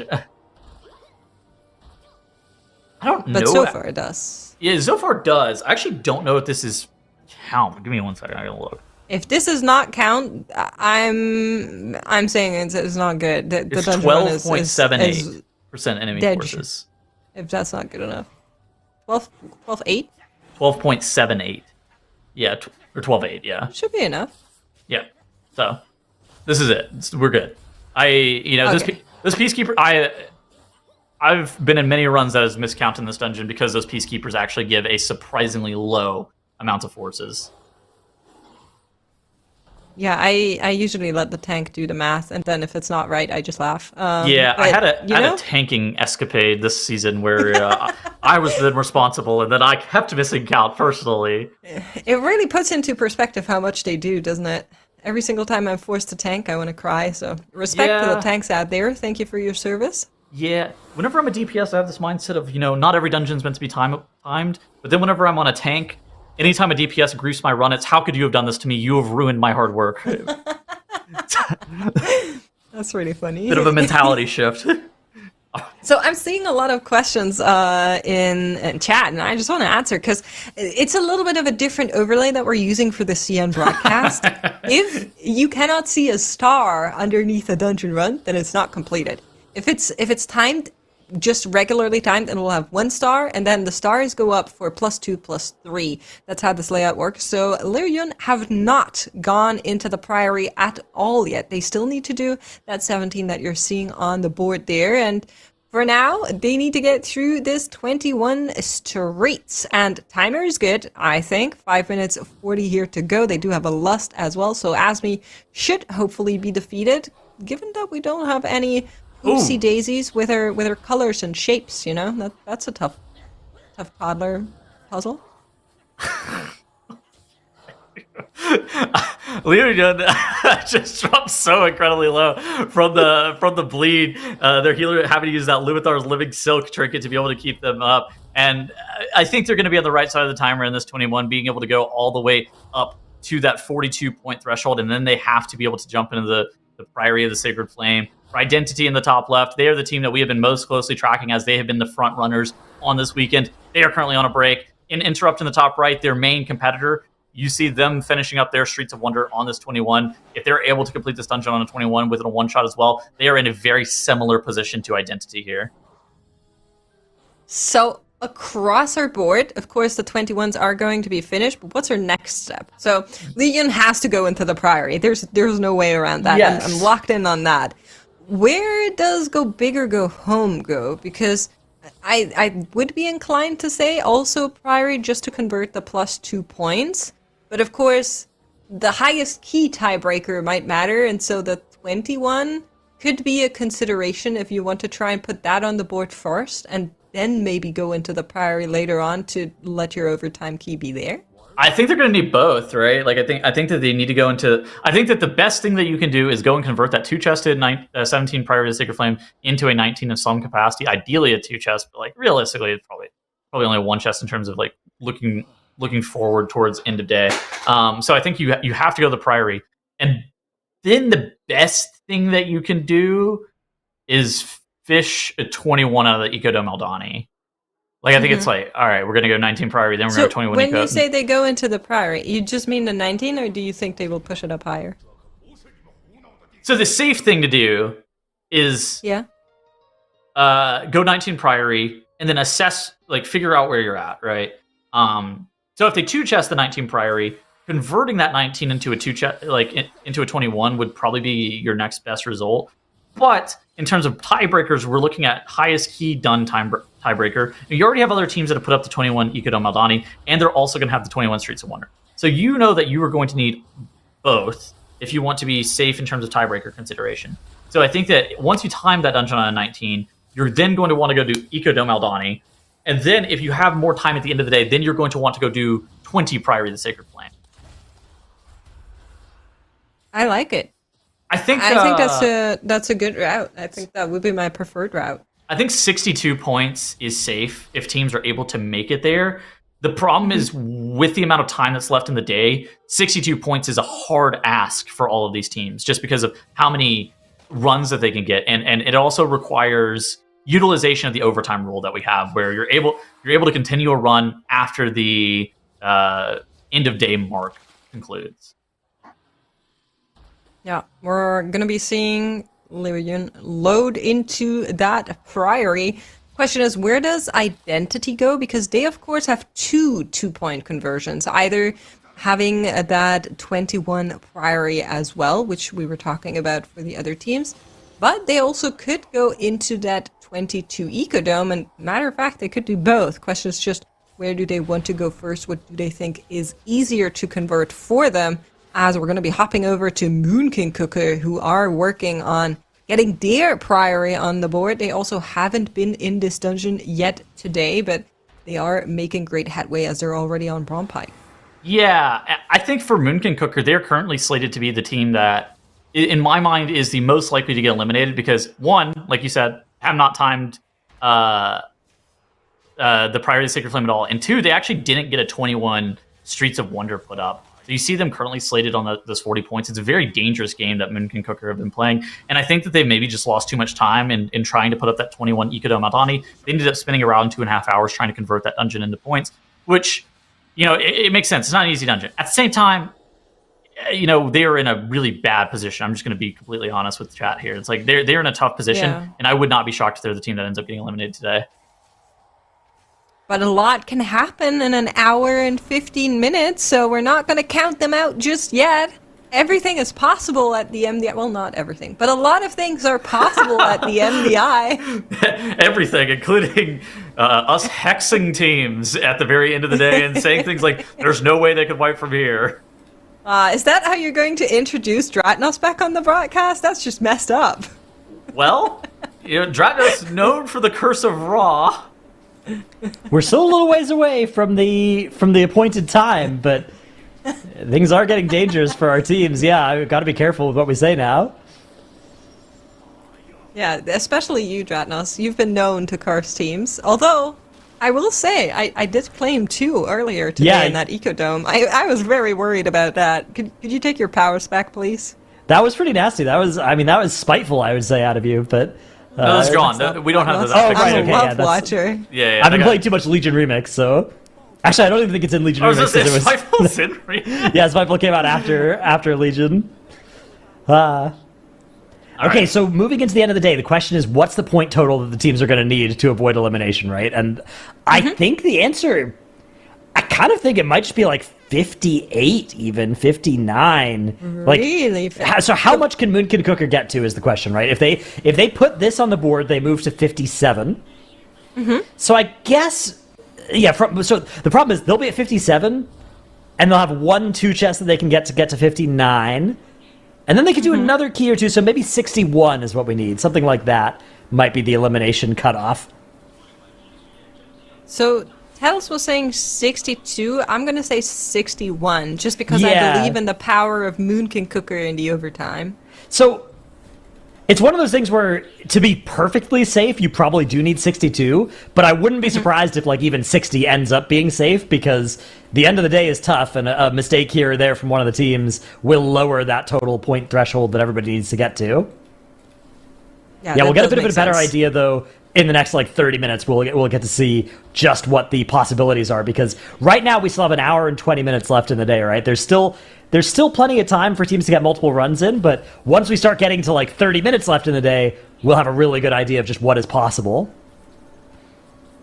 They have 15 more minutes to take their breaks. I believe we've been seeing a lot of breaks taken all across the day, so it might just be they're already good on it, but we'll, of course, wait and see if any break penalties apply. But, Retnos, when's the last time you remember a team in a cup wait until, nearly the last hour to go into a dungeon? Because Liu Yun is just now phasing into the Priory. That's basically the last hour of the day. Do you remember a team doing that? I don't remember a team doing that. No, it's usually the sign of bad preparation to leave yourself with only 1 hour for one of the 3 dungeons, right? Because if you divided your time up equally, you'd have a bit over an hour and a half for each dungeon. Often there's a dungeon you want to spend a little bit more time in, or a dungeon you want to spend a little bit less time in, but down to just an hour for a dungeon, I mean, it is an hour plus overtime, so when you factor that in, you might still be able to get your 3 runs in the dungeon and be pretty happy with it, but you're not leaving yourself with any room for error in the last hour, which is scary, compared to a team that does all the dungeons and then their last hour is just the highest keys rather than the last dungeon. That team can wipe or something, and they'll only miss 1 point instead of 3. Yeah, that can definitely happen. So it's something they need to be aware of, I guess, is a bad way to phrase it. Yeah. But they also need to be aware of the last part in this Priory being very lethal when it comes to overtime dungeons. If you have a dungeon that's like front-loaded, you maybe get like 2 or 3 goes at it, like the Ecodome, for example. A lot of that difficulty lies at the beginning. Streets is pretty similar, I would say. Whereas the Priory, I always feel like the most dangerous part is what you're seeing right now on Moonkin Cooker. We've been seeing so many deaths strike at the mini-boss of Brown Pike and his little hedgelings here that explode. It's just tough to survive sometimes. So I'm worried for any team that elects to go into the Priory as overtime dungeon. Yeah, I mean, there are no easy dungeons for our overtime rule here. I kind of feel like Streets is the dungeon I would most want to do in overtime of these 3, but I'm not sure they'll have it at a level where it's an efficient overtime key. I'm not sure many of our teams will be at that point, so I do think Priory is going to have to be the overtime key for teams like Moonkin Cooker and Lu Yun, who've sort of left themselves with no alternative at the end of the day, but that'll be an important thing to track. We do see Phoenix Gang Media putting up a point here in the 20, moving up to 58 with this Streets timed. It is just a 1 chest, but I mean, it's a plus 20 key. That is still a great outcome, just timing that key at all at that level. They have a lot of options now because they are sitting on a 2 chest in both the Priory and the Ecodome, so they have a lot of points that they can still pick up here at the end. Yeah, the big story for them is that they somehow magically got that 19 plus 2 in the Priory. We were already writing them off. I don't know if you saw it, Dratnos, but we were like, oh, they have like 1 minute, 12 seconds to do half of Merpriest's HP, and somehow they did that. So Phoenix Gang Media really kind of flooring it when it comes to where it matters with getting that 19 plus 2 on the board. I'm really actually hopeful that their Priory is just generally looking good now that they were able to do that. But of course, they also need to go into that Ecodome, which is famous for being able to just snipe people, assassinate hunters, mainly, and their healers. Healers also suffering quite a lot in that dungeon. Yeah, the Dome is definitely going to be an important thing to keep track of for them, although I will say that the fact that they were able to match Identity's accomplishment in the Priory 19, I mean, 2-chesting a Priory 19 is very impressive, so I agree. I think that's a really good sign for Phoenix Gang Media, but of course the day is not over yet. I think they probably aren't going to be eliminated today, but they're certainly not safe yet, so they've got to have a strong last hour. All 4 of our teams that aren't Identity or Interrupt need to have a strong last hour, and even Identity and Interrupt, they're not over that 61, 62 point where we think you'll be safe for the end of the day, so they also need to continue adding points as we close in on the final about hour and 15 minutes before the end of the day here. Absolutely. Checking in with them, 2 minutes 18 for Moonkin Cooker to deal with Merpriest's half health. Ads have spawned, ads have been put in their place, trapped. Whoa, one is running, be careful. But yeah, looks good. They are now dying off, and they really want to get that +2, which I think they're going to be well able to do. But if that 17 somehow ended up being just a +1, I think that would tremendously put Moonkin Cooker in a position where I'm not sure they could still escape the place of elimination where they're currently sitting out of our 6 teams. So that is not something that can happen to them here. Yeah, they really need this key to be a 2-chest, but they are on pace for exactly that. So great news for Moonkin Cooker down there in the bottom left. Meanwhile, in the bottom right, we're seeing the start of a 22 streets for Go Big or Go Home. This would only move them up to 59 points, but it would be a strong tiebreaker to have the 22 streets on the board for them. And I think this might be the strategy around banning the Arcane Mage and getting all your streets done today. The problem is, I don't know how comfortable you're feeling at 59 points, so they might need to, one-shot the a key after this, for instance, depending on how much time is left in their day. I guess there is still enough time for a couple more runs, but yeah, they need to succeed pretty quickly in this 22 streets, or else they're going to just be in danger of being eliminated while they're trying to do this fancy spec variety rule play. 22 streets? Yeah, oh, you mean Identity. Right. Sorry, I was still looking at Moonkin right. Cooker. Bottom right, Go Big or Go Home. Okay. All right. I was looking at the finishing of that Priory. I was just locked in trying to make sure that they time it. No, you're absolutely right. That 22 is a bit of a risky play here because, of course, there's 2 free points on the board for them, and points matter over highest dungeon, but 22 Streets is a great tiebreaker in terms of highest dungeon run. Like you're mentioning, I think if you're starting a key now, which is true for a lot of our teams like Interrupt, Lunken Cooker, and so on, I think you can fit 2 runs into the day before overtime hits. Granted, they're clean runs, they're one-shots, so I'm curious how Go Big or Go Home are actually going to be faring as they're dealing with that Streets. Yeah, we'll have to keep an eye on them. The other teams, of course, being Moonkin Cooker, who maybe are on a break or maybe just swapping over to a new dungeon, although, yeah, I guess they would have to be starting their break right now to be able to finish off if they haven't yet done all of that. And then we also have Lu Yun and Phoenix Gang Media to keep track of as well. I'm very curious how things are going for Lu Yun, so hopefully we'll get to see some of them sometime soon.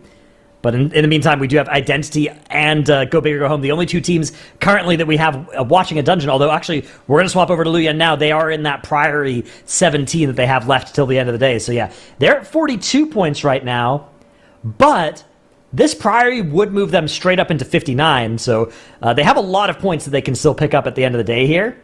It is scary, though. This Priory, I mean, if they can get the 17-2 chest, and then they can get the 19 Priory on the board, that will be 61 points for them, which might not be 100% safe, but is probably safe. So I do like Lu Yun's chances, because they definitely have time to do that, and probably get another key even on top of that.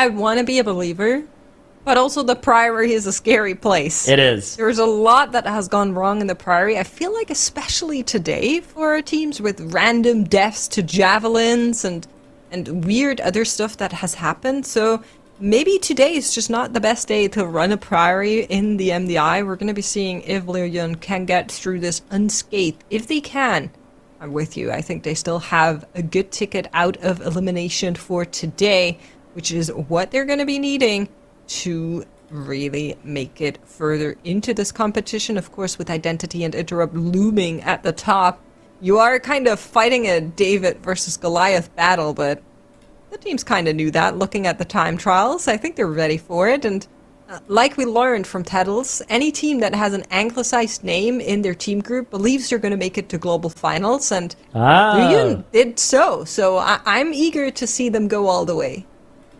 Yeah, the other, that's an interesting way of comparing the teams here. I like how you've got some teams that are sort of hedging their bets, right? Lu Yun and Go Big or Go Home have both the anglicized and the Chinese characters on their logos, so they're ready for the domestic and the international audiences. Well, I think it might just be that some teams have, like, you know, all of these players, of course, have multiple classes and specs ready, and I think it's kind of like half-half, you know? If you make a druid and a resto shaman, and, like, the druid gets the CN name, and the resto shaman gets, like, the anglicized name, and then you're like, haha, I'm playing to both favors. Exactly, yeah. You're always ready, you know, regardless of who's watching. But I'm excited to see the 2 teams that come out of this group into the global finals as well. I'm always very curious how they will stack up against the Western teams, because it is very variable how strong China is relative to the West. There's been some MDI seasons where China's been the strongest region. I mean, they won the second Great Push back when that was a separate thing from the MDI. It's now just the main format we've run, but this is a region that has done extremely well in this format in some seasons. And then some seasons they're very disappointing as well, right? Some seasons we are hyped up about the Chinese teams, and then they go out 5th and 6th or 7th and 8th in the global finals. I feel like these teams look strong. Identity and Interrupt look strong.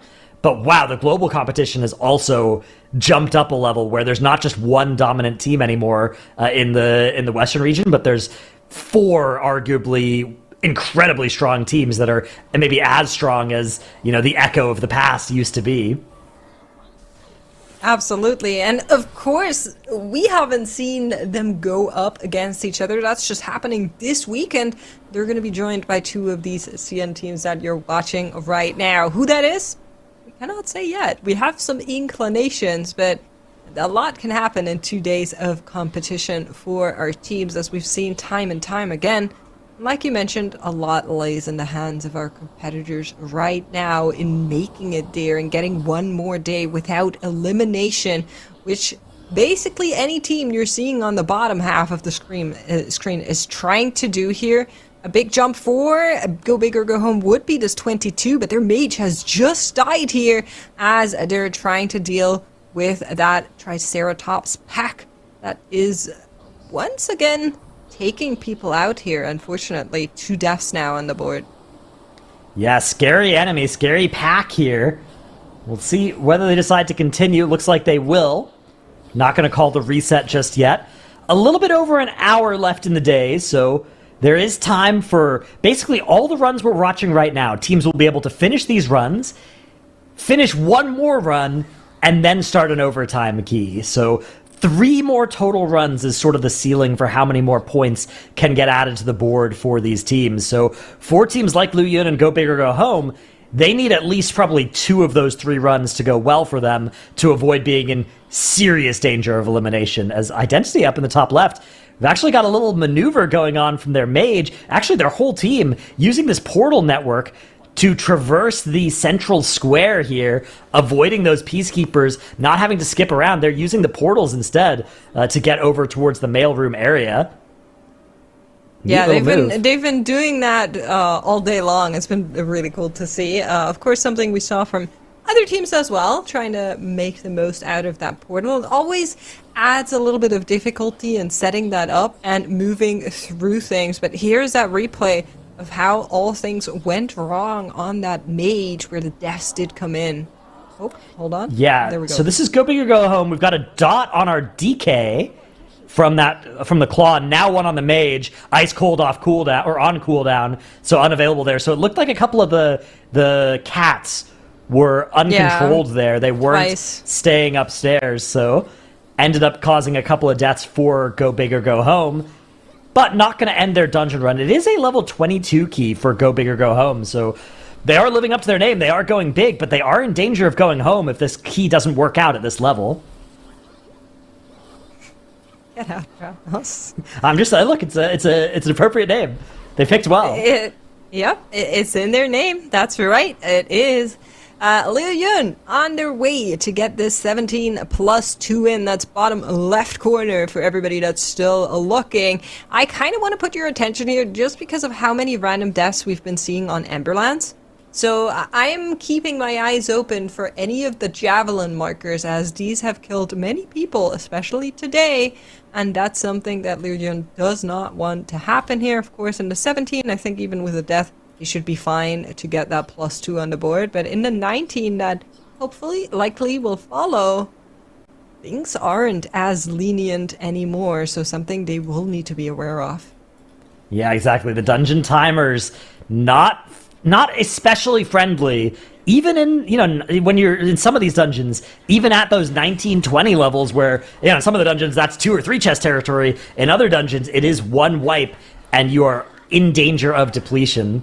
Priory, I think, a great example of that dungeon that just has a much tighter timer than, say, Ecodome Aldani, which at the 19 key level in Ecodome, if you avoid wiping, you are going to time the key, and it's just a question of whether you're 2-chesting or not. Yeah, absolutely.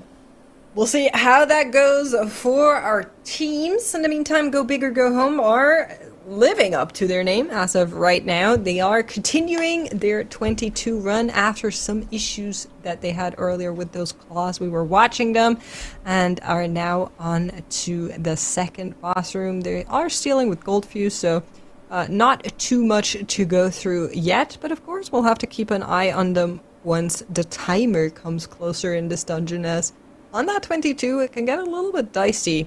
Identity, one of the favorite teams looking to claw back the point that Interrupt currently has above them, as they are working on that 22 as well, giving us a little bit of preview of how that dungeon is going to look. And we can also compare some of the timers here. So 624 on the side of Identity, 617 for Go Big or Go Home.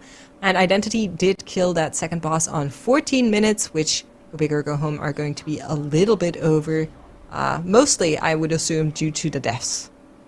Yeah, I think the dungeon timer in here should still be okay for both of these teams, but of course, Identity do have a little bit of a lead over Go Big or Go Home here.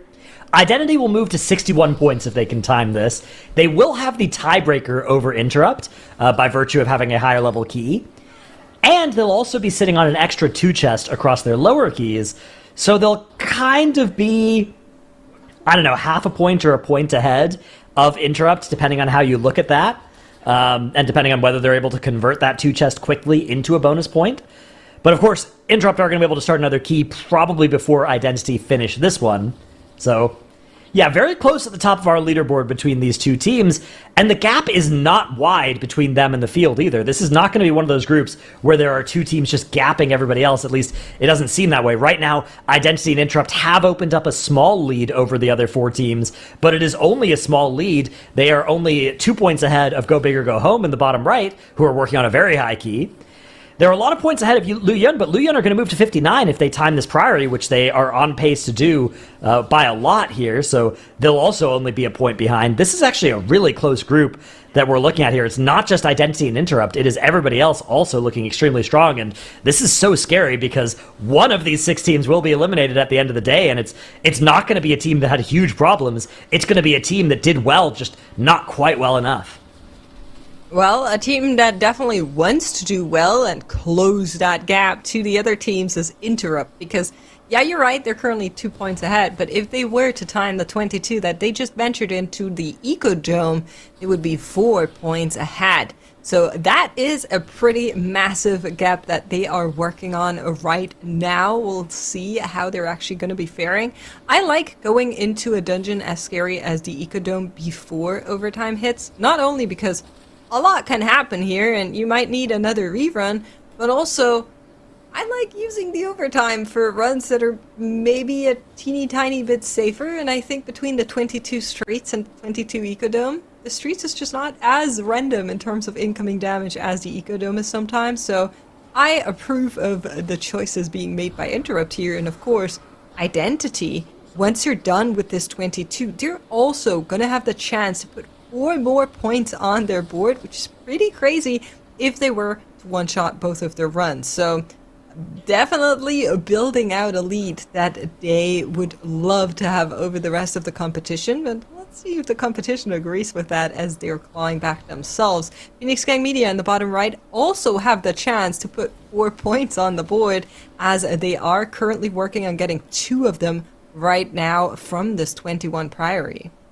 Yeah, there's an hour left in the day now, so Phoenix Gang Media maybe have time to do 3 total runs, but realistically it'll probably be 2, especially because these runs at this key level are going to take an average of a little bit over that 30 minutes, depending on which of these dungeons they go to. Although, you know, they do have, ultra best case, they could maybe get a 5th point.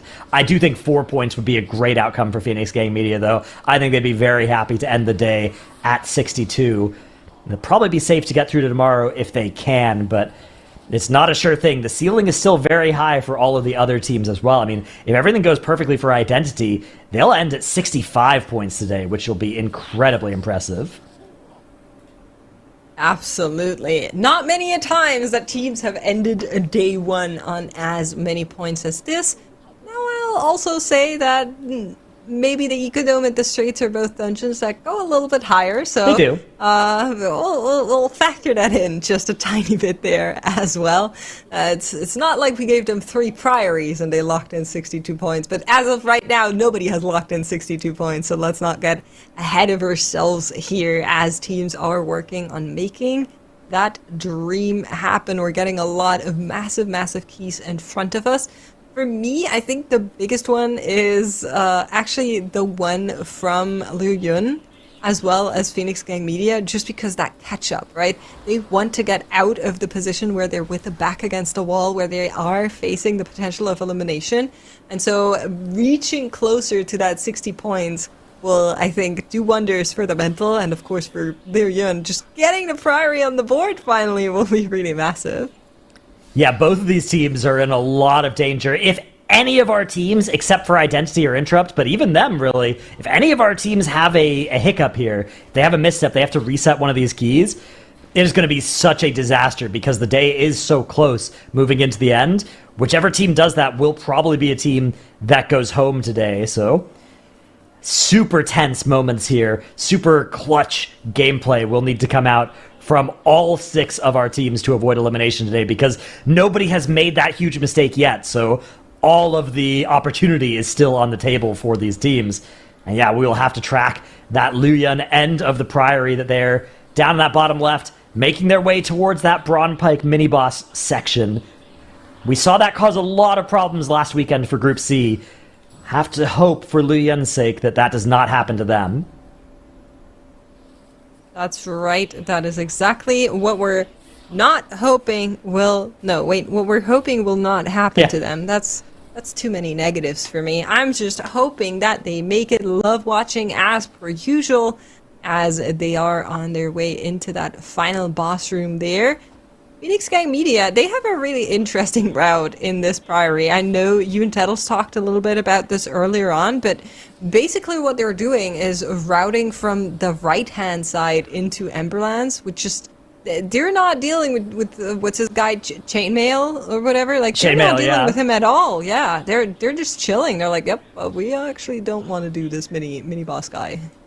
Yeah, Chainmail gives a lot of count, but it's not particularly easy to fight with any other trash. You can't fight any dangerous enemies because it's just so much damage is coming out if you are trying to make that happen, and it's so hard to stack mobs when you have all that ground denial coming out as well. So I think it's a very clever strategy out of Phoenix Gang Media. I actually wouldn't be surprised if it's something that other teams take another look at for maybe even for global finals and just double check to see, hang on a sec, are they onto something good here?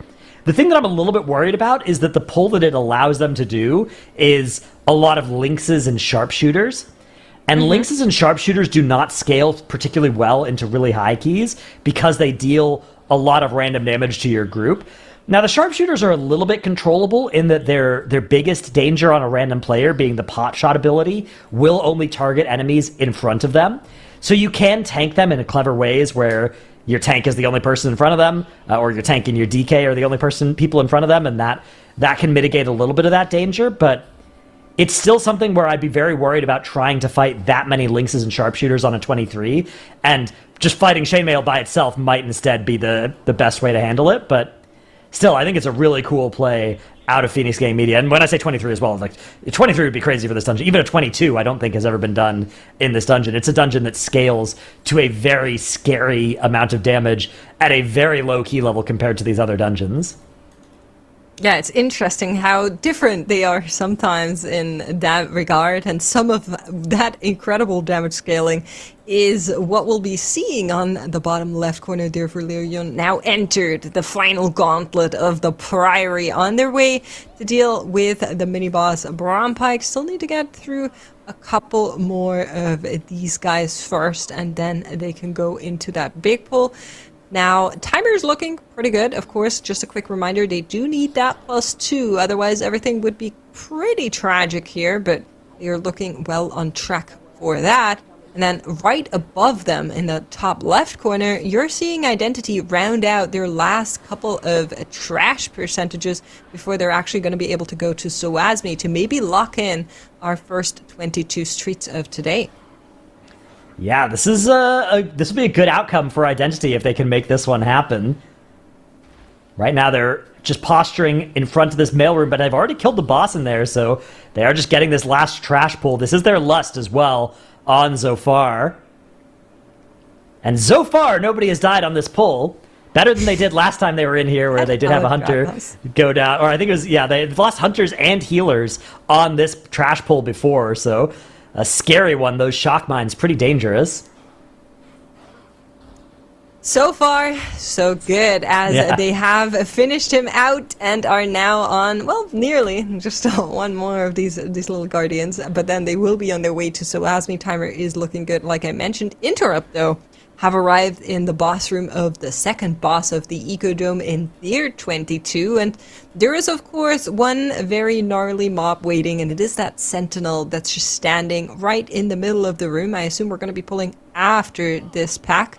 That is where we will need to be really, really attentive to what's going down in the top right corner for Interrupt.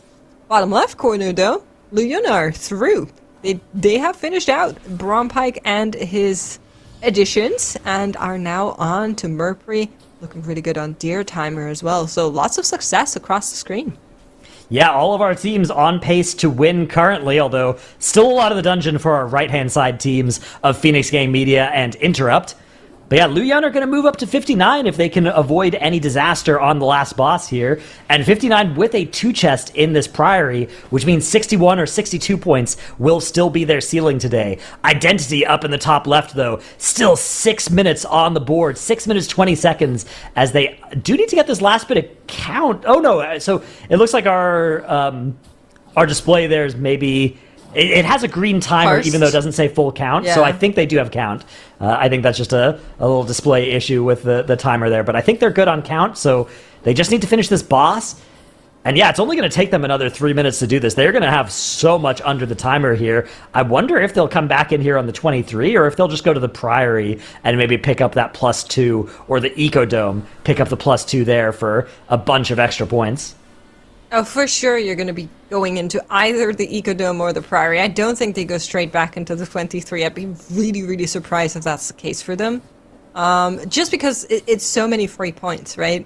You kind of don't want to leave yourself open to that. And there is a little bit of a mental aspect to finishing first on the end of day one. You know, you kind of want to be the team that's sitting on top there, even if it doesn't matter for the qualification just yet.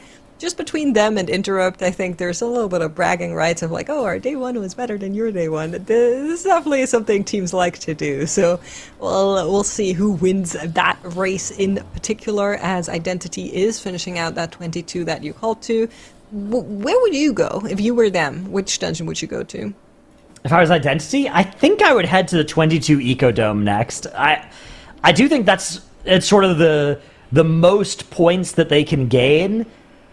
And it's a similar difficulty. In fact, it's probably easier than the 21 Priory. So I would want to do that first. It's maybe, I do think it's easier than the 21 Priory. Yeah. So I think the 22 Dome makes the most sense if you just go with the kind of basic strategy of do the easiest points that are left on your scorecard, which, you know, if you follow that strategy 95% of the time, you're going to be making the right move. But Identity might instead decide to do the Priory because they could use the Arcane Mage there, and maybe they want to get that restricted. So that could make sense as well, because right now they're... Oh, maybe you come back and you do the 23 Streets with the Arcane Mage, and then you get it restricted out for Tuesday and Wednesday. So that could be another play as well, because they're probably going to be feeling pretty safe at 61 points with a +22 for their tiebreaker. 61 is not guaranteed safe, but with a good tiebreaker, I'd be feeling pretty comfortable there. So I would kind of feel really unhappy about them having like 4 free points on the board. Well, I say free, but you know what I mean. But I do really like it when teams play the spec ban rule as smartly as they can, and going into that 23 under that regard would for sure be very, very smart. So you kind of sold me on it. Okay, I'd be down. If they go into the 23, I'd be down. But for now, it is going to be that 22 Streets on the board for Identity. We're going to be seeing where their next dungeon awaits for them. In the meantime, we're checking in with Moonkin Cooker. They were able to get that 17 +2, and we were talking about the potential, about the chances on whether or not they'd be able to get the 19 +2 as well, with 2 deaths and 4 minutes 50 remaining as they enter the last hall. I think we can safely say that this is not going to be a chance for them anymore. Yeah, I think that it's not really possible here. They would need to be fighting the boss in the next minute or so, and I don't think they're on pace for that, but they are still on pace to time the dungeon, which is the most important thing here. I mean, it'll get them to 59 points. The problem is it's going to be a 59 without an obvious next place to go. I guess 20 Streets would be the next point, probably. But yeah, there's not that much time left in the day here for any of our teams. There's about 50 minutes left, less than 50 minutes left for the end of the day here. What if instead of the 20 Streets, they go into the 22 Ecodome? Then at least they have the 22 on highest dungeon tiebreaker, which could factor in against Linu. Yeah, so getting time, or getting that tiebreaker could be the best play here for Moonkin Cooker. I think you need to get the tiebreaker and get 2 more dungeon runs in the day to have your best chance as Moonkin Cooker. So I think they probably need the 22 Dome and the 20 Streets. for today. And I think with both of those, they would move up to 61 points with a plus 22. I think that would probably be safe, but I don't know how I feel about 60 points. I don't like 60 points. I like 61 points. Okay. All right. 61 points is what we're aiming for.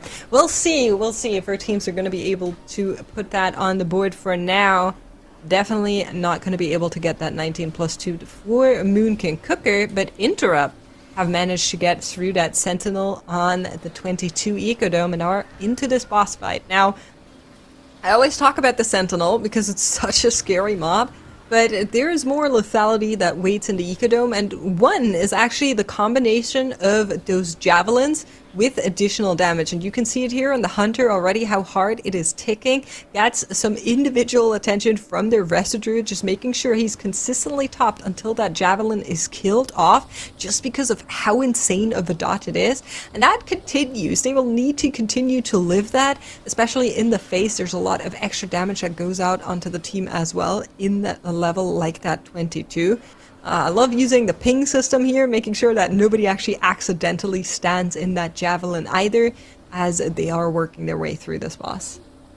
Yeah, absolutely. That is one of the big loss conditions on this boss, is multiple people, even just the 2 targets of the javelin. If it's the wrong 2 targets, then it can be very, very lethal. So when you're looking at the comp, like the comp that Interrupt are playing, for instance, the Hunter and the Death Knight can immune the javelins, but the Hunter can't do it every time. The Death Knight basically can. But yeah, if you ever get a situation where, say, the Druid and the Shaman are both targeted, especially if that happens, 2 phases in a row, which, when I say phases, any given 2 casts of Javelin between intermissions will always go on the opposite 2 people, so that can't happen. But if you, say, get Shaman and Druid targeted right before an intermission and then also right after the intermission, they might not have enough defensives up to actually keep them alive if you don't have good damage into those javelins, and that's a very easy way to start losing people. And especially if you're fighting trash at the same time, which you can see Interrupt right now going and pulling that trash into the boss, it can be hard to do enough damage to those javelins before that 4th stack of the dot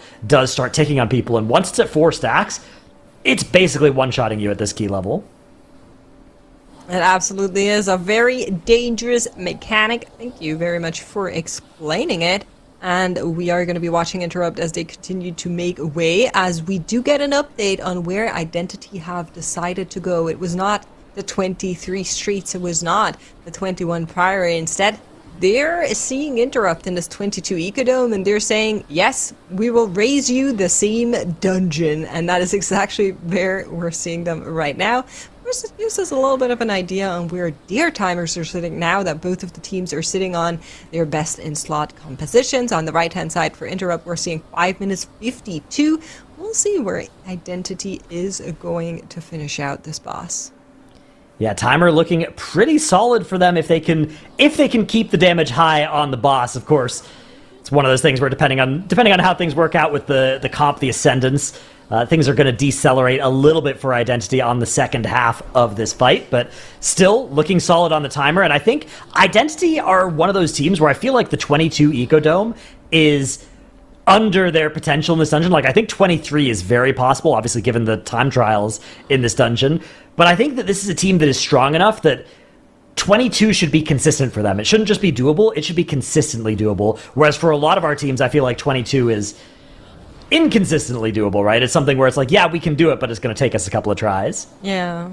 It's definitely very volatile in the sense of like, oh, you have a run where, all of those Farstalkers go into targets that you need them on, where you can cycle through your defensives, and then you have a run where your Hunter gets blessed by every Farstalker in this entire dungeon, and you're like, huh, well, I guess it's not this run, folks. Portal out. So it can happen. It's definitely within the realm of possibilities in this Ecodome. We'll see how Identity and Interrupt fare in their respective 22s. Interrupt have arrived at the ending of that dungeon. It's just a couple of bugs and a few casters that are separating them from Soulscribe, but these are some nasty bugs, so they need to be careful with them. We've seen a couple of folks be charged by those bugs, as well as taken too much damage from those Stalkers and warps and all of that good stuff, so Interrupt not out of the danger zone by any means just yet. Yeah, Interrupt, I feel like they're maybe over-moving a little bit against these Waste Creepers as well. So these are very scary mobs for your tank because they do a massive chomp that does a big heal absorb onto your tank if they can get the cast off. Now, it is a long cast. You can see right now the tank for Interrupt is backing away and making sure that he's out of range when that cast does finish. But oftentimes it looked like on this pull, it's lasting for a really long time for Interrupt because they're over moving from this. They're instead of trying to keep the mobs tightly grouped, moving them in a small circle, only stepping away as little as possible to get out of range, Interrupt's tank is really taking them on a long adventure, and this is making it hard for them to all stay inside that earthquake, to all be getting hit by that damage. You can see those creepers are spreading out. They're taking, sometimes one is going left around this middle piece of terrain, sometimes they're going right, and because of that, they've just been in combat here now for a very long time with this pull. These mobs are dangerous. The problem is when you're fighting multiple of these waste creepers, they'll be charging out at different people, which means then they'll be running back in at your tank from different directions, and so they have to move farther to get away from them. That's one of the dangerous things, where if you try and fight more than, say, 2 creepers at once, sometimes your tank is just forced to move really far. But I do think Interrupt could maybe have done a little bit less movement and gotten that pull finished faster if they were comfortable with it. That's right. That is exactly how that goes, and it also goes like that for Moonkin Cooker. 19 in the Priory now have arrived at Murphy. Quick check with our clock. There's a little over half an hour in the rest of the day. That means they have the potential to do one more dungeon run and then start another dungeon before overtime kicks in, which is ideal for a team like Moonkin Cooker. Now that also means both of these dungeon runs need to be one-shots, which is not ideal for a team like Moonkin Cooker, but hopefully they can channel their inner Boomy and be able to do it. What would you do in their set? What do you think, which dungeon should they target? I think I would be tempted to just start back up in the Priory to minimize the amount of character swaps. So I'd be thinking about just coming back to the 20 Priory. The problem is if you look at their timer in this 19, it's not far enough ahead of the timer that the 20 looks great for them, right? Like they would be right on the edge of the timer if they had this same run in the plus 20. So maybe you want to go somewhere else. Yeah, they did have some off-meta stuff going on here as well, right? They're playing the MM Hunter, the Resto Shaman as well, so maybe they need to make some swaps anyways. In which case, maybe instead you want to head to, say, the 22 Eco Dome. There is still enough time for them to get 2 more points on the board, 2 more runs on the board, as that Priory does get time. That's going to move them up to 59. Yeah, this is going to be a tense end of day for Moonkin Cooker and for our other teams as well. Phoenix Gang Media, down in the bottom right, also playing at 58 points right now. They're playing for their 60th if they can get the 21 Priory on the board. But they are running low on time.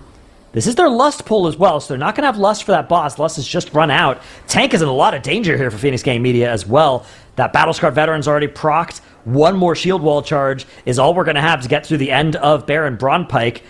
Scary moments here for that Prot Warrior. Absolutely is. They need to fight for survival, which is exactly what they're doing right now, but it's looking pretty good thus far. As we do have a jump over into the next pack. Make sure that we keep the pain going, because that's exactly what tanks love, as they are now dealing with that very last pack of the dungeon before Soulscribe, and they are doing a phenomenal job thus far. 0 deaths in this dungeon. Lust is going to be coming up in 20 seconds. Just all around a beautiful run from Interrupt. Yeah, this is looking really, really nice for Interrupt, and Interrupt were a little bit slower than Identity in the time trials, I believe, but they are looking on pace with Identity so far this weekend. So far from what we're, I guess, these weekdays, as we've got both teams on 61 points right now. Interrupt are playing for a +2 in this Ecodome, and so are Identity. Interrupt are going to put it on the board first. The good news for Identity is they have an extra 2 chest in that 19 Priory that they'll be able to get an extra point out of, so Identity are still a little bit ahead if you look at it that way, but in order to actually realize that point, they're going to have to one-shot a 21 Priory, which is not easy to do. So plenty of time left in our tournament for these teams, as they're both going to be moving to a safe point total if they can complete these 22 Ecodomes. And even at 61, they're probably safe. But yeah, they must not be feeling great about how strong the rest of the competition looks as well, because even though they're both safe for elimination today, they are not far ahead of the rest of the field, and so they can't be feeling super confident about their chances of making it to global finals. They need to continue to play this well across the next 2 days in order to secure those spots to the global finals. That's right. On the left-hand side, though, the team is dealing with the most feared mop in the history of Season 3 MDI for the War Within. The Sentinel has been pulled for identity, and they need to be so careful right now. That mob does a lot of ouchie. They will need to get through it just cleanly. You can see it. Every single one of these patches just immediately ticks and hurts them so badly. But they're doing a fantastic job right now, really focusing that Sentinel down, saying, Ooh. Not today, you big old meanie. With that, he falls. A death came out for Interrupt up in the top right here on Soulscribe. They do have 3 battle reses still, so it looked like it was the Shaman that went down and immediately hit that Ankh, as they are on the last boss here. Looks like the trash has mostly been taken care of, at least for Interrupt, but oh my goodness, look at this group damage they are going through inside this Eternal Weave cast. A little bit of a split between the group here as well. Not something you usually want your entire group to be pretty stacked up, especially when you have a Resto Druid healer, because then you can stand inside that Efflorescence. Although it's kind of hard to keep a good Efflorescence when you are dodging this Eternal Weave, so it looks like Interrupter deciding to just put that in melee of the boss and say, you know what? If you can, please get inside this Efflo, but of course the ranged DPS immediately love to stand just 2 yards outside of the Efflorescence, be like, what? God, there's something on the ground, I better not stand in that. That's right. That's the range DPS mentality. We've all seen it before. But Interrupt have made it through. The bug has died, and they're now on the final path to victory over this 22 as they are dealing with Soulscribe. We do have Phoenix Gang Media in the bottom right, finishing out their 21 in the Priory. They have 2 points to convert in that Ecodome, so I think that's where they are going to be going next. And we are getting some news on where Moonkin Cooker are going, and it's at 20 streets for them. I like it. I like the streets play out of Moonkin Cooker. I think that this is it's a good dungeon to target. It does have a little bit of a longer timer than the other dungeons, but they should still have time to finish this run and start another key. It is going to be close, but it does mean their ceiling is still 61 points if all goes according to plan, which is a good point total to aim for. Meantime, Phoenix Gang Media in the bottom right, putting that 60th point on the board in the Priory. We'll see where they decide to go next. If they can start another run right now, they can maybe also get 2 more done as well. But yeah, about 30 minutes left in our day, a little bit over 30 minutes for teams to start these last keys. We are going to now also perform a caster swap as well, welcoming Tettles for the close to our day here, the pre-overtime excitement. And as we get a Moonkin on the desk, we are also having a death for Moonkin Cooker in the bottom left. They're actually gonna town portal right now. A little bit worrying though, because there maybe now isn't enough time to start another key after this streets if they have to reset it. Yeah, I mean, this is starting to get to the point where it is brutal. Now, I do think that 20 streets can be a sub 30-minute dungeon in terms of the timer, but I don't feel great about it, especially if you're Moonkin Cooker, who's only on 59 points currently. So for them, they needed that streets to be successful this run. I mean, the bottom of the standings is a very close. I feel like it's a 3-team race, right? Yeah, this is going to be a very, very tight end of the day for these teams. I think a huge variable is going to be that overtime rule. It's going to be, will teams be able to put another key on the board before that overtime actually starts? Now, typically, if you're used to watching the MDI, our overtime does start at the top of the hour, but this time around it's going to be a little bit after that, I believe. So a couple minutes after the top of the hour is going to be when this overtime will kick in. So we'll be able to see exactly how much the teams are able to make happen in these last 30 minutes. They still have a little bit over 30 minutes before these keys will lock. So where do you go now if you're Interrupt is kind of an interesting proposition. I think that the 2 chest on this, or the 2 chest on the 20 Ecodome add-on and converting that into the 22 with, fairly small amounts of resistance is good. Now, since you only have around 30 to 35-ish minutes at the absolute max to go to a dungeon next, do you go try that streets on the 22, knowing that it's a 35-minute timer? Do you Maybe go you to the do Priory Priory Sacred instead. Flame? Yeah, that's a 33-minute timer, I believe. I think if you're Interrupt, though, I mean, looking at the key levels they have access to, I think these are all pretty low success rate keys. Yeah. I would be tempted to just throw attempts at the 23 dome. That's a good. That was the point that I was going to say too. It's like you could, I think, in theory, make a really strong argument that you get 30 minutes worth of attempts to start a 23 treat it like dome. free resets, right? Treat it like a pre-overtime warm-up period where you can lock in your best-looking run in a 23 dome when overtime hits. And yeah, if you get the 23 on the board. Ecodome is a dungeon where there's rumblings is like, is the 24 possible in Global Finals? I suspect that will be something we don't find out until Global Finals. I don't think it will make sense for a team to do that in a group weekend, even here in China. But I think it's maybe, right? Like, I think timer-wise, it's probably doable. But I think, you know, it's just so hard to be able to live that dungeon even on a 23. A 24 sounds almost impossible, right? 23 Dome has been a dungeon that teams like Holy Method wiped in for hours before successfully putting on the board. Mandatory weren't ever able to put it on the board. Yes, exactly. So talking about doing that even a key level higher sounds almost impossible. But the MDI is often won by teams doing almost impossible keys.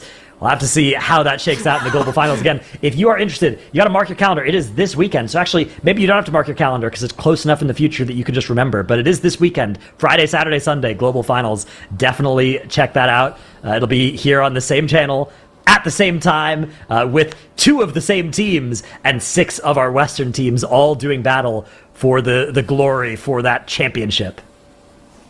I think it's something that's always unique about the MDI, or this format, right? The TGP finals now converted to the MDI. Something that's always been very unique about that format is all the teams end up getting a global finals buff, where every single season we hear about a team timing a key that they never timed in practice to be able to win the entire tournament, and they didn't think that they were going to need to time it until they saw that they were under pressure to actually time it. And all these teams get this global finals buff, where they were practicing 11 hours a day. They were never able to convert something that they thought was impossible. And then they see some team show up and do a 23 mother load, and all the other teams are like, well, rats, I got to do a 23 mother load now, and they figure it out. And that's kind of the glory of the global finals for this MDI format, is just watching these teams really push the envelope of what's possible. Yeah, exactly. It is great. And, you know, there are some teams that are not clutch performers, right? They're the teams that have good potential in the time trials and then do a little bit less well when it comes to actual competition. Typically, those teams are weeded out before the Global Finals. So once we make it to the Global Finals, it is all the teams that perform under pressure because they needed to do that to even make it to Global Finals, which sets us up for such an exciting competition. And I think the addition of the Chinese region as well is always a super interesting wild card to throw in as well, because some seasons the Chinese region just has a read on something that everybody else has ignored. They have a meta that is different sometimes, or a dungeon that just they're like, yeah, we've got a different route in here. It goes a key level higher. What are you going to do about it? So storyline wise, I think coming into Global Finals, there's kind of a couple of interesting storylines. It's like, is Miscount going to finally be able to capitalize on their raw potential? I think they looked the best during group play. They were the fastest team. They looked absolutely phenomenal. Are they going to be able to convert that into Global Finals? We've heard rumors about them having, stress during Global Finals, causing them to kind of underperform their own expectations. Are they going to be able to kind of achieve their potential? I think that's one of the main storylines. Another one, is Mandatory going to look like that, MDI TGP winning level team again? Because they looked really bad during Group C. Or Holy Method, that was a team that we saw play back in Group A. And if you translate it to the future weekends, they really didn't look that much better than some of the other teams, but they've had a lot of time to practice. What are they going to look like? And then for Liquid, obviously there's the narrative of back-to-back-to-back Race to World First champions finally yielding a team in the MDI. What are they going to look like? And then obviously we have these Chinese teams that kind of will throw a wrench into the plan here. Yeah, I mean, if you look at the time trials, at least, it is a very comparable set of performances from Identity and Interrupt when you compare it to the Western region, right? Like, these are teams that are on the same level in theory on paper, but of course, World of Warcraft isn't played on paper. It's not one of those RPGs. It is played on the computer, so we'll have to see how it actually translates that weekend. Yeah, and I think consistency in these Capstone and Capstone -1 level dungeons is going to be a huge deal. Because I think that there's a lot of dungeons that we didn't see actually get done during the Capstone level during a lot of the group weekends. And you can see exactly why right now. Like, you're watching these dungeons, and there's just so little time at the end of the day to actually do the very highest level keys. that might not be the case at Global Finals. At Global Finals, you might actually have enough hours to really put in the attempt to try and put one of these absurdly nuclear-level keystones on the board. So, going to be something to watch. Of course, the big question before we even get there, though, is going to be which two Chinese teams make it there. And part one of answering that question is going to be which team gets eliminated today. That's going to be the big storyline of the next 30 minutes here, is which team, because at the end of the day today, the team with the fewest points will not be invited back tomorrow. So it's between probably the teams that you're going to see at the bottom of our screen. We have Identity and Interrupt that are sort of locked in at the top of our screen here, our two highest seeded teams from Time Trials, the two favorites to make it out of this group. Yeah. The other four teams are all in the hunt for the competition, though, as well. But they are also the teams that are in the most danger of elimination today. Identity and Interrupt both could end up at 65 points, depending on how their end of day works out. For Interrupt here, the path to 65 points, obviously, first trying this 22 Streets of Wonder, being able to do it under the timer enough to be able to then go and one-shot the 21 Priory. Completely possible with how they've been playing today. I don't even think they've made a singular mistake today. For Identity, the path to end up at that 65-point threshold is fairly simple. You finish up this Ecodome Aldani, you bail on the Ecodome Aldani, and then you go time the Priory of the Sacred Flame on that 21 Keystone level. And they have actually more time to be able to begin runs on that 21 Priory of the Sacred Flame, that kind of gambit that they ended up, not the dungeon, of course, that gambit that they ran earlier today, where they bailed on the 19 Priory, knowing that they could two-chest it with an off-meta composition, is what it ended up doing. It ended up allowing them to be able to have like a huge gain over Interrupt, but it does allow them to be able to have additional restarts on potentially putting up a 65th point. I wouldn't be surprised if it gets them an extra run here, because Interrupt are barely going to have time to start another key after this run if they time this key fast. I mean, we don't have the exact timer left before the end of the day here. I think right now they have maybe 24 minutes, something like that, to finish this run. So they're going to need to be pretty quick in this Streets. 26 minutes maybe most favorably for them. Yeah, that would be a 32-minute Streets, something like that, which is a fast Streets here. I mean, Keystone level 22.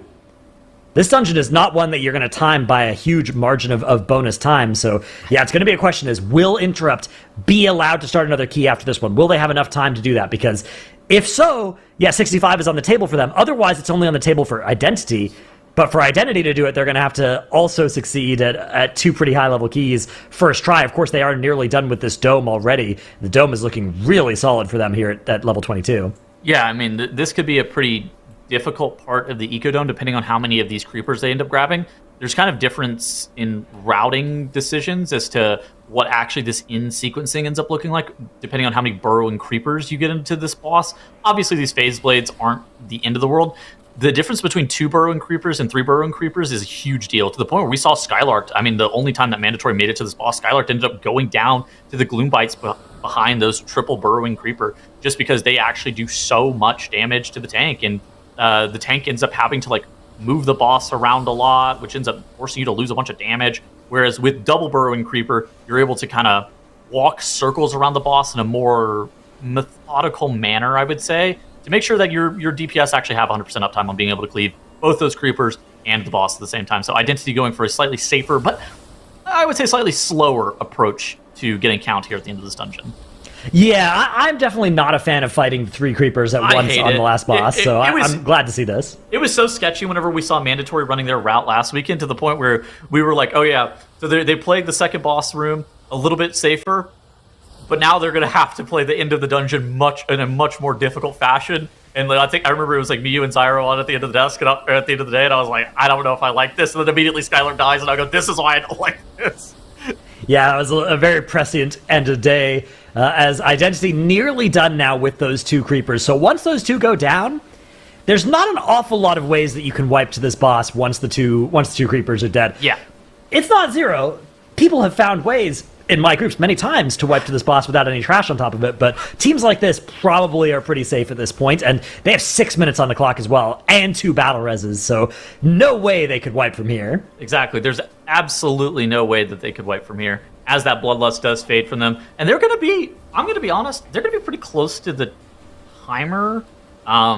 they're probably going to be 2.5 minutes under, but that doesn't translate great to a 23. Obviously, they timed the 23 during time trials, and they have had 2 deaths in here, but I don't feel like I'm super comfortable on their timer like I have been in some of the other teams whenever they were able to put up this dungeon on a 22.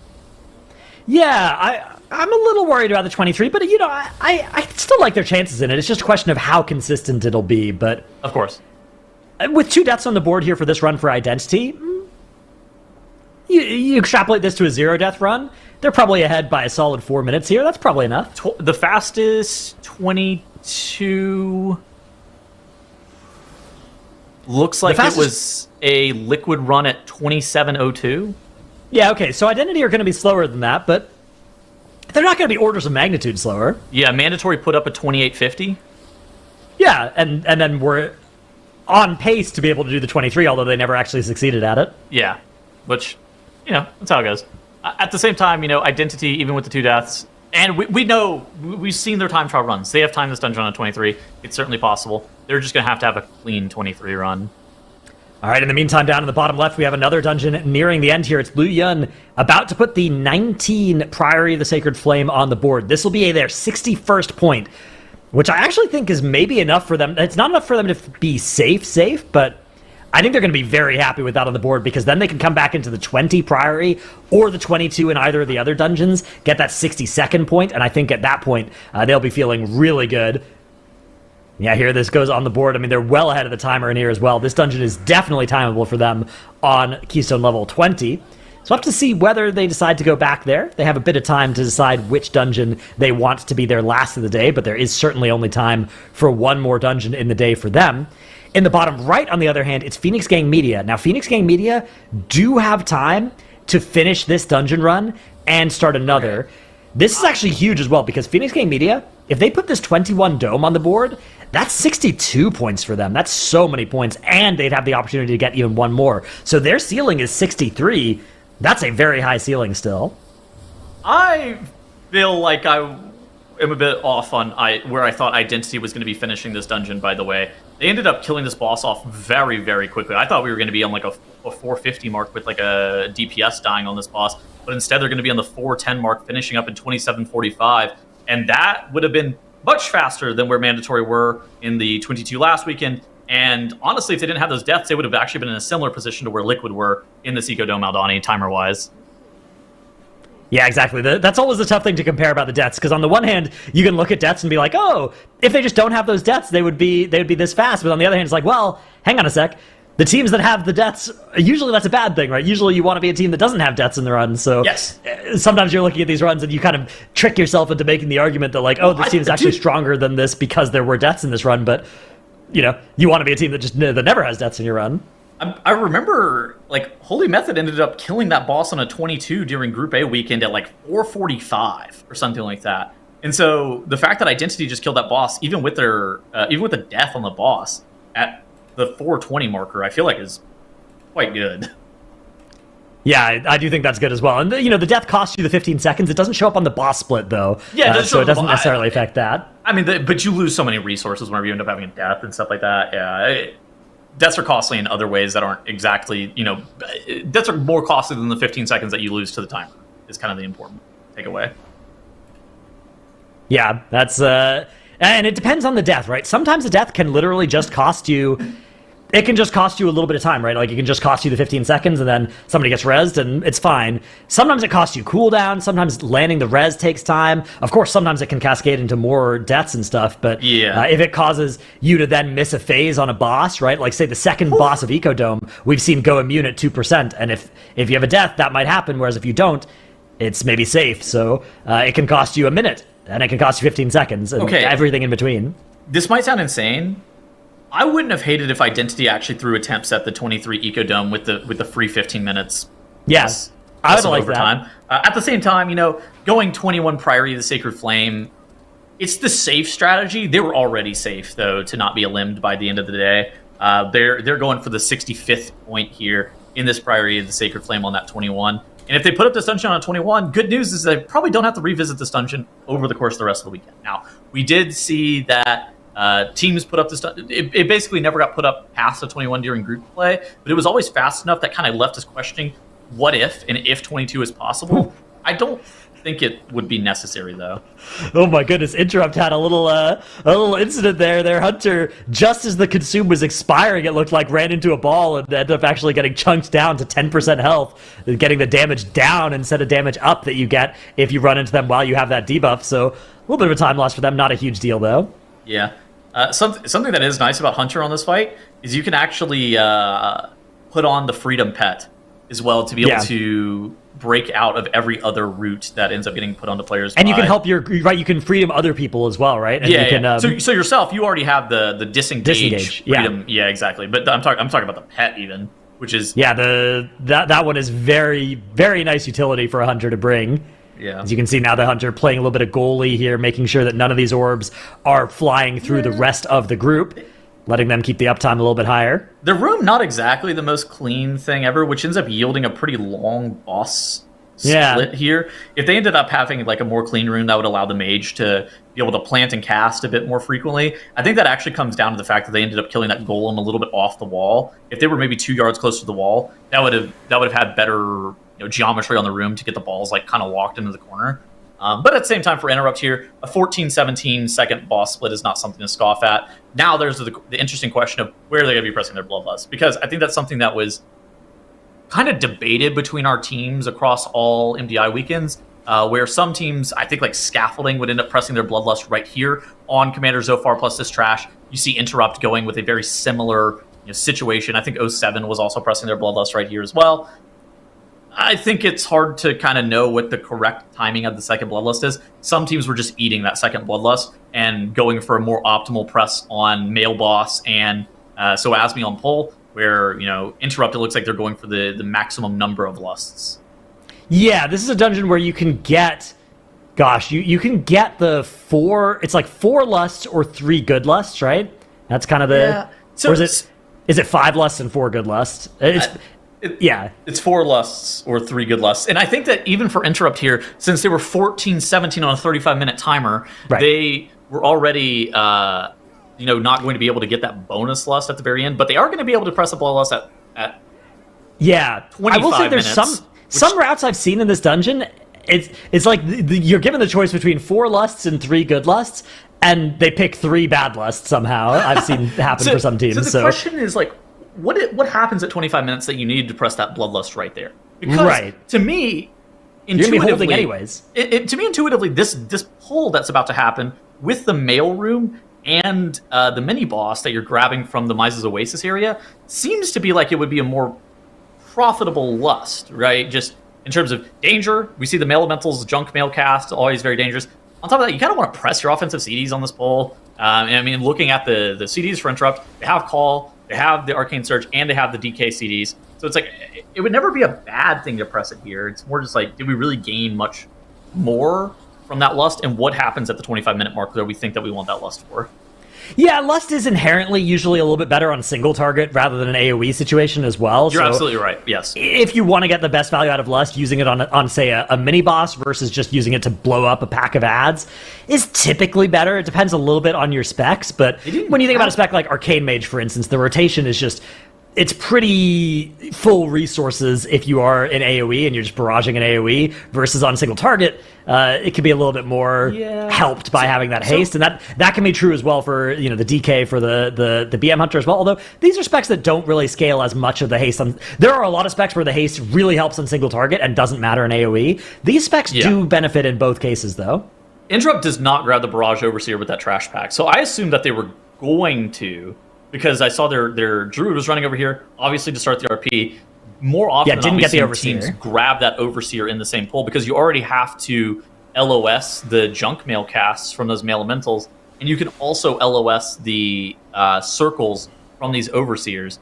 But what is Interrupt going to do with this additional Overseer here is kind of the question that I'm asking. Their Hunter was also running off to the side, maybe looking to misdirection some trash into their tank.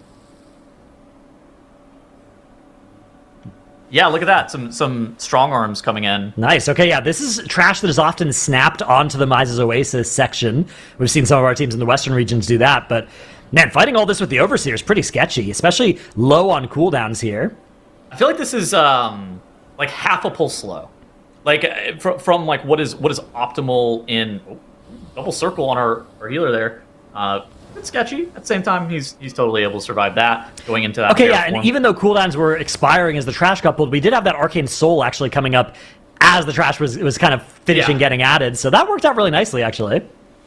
But again, like I was saying, I think it's like a half a pull slow compared to like what the fastest route of this dungeon would be. It probably doesn't matter for your ability to be able to time this dungeon on 22, and I don't even think it matters for your ability to be able to time this dungeon on 23, but what does the fastest version of a 23 look like? And I think it actually involves something more aggressive with that Overseer.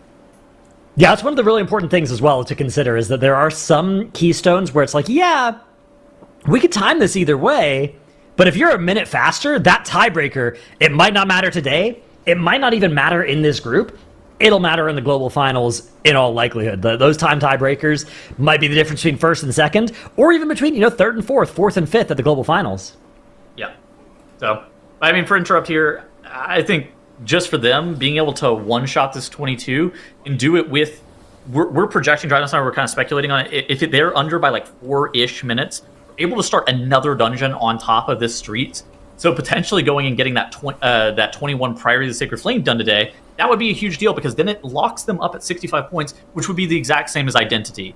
And that would be, a pretty big deal here where, for Interrupt, being able to get all the way up to the 65 points and just being gridlocked with Identity, that's 2 great days from 2 great teams.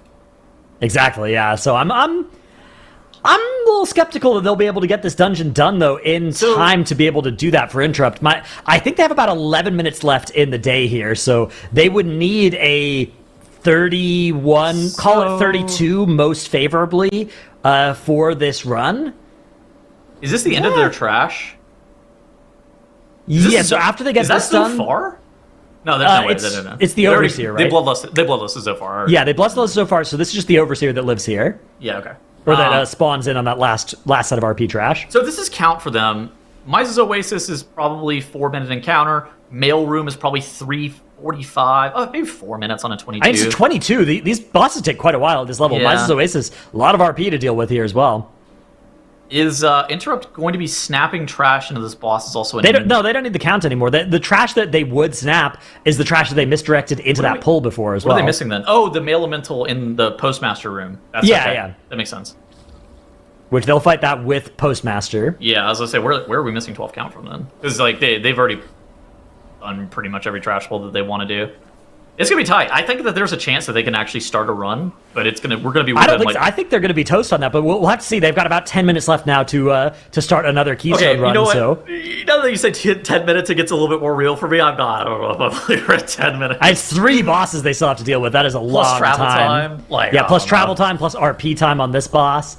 Plus RP time on the last boss, which it's not like they'll have a trash pull to be doing while they wait for that RP to start, so they will just have to pay that full RP time. We'll have to keep close watch on it, though, because it would be a big deal if Interrupt would be able to start another key at the end of the day. A team that will be able to start another run is Phoenix Gang Media in the bottom right, if they can finish this Ecodome. They're on that last boss now, still plenty of time to start another run after this one. They're almost on 2 chest pace here in this 21 as the Lust comes out on pull here.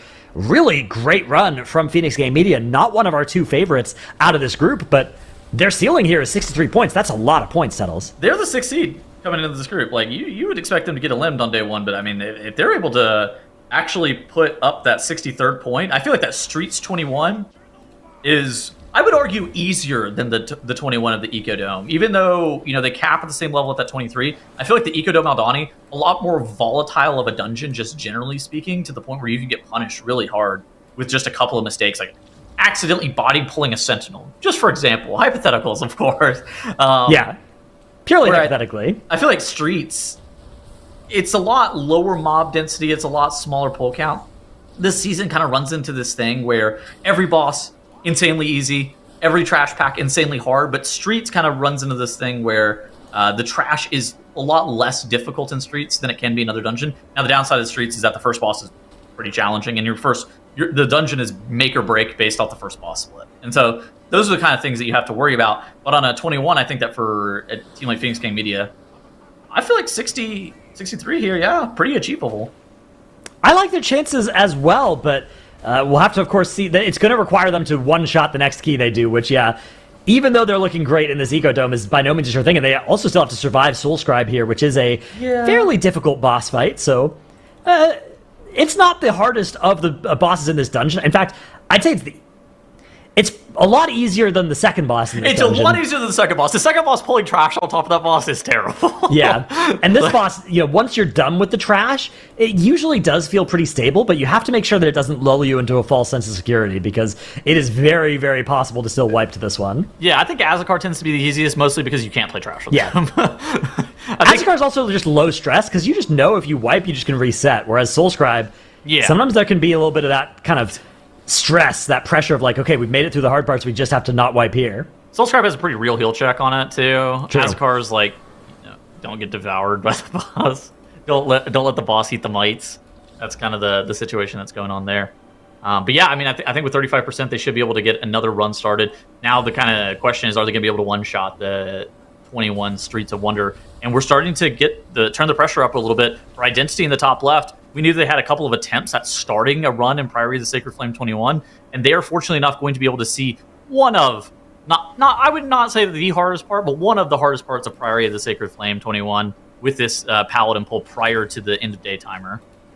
Yeah, exactly. This is going to be a very fun section of the dungeon to watch, and there is still time for them to restart and go again if it goes wrong, but not much time. They would have to make that decision fairly soon here as Identity charging into that room.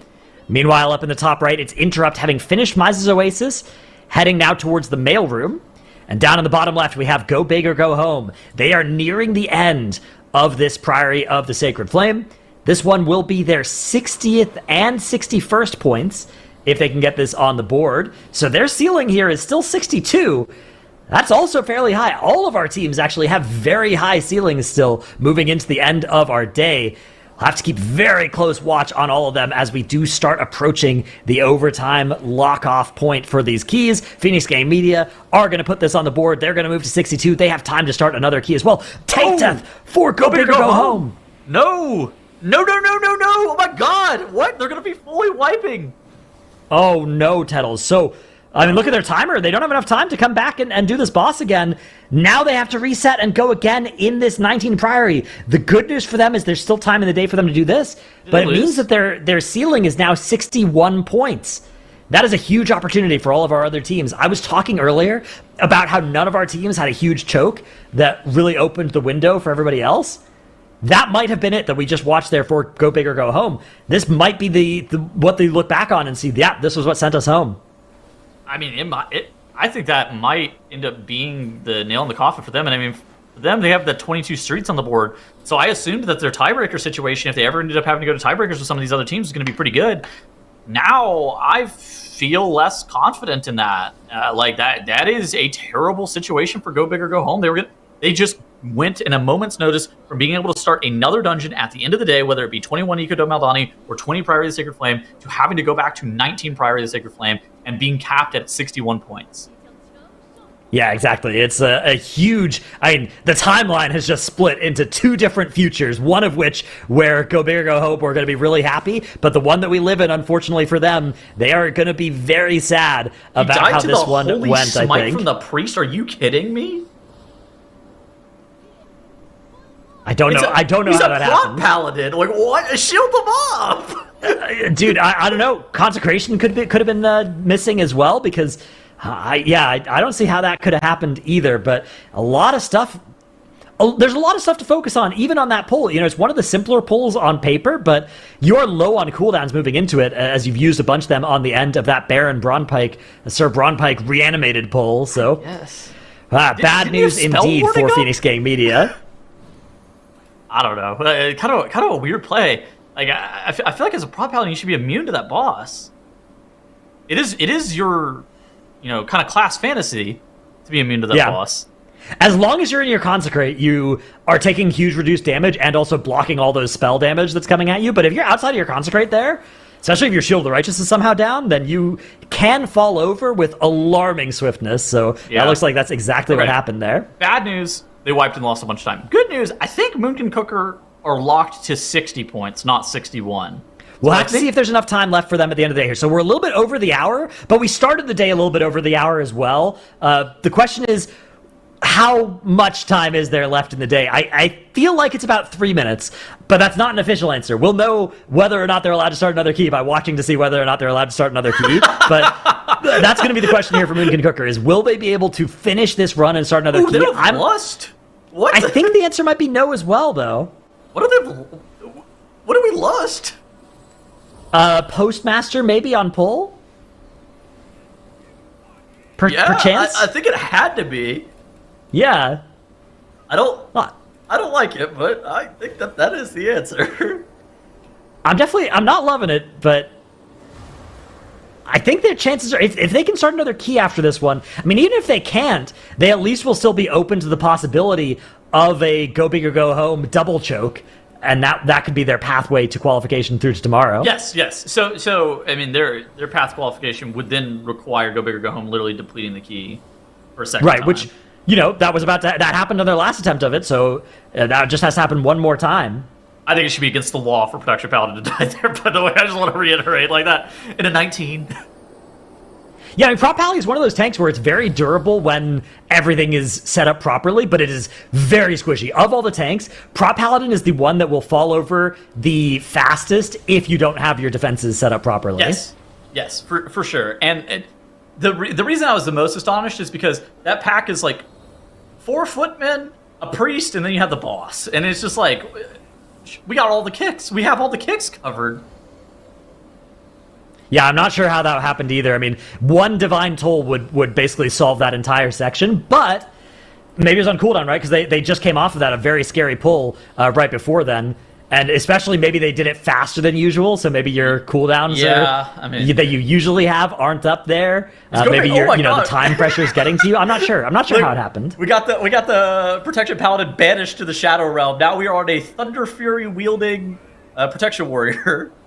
Yeah, so this is going to be very important for Go Big or Go Home. They've identified that, hang on a second, we might just get eliminated if we deplete this key another time. So this might grief their spec variety rule. If not today, it might set them up in a really unfortunate position for it tomorrow. But we'll have to see how it all turns out. Of course, their path to tomorrow is by no means guaranteed. They still need to time this key because 59 points is not a number that they'll be feeling safe at. All right, we are very, very much approaching the end of the day here, so it is time for us to welcome back in our clutch final end-of-day caster as well. So we get to the most important runs. We're bringing out the big guns of casting talent with Makes rejoining the desk for the end of the day. Thank you, Dratnos. Yeah, I even brought a cat. He's here. You guys can see him. Chat cannot, but you can see him. You can. Oh, wow. He's hanging out with me, making sure that all of these runs are now blessed by Cheeto, so they're all blessed by this cat. That's good. We'll see if we can proc a big meow at some point. Yeah, maybe. We do have a death, though. On the bottom left, their Moonkin Cooker losing their Hunter, and then their Mage. Both Battle Resses immediately casted. Coming close here. I don't know if they're going to have time to start another key, though. I think we are just about at the point where keys are going to lock at the end of the day here. So I think Moonkin Cooker, and maybe even those deaths might have made the difference. We'll have to check. We'll see if there is another key started after this one, but I think there won't be. I think that they might be over that timer here, even though they are going to time this key and put this one on the board. All the town portals do come out instantly, so we'll be able to see whether they are able to start another key or not. 60 points, though, is going to be where they move to off of that run. Even 60 would be good enough if time stopped right now. But Go Big or Go Home are playing for their 60th and 61st points if they can succeed in this Priory, which would, I believe, eliminate Moonkin Cooker. So, again, we'll have to see whether they can start another key. But if not, it's all going to come down to this run for Go Big or Go Home. I think Go Big or Home got this. They got the Bulwark of Azeroth and Thunder Fury Blessed Blade of the Windseeker wielded by their Protection Warrior. A very powerful combination from the lore of World of Warcraft. Yeah, never wielded in the same tier, but... here with the power of Transmog, joining forces, two iconic weapons. Ooh, Identity. Experiencing a death. Yeah, their DK did go down there. They're going to be able to press back up, but a little bit of a scary preposition as they are venturing into the tail end of this dungeon. Notably, the most dangerous part of the Priory of the Sacred Flame. 2 battle resses remain for them as they are making their way towards Merpriest. She has claimed many keys today. Let's hope it's not the 21 for Identity. Ooh, big hit there on the entire team. Yeah, this is going to be a scary end of the day for Identity. The good news is it looks like their timer is well ahead of pace in this 21 Priory, so even that death won't cost them too much, but they won't be far enough ahead that they can afford to wipe. That freezing trap does come out on the caster, as they're going to be grouping up this light spawn pull here, double light spawn, and some paladins as well, so a lot of group-wide damage going to be coming out for Identity. Interrupt, meanwhile, up in the top right, are about to finish off their key as well. Not going to be enough time for them to start another one after this, so that's going to be the end for them today here, moving to 64. And I think Moonkin Cooker as well in the bottom left will also be done for the day. The fact they're not starting another key here makes me think that they are done. Yes, 60, their points have just updated to, but I think that is going to be where they finish for the day. So, keys are starting to close here, but one of the most important ones has just started, which is that Go Big or Go Home Priory in the bottom right. I feel like this is them making the audible to swap to their full main composition here just to secure the points, I think is the correct play. I hope it doesn't mess up their spec variety rule for tomorrow, but like assuming that it doesn't really mess up their spec variety rule for tomorrow, you know, there's always a way to be able to recover. There is not a way to recover if you accidentally get eliminated, right? And so I think that, you know, logging off that Protection Paladin, logging on to these main specializations makes a lot of sense. Yeah, I mean, it probably does mean they will have to do an extra run tomorrow with off-meta specs, which is going to hurt, but it's not going to be insurmountable. Yeah. Like getting eliminated is. I think, by the way, I mean, we were looking at it for Interrupt earlier. It's great that they timed that Streets on the 22. Something that I'm a little bit concerned about, though, was their timer in that Streets. They were really slow in that dungeon. And so the prospect of them putting it up on a 23 doesn't seem, at least with the timer that they had, they're very feasible. They were like a minute and a half under on a 22, and on a dungeon that we know that caps at a 23. But they also had at least 2 deaths, right? I didn't watch the entire dungeon because I took a little bit of a break towards the tail end, but they had 2 deaths earlier on at the Cats, which definitely slowed them down like a bunch because they lost their mage twice. And then they had to recover that entire pole and rest them back up twice. And like that definitely cost them a little bit of time. And if something else has gone wrong for them in that key towards the end of it, that might just be the difference maker there. But you are right. We need to kind of think of those higher keys as we're, of course, paying attention to Go Big or Go Home with how that's going to factor in for tomorrow with what teams are going to be able to do. And honestly, I think a big talking point is Phoenix Gang Media. They're now coming up to also try and lock in that 63 points, at which point they are right behind Identity and Interrupt. We were kind of not talking about them too much coming into the day, but they are still a serious contender for making it to global finals. They've played this in comp the entirety of today, right? Phoenix Gang Media? I think they played it a lot today, yeah. Yeah, I mean, looking at their spec variety rule at the end of the day is going to be a pretty important We'll get to take tell. a look at the spec bands at the end of the day, but yeah, it's a team that, even though their seeding was low from the time trials, they have a lot of history, right? They have a lot of players that have played MDI before, so I'm not surprised. This might be one of those teams that like has some slightly weaker time trials because maybe they have less time to play during the time trial period than other teams, something like that, but they are definitely not... They're stronger than their time trials would suggest. Yes, I would certainly agree with that. Absolutely. Checking in with Identity, they could kind of close up the lead to Interrupt. Interrupt sitting on those 64 points. Identity will get 2 points on the back of transforming this 21 into a timed key, so they would supersede and be the group day leader at the end of day 1 of our CN group here.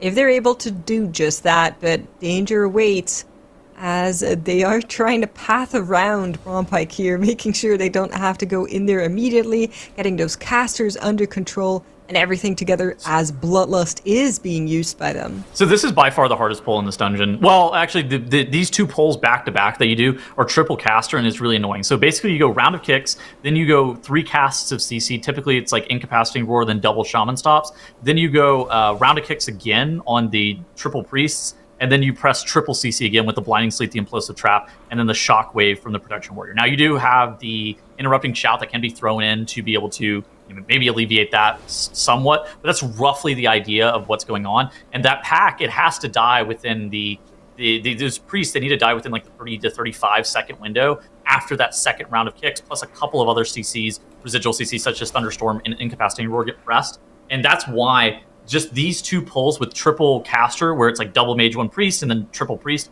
back to back, is so very deadly. And if Identity are able to pull this off on a 21, they are in great shape.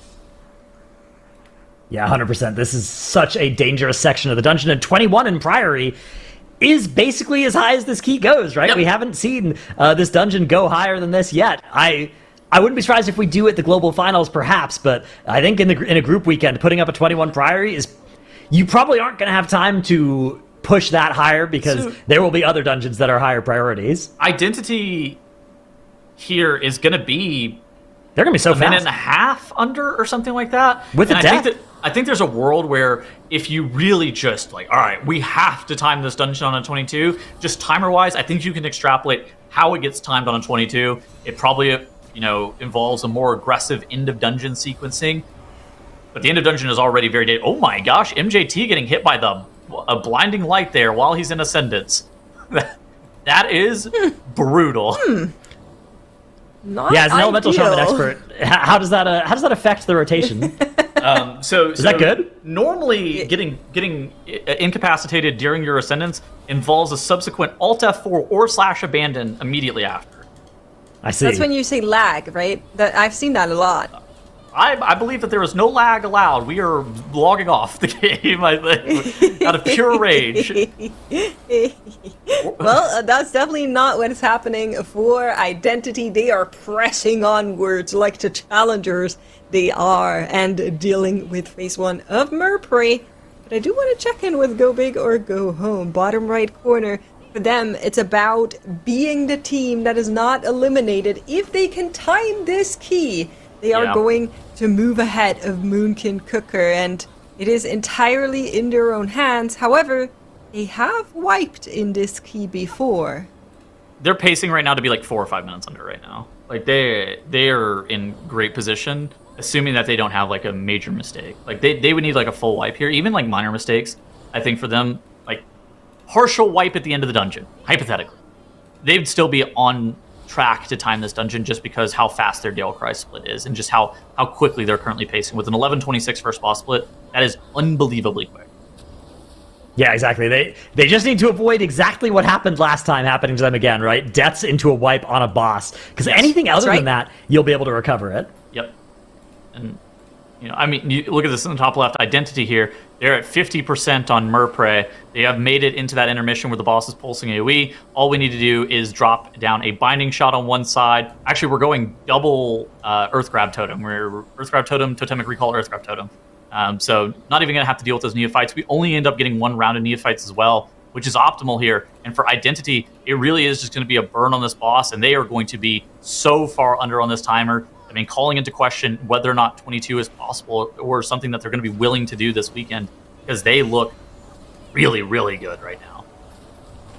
Yeah, this is incredibly impressive out of Identity, our scary. favorites in this group, and this is going to catapult them from 63 to 65 points at the end of the day. 65 is a very impressive amount of points to collect in the first day, right? That's 22, 22, 21 across the three keys, and there have been some groups that have been able to put up those kind of points at the end of the first day, but often that was off of a dungeon like a Gambit that goes even higher than any of these keys. With a pool that includes a Priory, getting this many points here for Identity is so impressive. This would have qualified you out of Group A.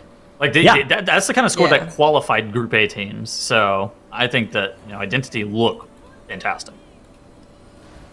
They absolutely do. And, we have people in chat all day long saying, hey, should I, cheer for? Who should I vote for? This is your moment, chat, to pick them before they arrive on the global stage. You can say, I have known it all along as Identity lock in that 21. This is your chance, I'm just saying, to cheer on this team before it becomes a success fan moment. No, look.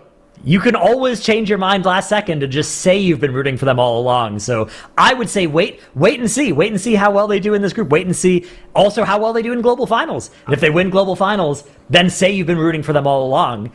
What you can do is you can post messages that say you're rooting for all of the teams, and then just delete the other 7 that are wrong and take a screenshot of the one that ends up being right. That's a strategy that I've used to many times before. I mean, it's kind of like my NBA So fandom. you I are went from a telling your viewers Cavs they fan. should lie.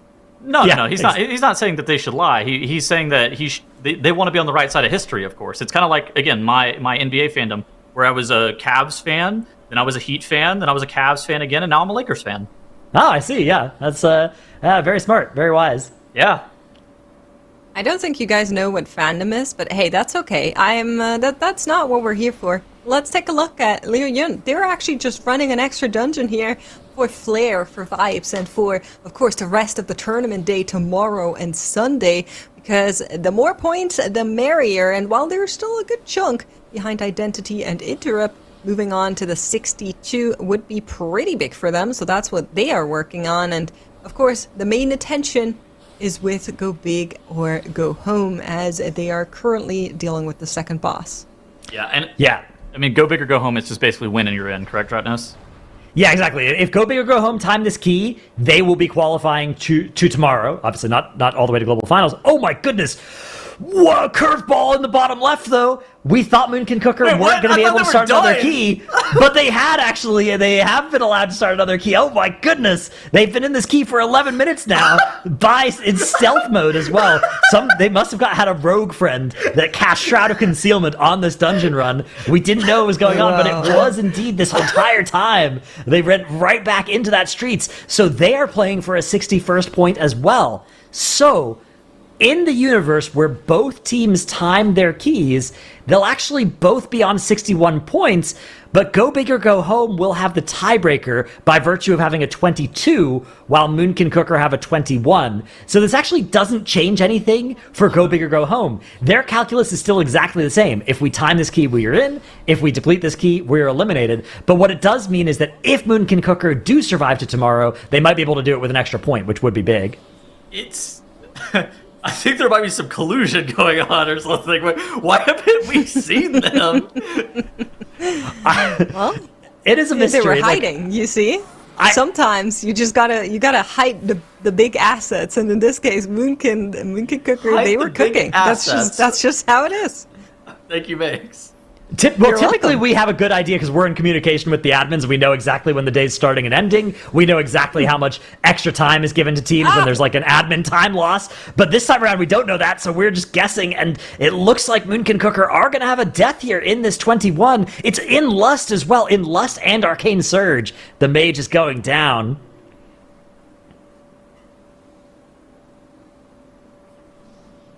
I don't dare to speak, okay? Listen, I know there's dead air. I don't want to be the one that curses them. I don't like their position here, timer-wise. I was just sitting here contemplating their timer.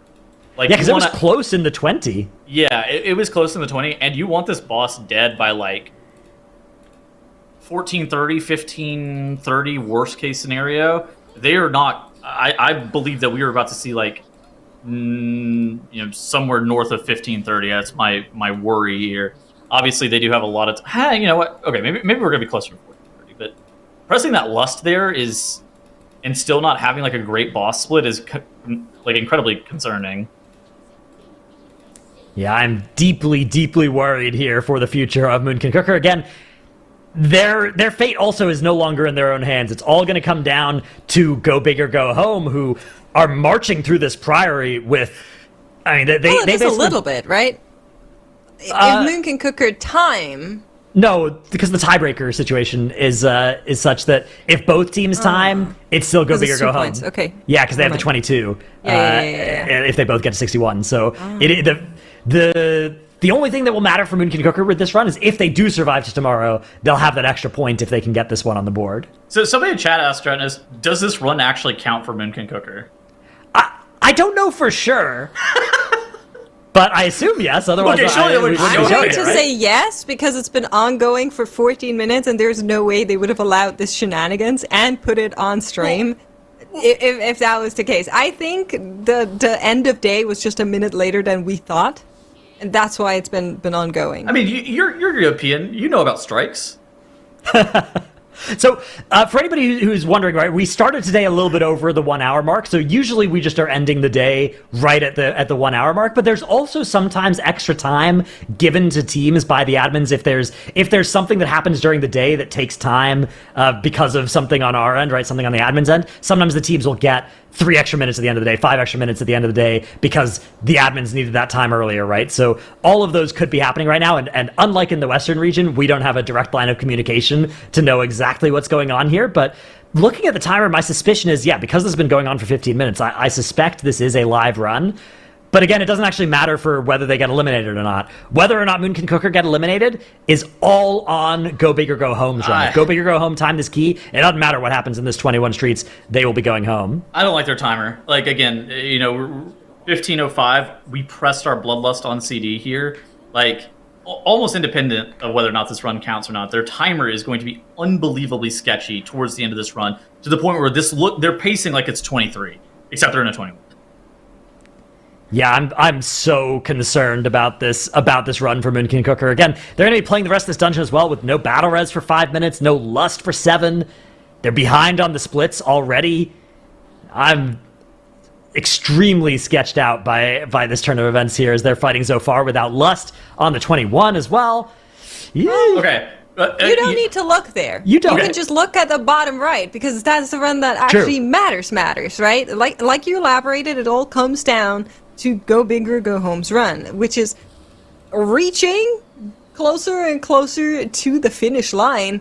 They need to chew through some more trash here in that 19 Priory, but if they can finish this run in time, it won't matter what Moonkin Cooker are doing and whether or not their timer is good. This is probably the last pull that can wipe them. Obviously, there is still other variables that are at play here, but this pull, what it is it's double light spawn, double mage, and a priest.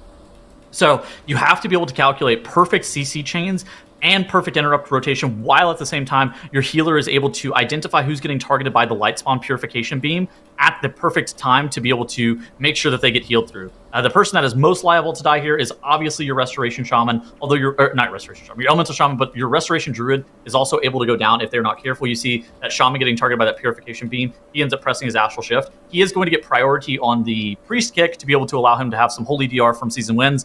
And now those light spawns end up going down. The hard part of that pull too is that you actually don't want to be focusing down one of the light spawns. It's because the light spawns healing the trash pack always becomes a problem. So you end up wanting to focus down one of those mages to allow those light spawns to be killed off at the exact same time. So that pull right there for Go Big or Go Home was the last very difficult part of the dungeon. Now this is the last. Obviously this is the last trash pull, but this is the last very hard trash pull. It's triple priest into Sir Braunpike, and this tends to be your bloodlust. Yeah, then even after this, the last boss itself was something that you think is one of the easier parts of the dungeon, but they ended up wiping to it last time. Now they have switched their comp, right? They're now on main specs in here, so that should help with that a little bit, but still, it's by no means a sure thing. Yeah, that should be easy, assuming that you go triple kick into CC, triple kick again on Sir Braunpike, and then just rinse and repeat with that bloodlust rolling. It's largely seen as easier than the pull that's right before it, where you have to do that without your offensive cooldowns and without bloodlust. But the heal check on this is a little bit, it's more group focused as opposed to individual triage healing. And I feel like the triage healing tends to be a little bit harder. And look at this, for Go Big or Go Home, they were able to melt that mini boss and get all these mobs dealt with. And so now they're just into the boss with some footmen and with a priest. This is largely seen as the easiest part of this dungeon. What is going on? We're bringing all of our teams back on screen. Zalatath here? What is happening? That's a little bit of an overlay thing. Yep. Okay, so this is... top is left Zalatath is corrupting our broadcast? What's actually happening? So it's the overlay from the bottom left from Moonkin Cooker that's actually overlaying everything else. Yeah. Oh my goodness. I'm not sure why it is, but that's exactly what's happening. It's Moonkin Cooker being... Whoa! They took our teams away. What is happening? Did they maybe confuse this day with Halloween? There's some spooky stuff happening. Okay. Some spooky stuff happening. Why is there like a randomly a 25-minute timer on the top right now? What was happening? Why are Go Big or Go Home in a straight ski all of a sudden? What? That's Well, that- No, they right? just had the That wrong wasn't- team tag. I was messing, but Okay. A lot of crazy stuff has been going on the screen. The important things to remember are still that the run that we need to watch the most is in the bottom right. Is that go big or go home run in this Priory. If they can get this timed, they're safe through to tomorrow. If not, they will be getting eliminated. Meanwhile, in the bottom left, it looks like Moonkin Cooker's run has stabilized a little bit. The connection to the ethereals has been re-stabilized, re-established here. Where do those feeds even come from is the better question. I too have questions about this. Some mysterious streets runs were happening in the background there. Not sure what it was. I think it had to be Zalatath. Well, we are zoning in on Go Big or Go Home, bottom right. They are going to be phasing her momentarily. And then that last scary phase begins. Not much can wipe you on the final boss in the Priory of the Sacred Flame, but this phase sure can. Just make sure you're not getting too close to those ads. Make sure you're like trapping them, slowing them. You can see some of them already being CC'd at the bottom there. Left-hand side is kind of running a little bit fast here, but we're going to get them under control. Slow has been applied, and we're just going to drag back Mercury a little bit to make sure that nobody's getting too close to these gnarly ads, and that is working out beautifully for Go Big or Go Home. Now, from here on out, it's just watch your feet, okay? Don't stand in the big old laser. And turn around whenever you need to. This point right here, where they get the 19 Priory of the Sacred Flame, solidifies Go Big or Go Home as qualifying to tomorrow, right, Dratnos? Yeah, this will eliminate Moonkin Cooker and will solidify Go Big or Go Home's spot here. So despite some heroic efforts from Moonkin Cooker, barely being able to start another key run, it does look like Go Big or Go Home, even with the stumble at the end of this Priory, was just able, swapping over to their main specs, are going to be able to put this one on the board here. And yeah, that's going to be their 61st point. Moonkin Cooker can also maybe get to 61 here, but the tiebreaker would go to Go Big or Go Home, so that will work to their favor. Meanwhile, up in the top right, we have Phoenix Gang Media at 62, actually playing for a 63rd point here. Very impressive result if they can get this on the board. In the mail room, they actually have plenty of time in this run as well. Did we know that they were running a key? Yeah, we did Okay. see it in between. Before, that was the key that we actually had on the bottom left before Moonkin Cooker was shown. They were hiding the Moonkin Cooker. Of course. You know, it was in the oven. Yeah. That's right. Okay, so yeah, I'm pretty confident, although not 100% confident. We'll have to check the leaderboard at the end of the day, but I'm pretty confident that Moonkin Cooker are now just eliminated. And despite it, no matter what the results are of this run, they'll be the team that does not get to play through to tomorrow. But a big important thing is up in the top right. Phoenix Game Media have an opportunity here to get to just within 1 point of the top teams, right? To get into range of getting one of the spots out of this group, which would be huge for them, coming in as the lowest seeded of our 6 teams from the time trials. We're gonna have a pretty exciting end of our day, because if they time this key, our end of day scores might be 65, 64, 63, 62, 61, 60, depending on this. They could all be 1 point separating each of them, depending on how this all shakes out. So that could be pretty elegant as well. He said gleefully. You can really tell I it's love math when the numbers not look speaking. nice. Yeah. It does something, I don't know, it's something about it that it just makes me really happy. Something nice to your brain. Yeah. Wow, we are deep into overtime now, and yeah, Phoenix Gang Media, still so much time left in this run as well. They're doing a great job of, 0 deaths here in a 21 streets. No easy feat. Look at their timers as well. Look at their splits compared Their splits to are good. Moonkin Cooker down in the bottom left, for instance. Moonkin Cooker just getting in combat with the Mises Oasis boss right now. At this point in their timer, it had been dead for 30 seconds already for Phoenix Gang Media. So that just goes to show how fast Phoenix Gang Media are in this run. I think it's really like that second boss split. The Phoenix Game Media kills that off at 12:52, and Moonkin Cooker, from memory, killed it off at like 15:15. It is almost solely in those first 2 boss splits is that time differential for Moonkin Cooker there. I don't know what makes them so slow in this dungeon. The 3 deaths certainly don't help. Is that a 6:52 first boss split? I mean, losing a minute to the first boss feels pretty bad. Yeah, the composition is identical between these two teams as well. This is the... it's not the meta, right, because the Arcane Mage is not a meta spec in the other dungeons, but it is in this dungeon. Yeah. This is an Arcane Mage specialty dungeon. What's up largely with the off the strength of that blink on the first boss, because that is the hardest part of the entire dungeon. What's up with the Resto Shaman play? I feel like we've seen so much Resto Shaman play, like not even just like, oh yeah, this is our variety rule spec. It's like, oh, this is our main spec. We're just playing Resto Shaman.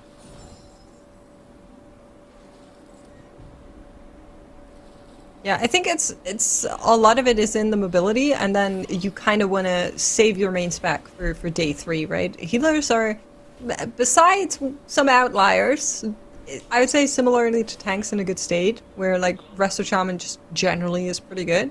Yeah. And so I don't think it's so surprising to see them here, but Phoenix Gang Media are on their way. They have all the count they need, and they kill Soasmi in time to time this 21. And reached 63 points to make Mathnos happy. It would make me very happy. One potential worry here, so they're doing a freezing trap skip past one of those Peacekeepers. Yes. This can and has gone wrong for actually 2 of our teams in the Western region, where what ended up happening is they weren't able to successfully drop combat with it on their entire group, and then it would come back upstairs with a vengeance in like 40 seconds. It would snap up with a bunch of other trash as well, so... That is the main loss condition here for Phoenix Gang Media at this point, because they have 6.5 minutes, more than 6.5 minutes for this last boss. Even at level 21, this boss is only going to take 4.5 minutes tops, so they have enough time, as long as they've all dropped combat with that Peacekeeper. I mean, the problem is that, we're talking about a hunter, not a demon hunter. You said with a vengeance, of course, and yes, not demon hunter. So yeah, it's the trap. That's the kind of key takeaway here. But yeah, I just want to mirror what you're saying. I mean, yeah, 6:30 on this fight. Should be plenty of time to be able to dispatch this on 21. Same vein, though. I don't think that Moonkin Cooker... I think that Moonkin Cooker's, like, depleted to the timer already. I believe so as well, yeah. Looking at this, they're going to be finishing off Postmaster. They're going to be leaving themselves, like, 3.5 minutes for Soasmi at best here. Yeah. Obviously, they're already mathematically eliminated from points, right? From tiebreakers and everything. Yeah, they can get to the same points as Go Big or Go Home, but Go Big or Go Home have a plus 22 timed, and Moonkin Cooker will not. So the first tiebreaker is the highest key that you've done, and that will break in the direction of Go Big or Go Home, no matter what here for Moonkin Cooker. So they are gone.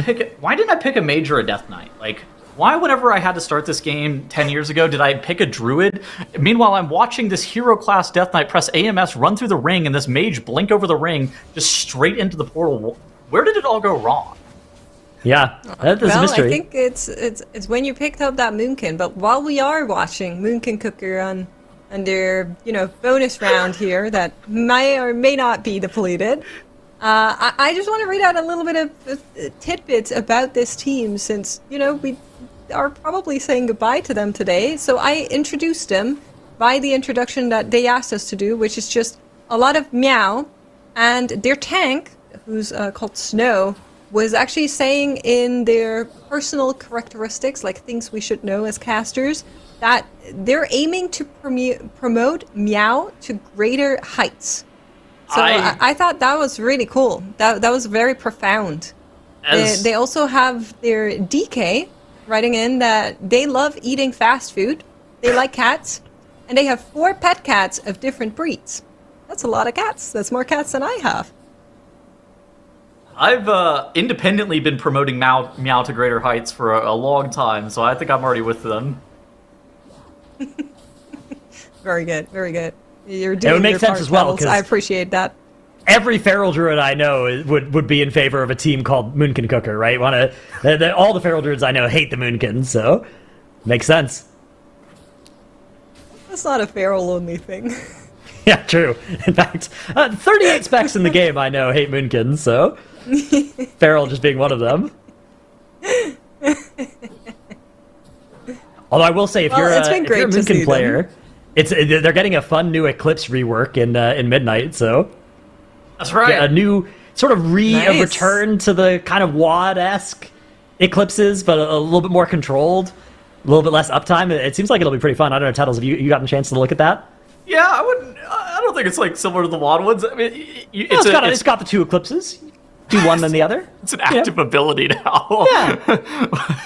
But yeah, all right. Phoenix Gang Media There have it goes. timed their 21. We do not care about Eclipse anymore, as they have moved on to 63 points. You should say they've eclipsed the 63rd point, of course. No, I didn't want to. They have indeed, and that leaves just one dungeon run still underway. It is Moonkin Cooker down there in the bottom left. 5 minutes left in their dungeon. Postmaster nearly dead here. But once Postmaster goes down, they still have to walk to Soasmi, Yeah, ain't finish no the way. RP, and then fight that boss. I mean, they maybe have time for this. So they're already eliminated, but I think they might still be on pace to be able to time this key. Town right Portal here. Scroll is not the best way to do that, though. It looks like It's true. they're out of there. All right. They have given up. It is over for Moonkin Cooker. So we can see on our leaderboard here 65, 64, 63, 62, 62, 60. Now, I didn't see... They didn't time 21 eco, did they? I don't think they did a 21 Eco Dome unless it happened off camera at some point. So that may... I'm not 100% sure on the check the veracity of tapes? those points here for Go Big or Go Home. check There the tapes there for was this? about an hour when they weren't on camera, so maybe it happened. We'll get to see at the start of tomorrow whether those points are still on the board for them, because that does disagree with the points that we saw on the in-game leaderboard. But either way, it is going to be Moonkin Cooker that are getting eliminated. And going into tomorrow, we don't really have a huge gap between our front runners and the field. It is a very tight race for those two slots out of this group, and also a tight race at the bottom to not be the team eliminated tomorrow. Dude, I love the China finals. Yeah, me too. I feel like every single season we never really know what we're going to get. I do think that Identity and Interrupt here have looked a lot stronger than what we saw from the last couple of seasons from the Chinese region. I would not be shocked if Identity show up tomorrow and absolutely just continue to crush, because they had, I mean, barring like the Priory of the Sacred Flame 19 Gambit that they did, a flawless day. Yeah, I think even that 19 Gambit move was inspired, right? That was a really cool decision that they made to reset it, even with 0 deaths, so that they could secure the 2 chests, and it worked out for them. So, yeah, Identity have looked great. One thing I am curious about, though, is the spec variety rule. Which specs are these teams going to have restricted going into tomorrow? Will anybody be stepping on that Prot Warrior landmine by accident? We saw Go Big or Go Home having to swap their comp at the end of the day. Is that going to hurt them here? It looks like we're okay. Only probably, Mage. Oh, God. Interrupt didn't even time the streets on a 23 yet, and they have Arcane Mage banned. Ooh. Oh. Go Big is the third one there, so they are losing that Prot Warrior as a result of playing it in that Priory. That's actually a disaster for them. Yeah, that is not ideal. Oh, dude, that's where that Paladin came into play. They were gonna choice ban the Mage, right? And then they had to, oh god, they got, I think so. man, that's so bad. I mean, they That felt like they is- needed to avoid elimination, but gosh. So Phoenix Gang Media is the bottom one, which they also don't have a 23 streets, right? They just Correct. finished a 22 that we were watching, or was it 21? Yeah, I don't think any of so our teams they did also 23. lost that mage. Yeah, no one did. I just wasn't sure if they had a 22 or 21, but they also lost that mage. So that is also not ideal, because it kind of means that like they can't really go back into the streets and play the same things they have been playing if they want to time it on 1 key level higher. And then the fifth team here is Lu Yun, so the second from the bottom. I'm not 100% sure if they've decided to ban that Frosty K, because they would have the choice between Moonkin, Frosty K, and Havoc to ban 2 of those 3. And it would seem odd to me to choose the Frosty K Yeah. over the Havoc DH. So maybe that choice is not locked in. I'm not 100% sure, but if it is, that would also be, we'd have Metaspecs banned for several of our teams, or if not Metaspecs, Arcane Mage when you still want it for the streets. I think Identity is the only team that I'm like, okay, yeah, I'm happy with where their spec variety rule lands. I mean, look at the next couple of specs. It makes logical sense. We're going to be able to get that Restoration Shaman, that Marksmanship Hunter banned tomorrow. For Interrupt, it's fine. We're going to be able to get the Vengeance Demon Hunter and the Unholy Death Knight banned pretty easily. Losing that Mage is unfortunate, in my opinion, for Interrupt. Yeah, wow. We have all of our teams that survived tomorrow, except for Identity, have a struggle of some kind coming from their spec variety rules. So we'll have to see how they overcome that. And then Moonkin, they are that fourth team on this list here, but they were the team eliminated today. They would have been another team that had great spec variety rule bans, but maybe they should have swapped earlier to their meta because they weren't able to, even though they banned some good specs, they weren't able to survive till tomorrow, so it did not work out for them either. All right. Yeah. Well, that's our day one. What did you guys think of day one here from the Chinese group? I was really impressed with what we saw out of Identity, especially. That Identity team is good. I am interested in seeing how they perform over the next couple days. I think that the Keystone Cap dungeons are going to be the dungeons that we're going to have to watch and wait and see. I think that there's a world where they actually can kind of give the top 4 teams that we're seeing for global finals right now a run for their money. Yeah, I agree. I think it's been really, really impressive to see, although the fact that nearly all of our teams have issues with the spec bans gives me a little bit of a worry, just looking forward to tomorrow and then that Sunday. I'm curious on how they're going to be dealing with that and how that's going to shake out, so it will stay interesting. I can promise you that much as the CN group is going to move on, and I'm very excited to see how the level of play has increased since last season. There was, of course, a little bit of a dip for the while that WoW wasn't played there as much, and there's always going to be some growth once that time is longer, that they actually get to play the game and get to practice and collect all of that experience, and I think it's really, really showing, and I think we got some promising CN teams. Yeah, this has been awesome to watch, and it's not done yet. Tomorrow, we're going to be back for day 2 of the China Finals. That is going to be at 10 a.m. Pacific or 7 p.m. Europe time, or in 18 hours and 18 minutes exactly right now. Isn't that nifty? 18 hours and 18 minutes. Nifty. So you can set your timer, you can set your clock, you can put that on your smart fridge or your microwave, anything like that. Remind me. Make sure, you could do any kind of reminder that works for you. We will be back here tomorrow to watch it as well, so it should be very fun, and we will see you then. Bye, everybody.